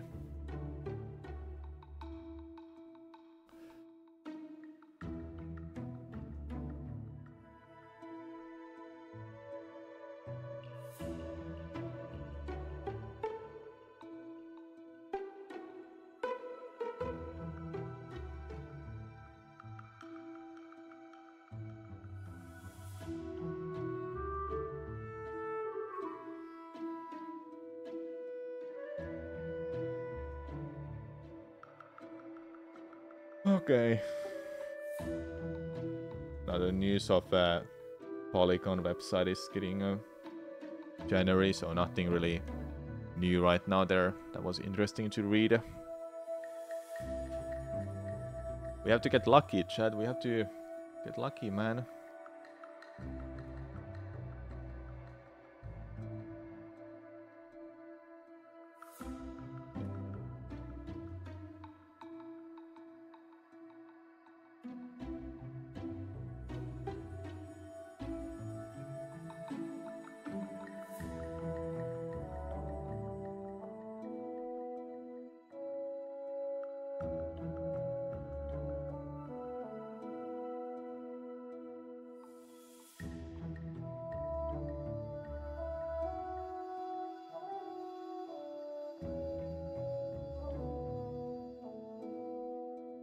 It's not working, chat.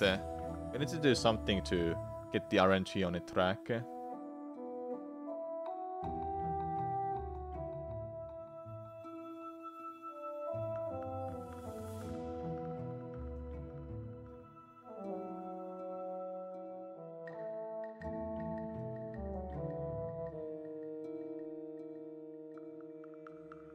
Okay, how about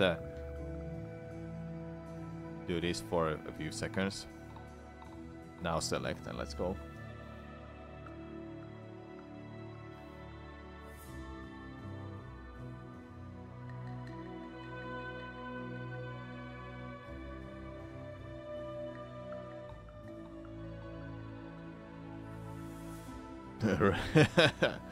Doesn't work, man. I think you believers have to believe another day.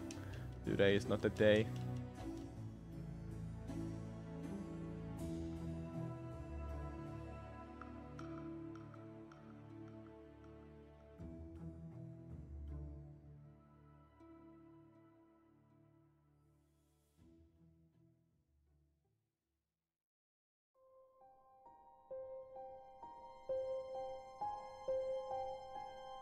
Man, I wanna play Hollow Knight all of a sudden. Should we try to do some no-hit attempts for that?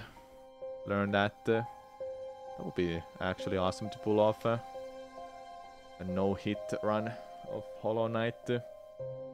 Just expanding the achievements. Alongside with this crazy-ass challenge that I'm working on. Okay, I think if I get under 1 hour 30 minutes for the Wind Waker, then I think I'm fine with that. And when it comes to Links Between Worlds, I should get to close to 130-ish. That would be awesome.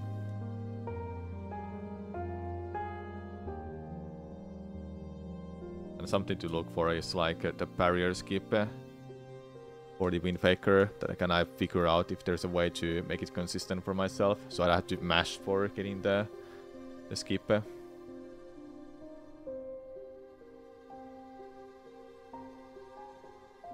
Every time I look at the screen, Bowser just spawns. I should look away. I should look away. Okay, I'm gonna look away this attempt.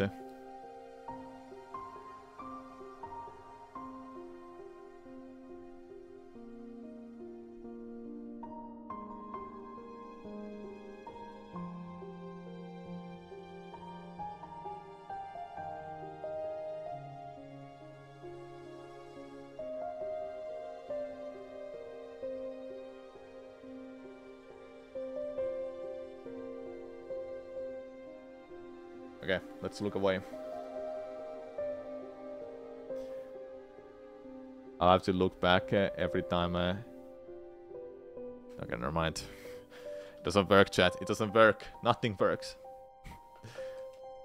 We've been so unlucky today. It's crazy.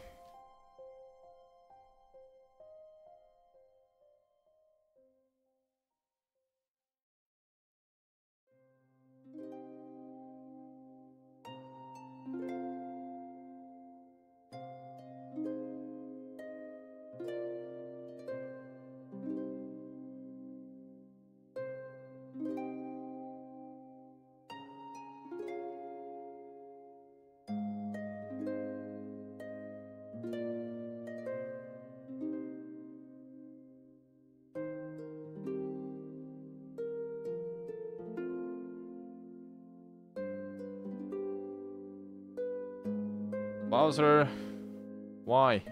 Why Bowser?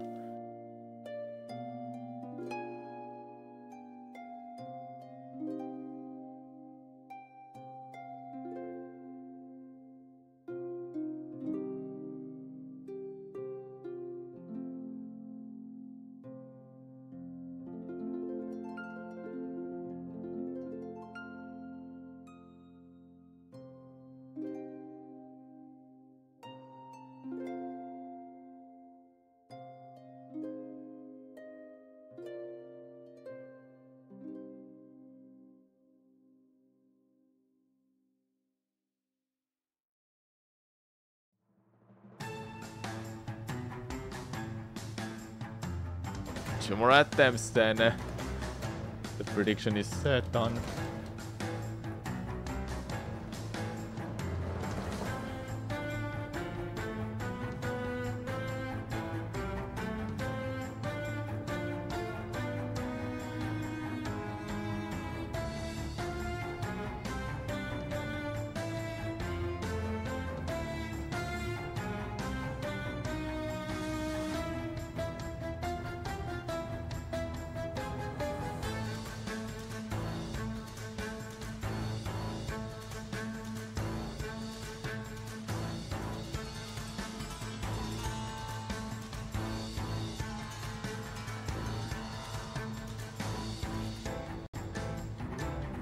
Oh man, alright, last attempt, then the prediction is done. I think at 3 hours I would like to be done for today, but I can keep going longer if I really like it.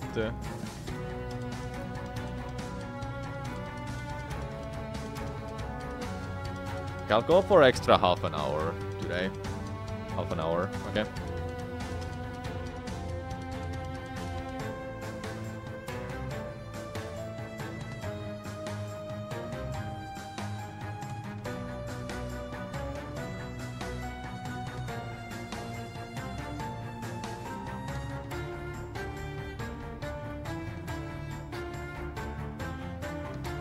Wow. 200.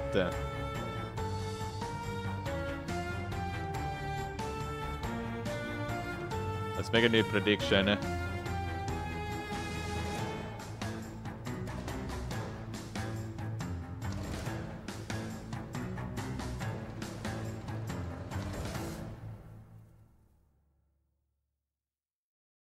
New prediction for 2 minutes. 2 minutes. Will I beat my personal best in 30 minutes or not? And that will be as long as I will stream today.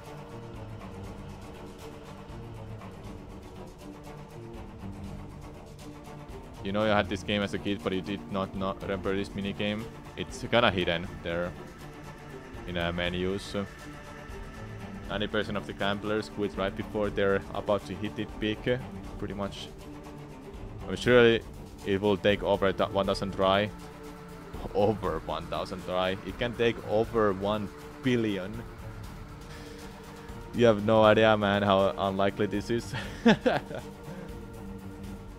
It shouldn't even be possible, honestly. This, if anything, should never happen. But if it happens, we'll be forever a legend, chat. So the prediction is going on, chat. Will it happen in... will I get a new personal best in less than 3 hours 30 minutes or not. That's how much I'll be playing today, then I'll be done.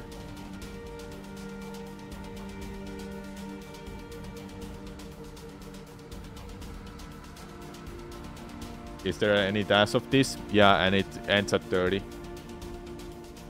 Because it doesn't go any further than that. You can just Google Doors of Doom Mario Party 4 dash or something and you'll find it.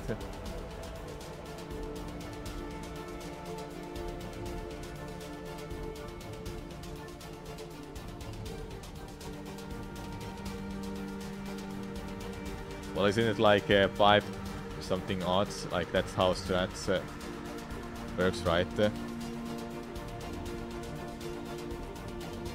Yeah, so the probability albi is 1 in 73,741,824. 1 in 1,073,000,000 something. Yeah, that's the probability, man. Jesus. Yeah, you know, it's not meant to be possible. It's not meant to be possible at all. Yeah, someone should have just gone. Yes, they will be rich after I get 9 doors.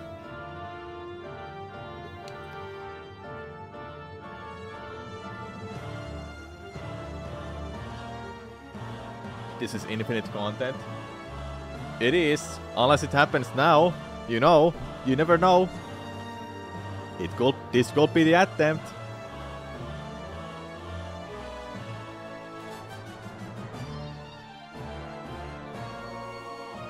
Never mind. Probably easier to win a local lottery. It is.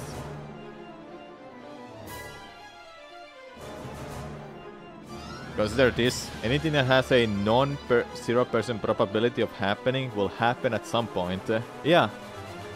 It is possible. More likely to happen than Dream's luck. Am I right? Because that was 1 in a trillion something, right? In an infinite universe, maybe? Yeah.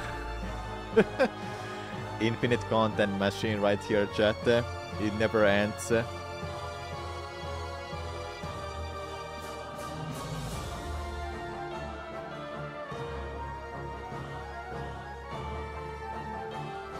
You never know. This might be. Never mind. It won't be that attempt.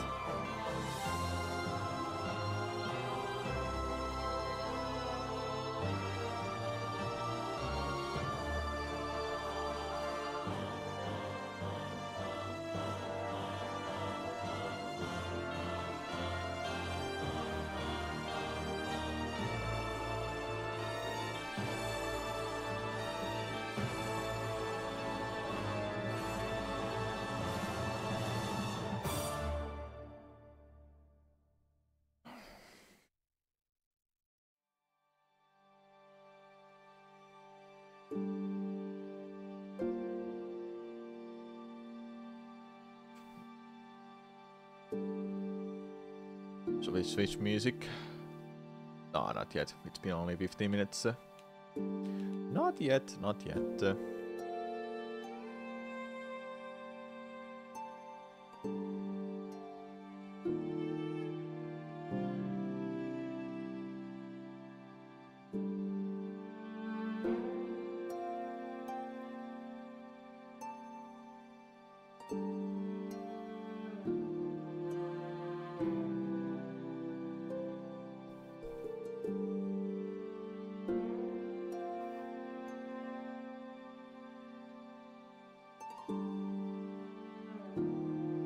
Thank you, Archik, for the raid. How was your stream, man? Doors of Doom. Yeah, you're about to see me. Am I gonna open door more than 8 times in a row? Oh, 3 times. We got 6 today. 6 is the highest. And it ends here. How unfortunate. Hello, everyone from Archik stream.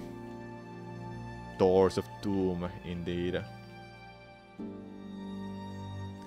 Those who don't know, the probability of getting 30 doors opened in a row is 1 in 1,073,741,824. Consider yourself really lucky if you ever get that.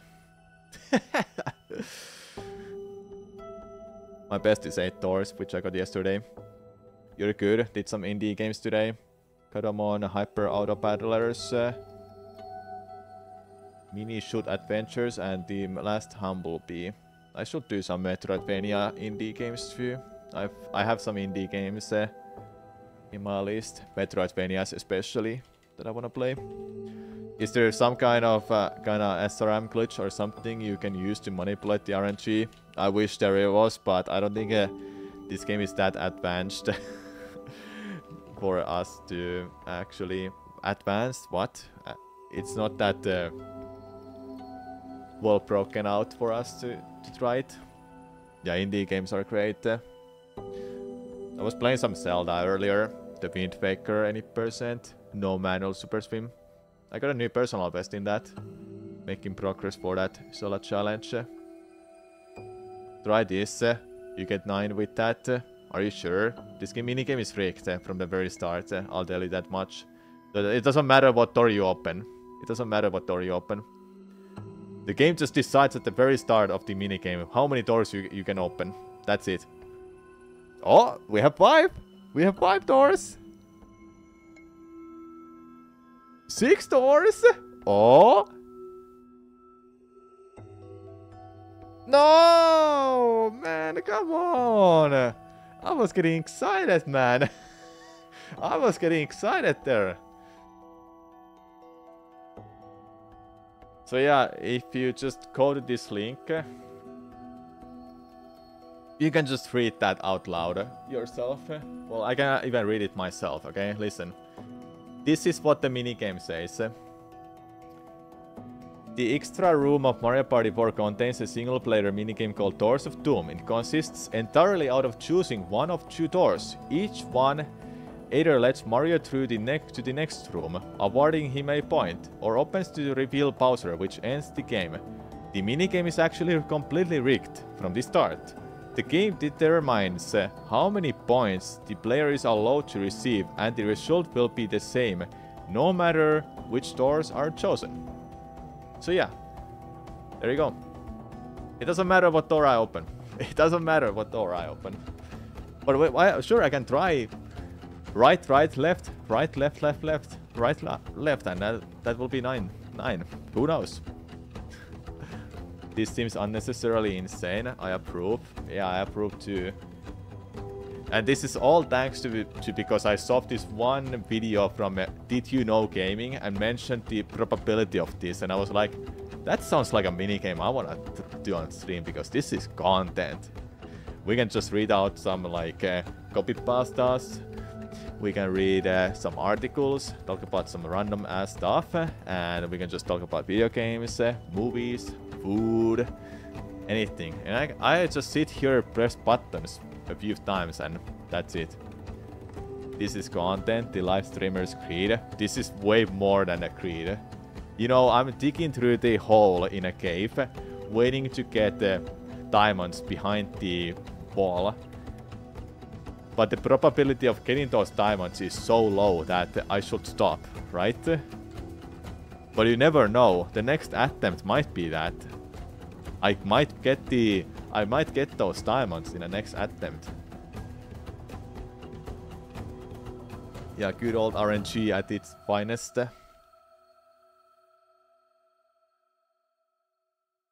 We need to do some RNG manipulation. Okay, up 3 times. 1 more. Then I press down like that. Yes. And there you go. RNG manipulation.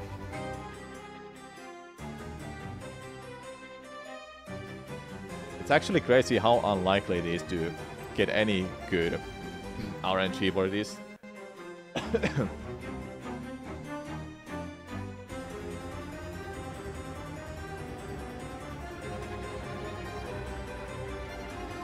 Damn. Hey, I got one door. You like the Hollow Knight music though? Yeah, we can change the music anytime you want too, so it's fine. What if you close the console, reset the game memory? What if you... I don't know, we can try it. We can change characters actually. We can change it. Let's change characters. Let's actually leave from this menu. That will change the RNG, right? Leave the extra room. Now it makes it safe. Let's try it again. Maybe this will work.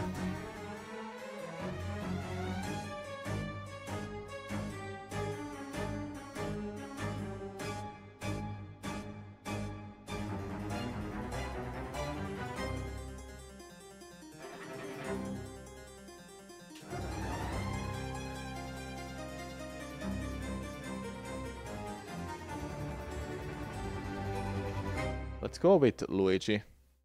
Luigi was fine. Luigi is fine.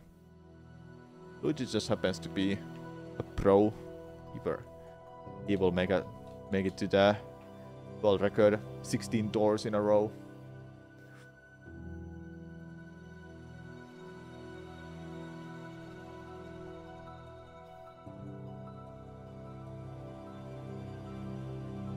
Oh man, it doesn't matter, man. It doesn't matter. Did we open the game again? Do we leave the extra room? Do we change characters? It doesn't matter, man.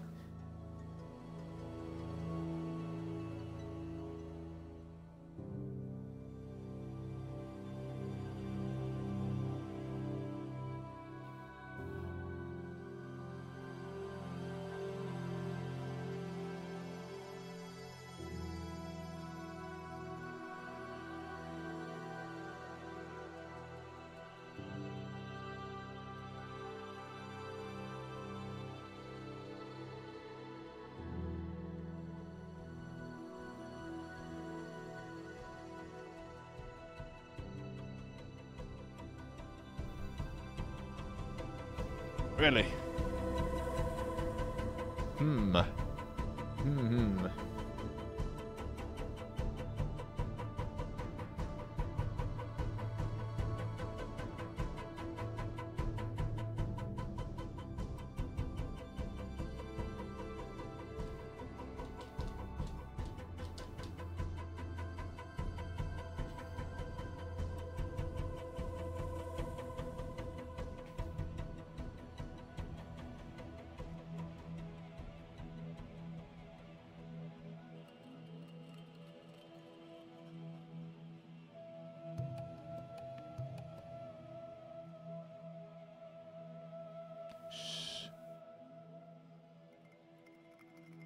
Oh, come on!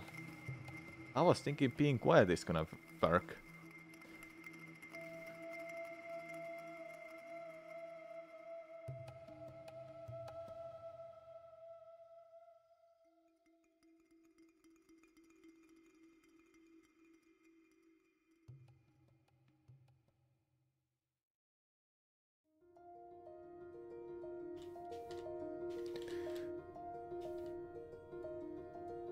Just because I'm listening, that's just because we're listening to Hollow Knight, I wanna play Hollow Knight, man. I wanna do no hit challenge for it.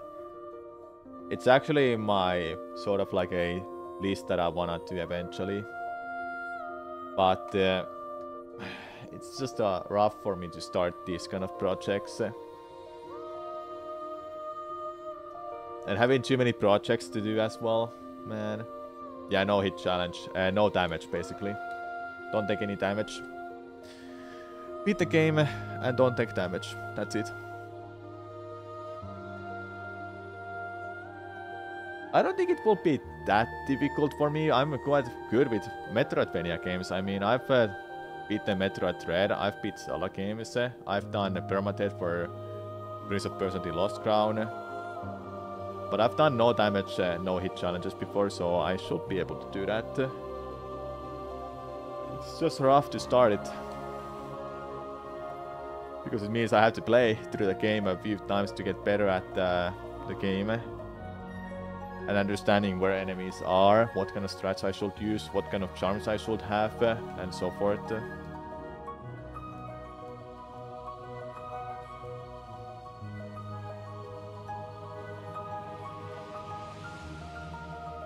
Someone was crazy enough to beat the whole game 100 no hit.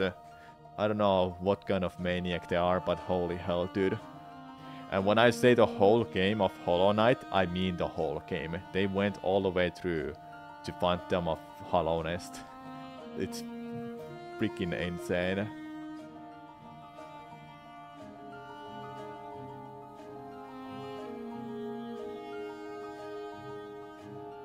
That, if anything, is a steel of mind. The mind of steel. To get that done.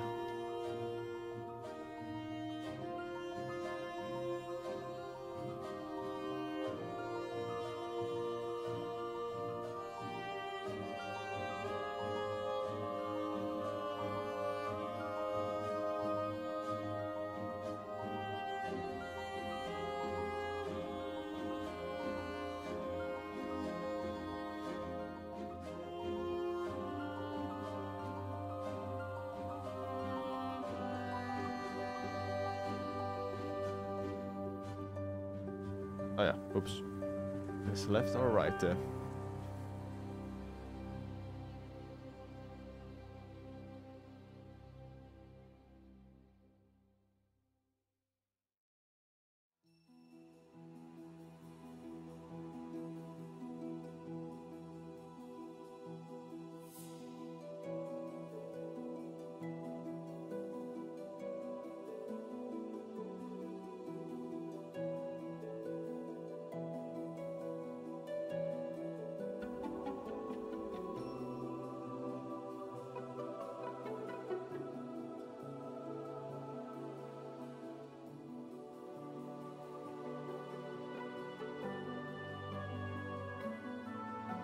You know, it would be crazy if we can implement this for chat, that you can just press anything.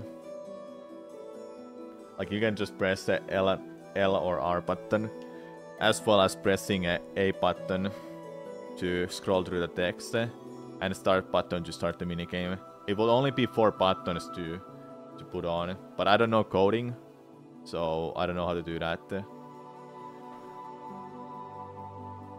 Would be great though if I knew coding.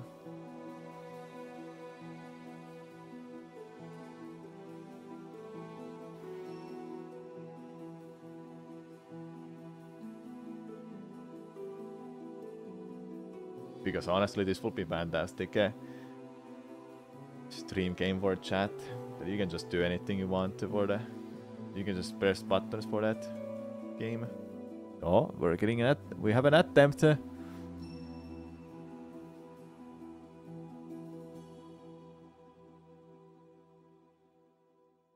Come on, man. Really?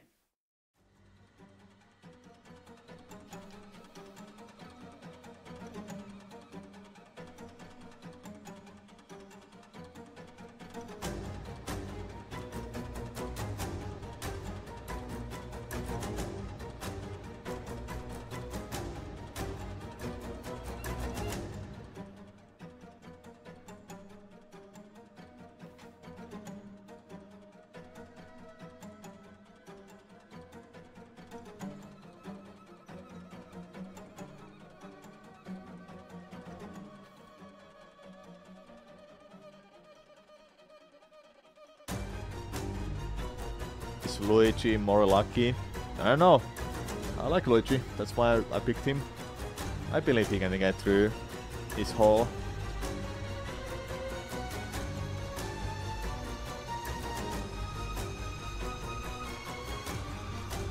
As soon as I change the door. As soon as I change the door.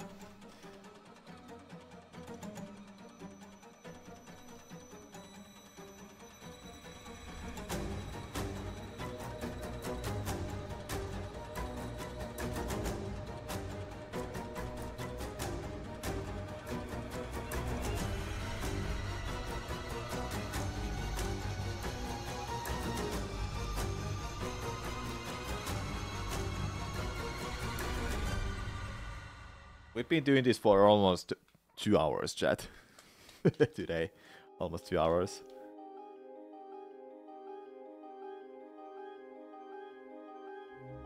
I think I'm gonna end the stream at 3 hours, 33 minutes and 33 seconds. That will be meme potential. I'll try to stop the timer at all threes at the same time. All threes. 3, 3, 3, 3, 3, 3, 3, 3, 3, 3, 3, 3. The number, not the thing that's outside.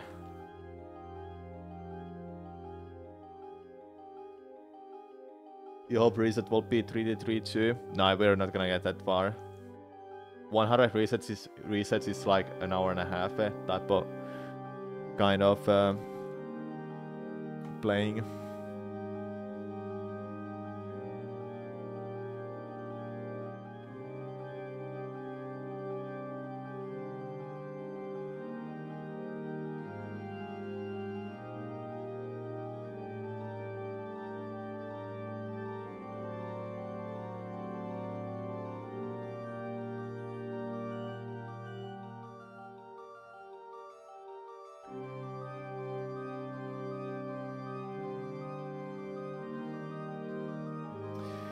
Oh man, I was believing for a second there.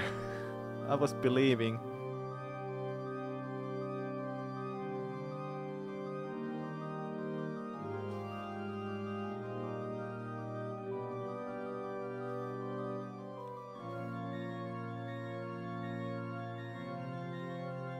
You were on the edge of the seat. Yeah, you started to believe as well, didn't you?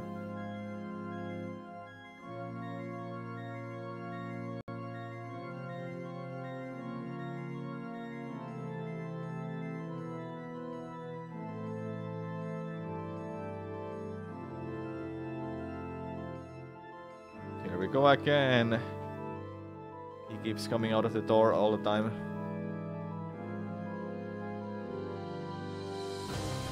What character was the World Record using? I actually don't know, but the second best used Yoshi.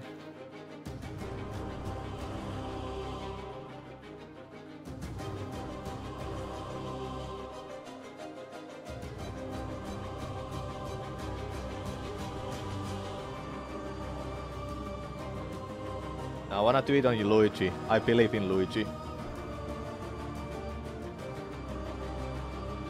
Well, if you use the dash, you can just get dirty, Vinka. Because with dash, you can check out the RNG and just go with that.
I don't know why, but I kind of want to just keep going. forever with this. I don't wanna stop today. You know, it's terrible, man. When a content like this is taking you over, this type of grind is addicting. It is way too addicting.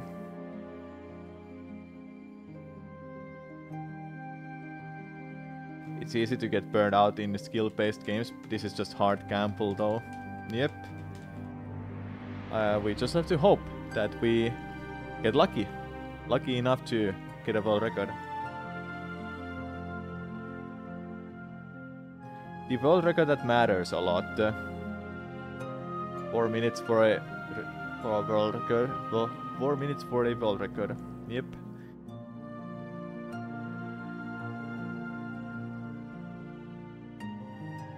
It might happen. Or not.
Two more minutes to go, or 5 more minutes, because I'll try to end it on a 3 hours, 33 minutes and 33 seconds, plus 100 being 33 as well.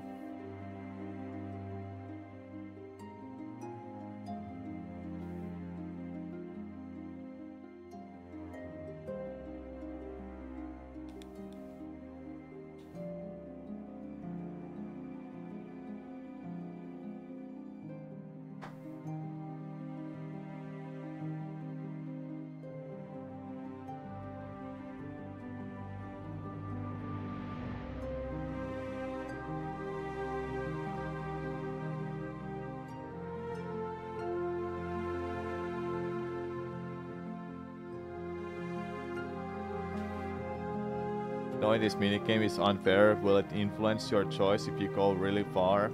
It doesn't matter. The minigame determines how many points you're allowed to get, how many points you're gonna get.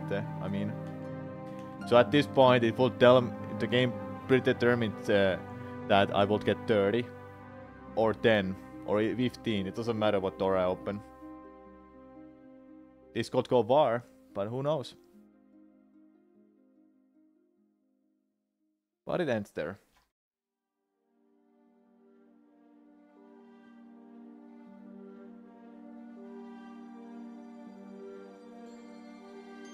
Okay. Will I still attempt if I die at 16? Yeah, I'll still attempt to get 30, yeah. Because why not, man? It's infinite content machine. I can surely take breaks in here and there, because why not? But I'll try to stop this stream at 3:33 in a timer. I'm not gonna stream too long.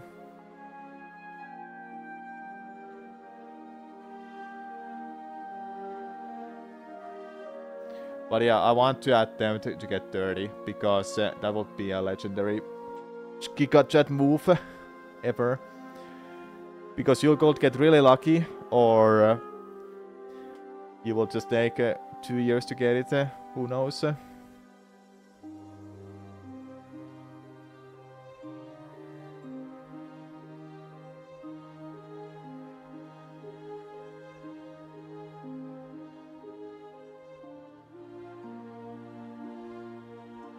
Come on, man! Come on! I was getting attached to that. 6 doors is the highest we've had today. He hasn't allowed us to get further.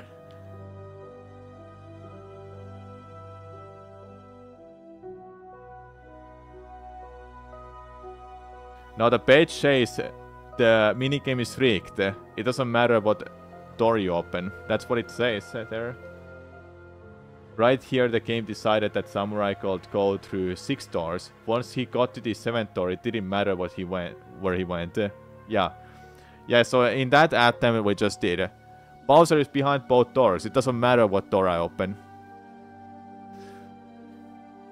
That's how stupid this minigame is. And there was the same thing too. It didn't matter what did I open a right door or a left door.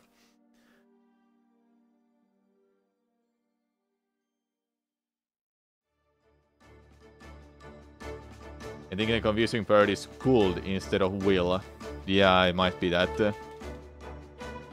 Now when you say that. But could I still pick up wrong door before? No. Okay. I guess I have to explain this one to you, Captain. Now we start the minigame. How many doors we can open? I don't know. 1, 2, 3. Which door do I have to open? It doesn't matter, because Bowser might be behind any of these doors. So there, if I open the right door, it didn't matter because Bowser was behind there. That's what I mean. Alright, this will be the hardest we'll be playing today, because I know the next attempt is gonna be longer than 20 seconds. I'm gonna stop the timer at 3:33. 33. Let's do it. So yeah, this is the end of the stream chat.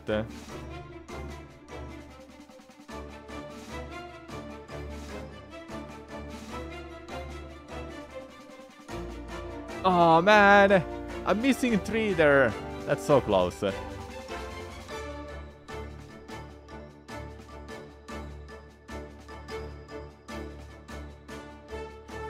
We were doing this for almost 2 hours. Jesus, man. Well, why not, man? Honestly thinking about joining you on the Doors of Doom and Bacon later tonight. Good luck.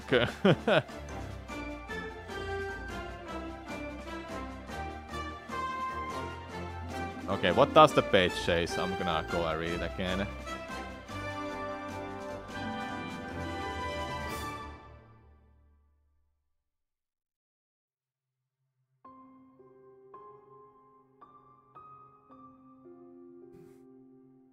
I don't know why, but it says the minigame is actually completely rigged from the start. The game determines how many points the player is allowed to receive, and the result will be the same, no matter which doors are chosen. Isn't that self-explanatory, or is there something I misunderstand still?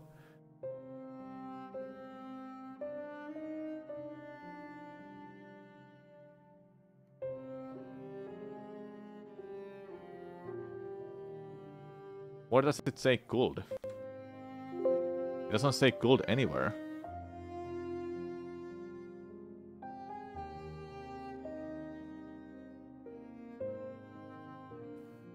What have you been reading till Dunsen, Captain? This is the page I'm going with. I'm going with this page. It literally says it here.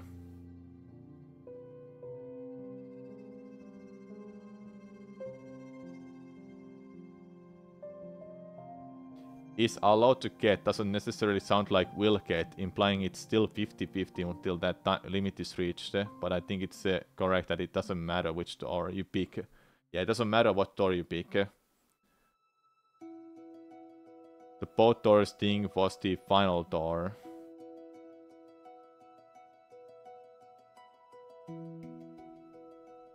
So is it just worded badly? Because I'm not English speaker. That's how I just understand it. maybe it's just written poorly then.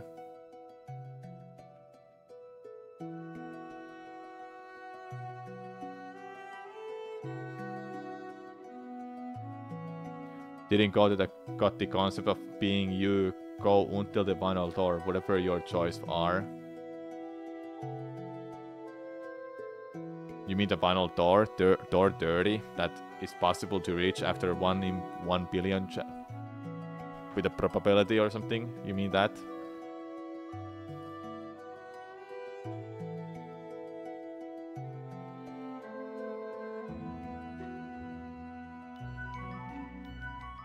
For you, all the doors before this final door were all 50-50. Yeah, it's all 50-50, but until the last door, it is 1 in 1 billion or so. The result will be the same, no matter which doors will be chosen. So I think you can pick whichever door. Yeah, it doesn't matter what door you pick. The game literally just chooses. This is how far you get. Get there, get your points. No matter what door you pick, it doesn't matter. You will end the minigame here. Is that better way to explain it? Doors are whatever. Just pick whatever door. But the game has already chosen that you'll get this far when you start the minigame.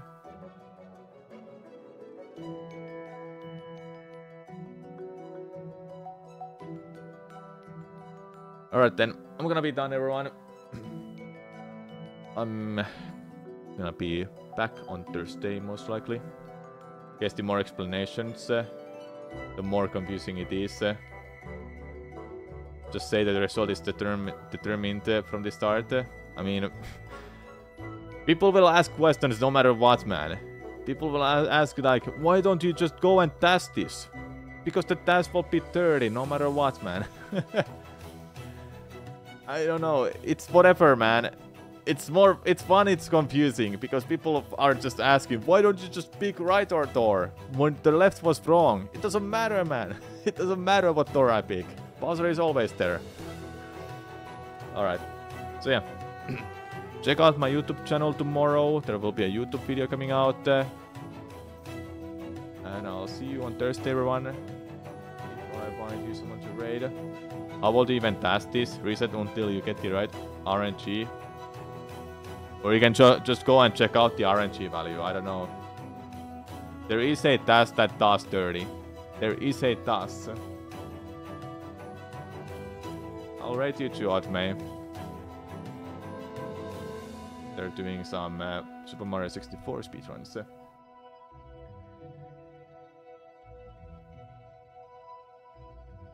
The RNG is chosen at the start. The door choice is an illusion and affects nothing. Yeah, it's an illusion. It doesn't matter what door you pick. Why do I have to repeat myself all the time, chat? Why I have to repeat myself all the time? It doesn't matter what door you pick. That's the point of the minigame. It's stupid, but that's literally the point of the minigame. We just keep opening doors and hope that we get far.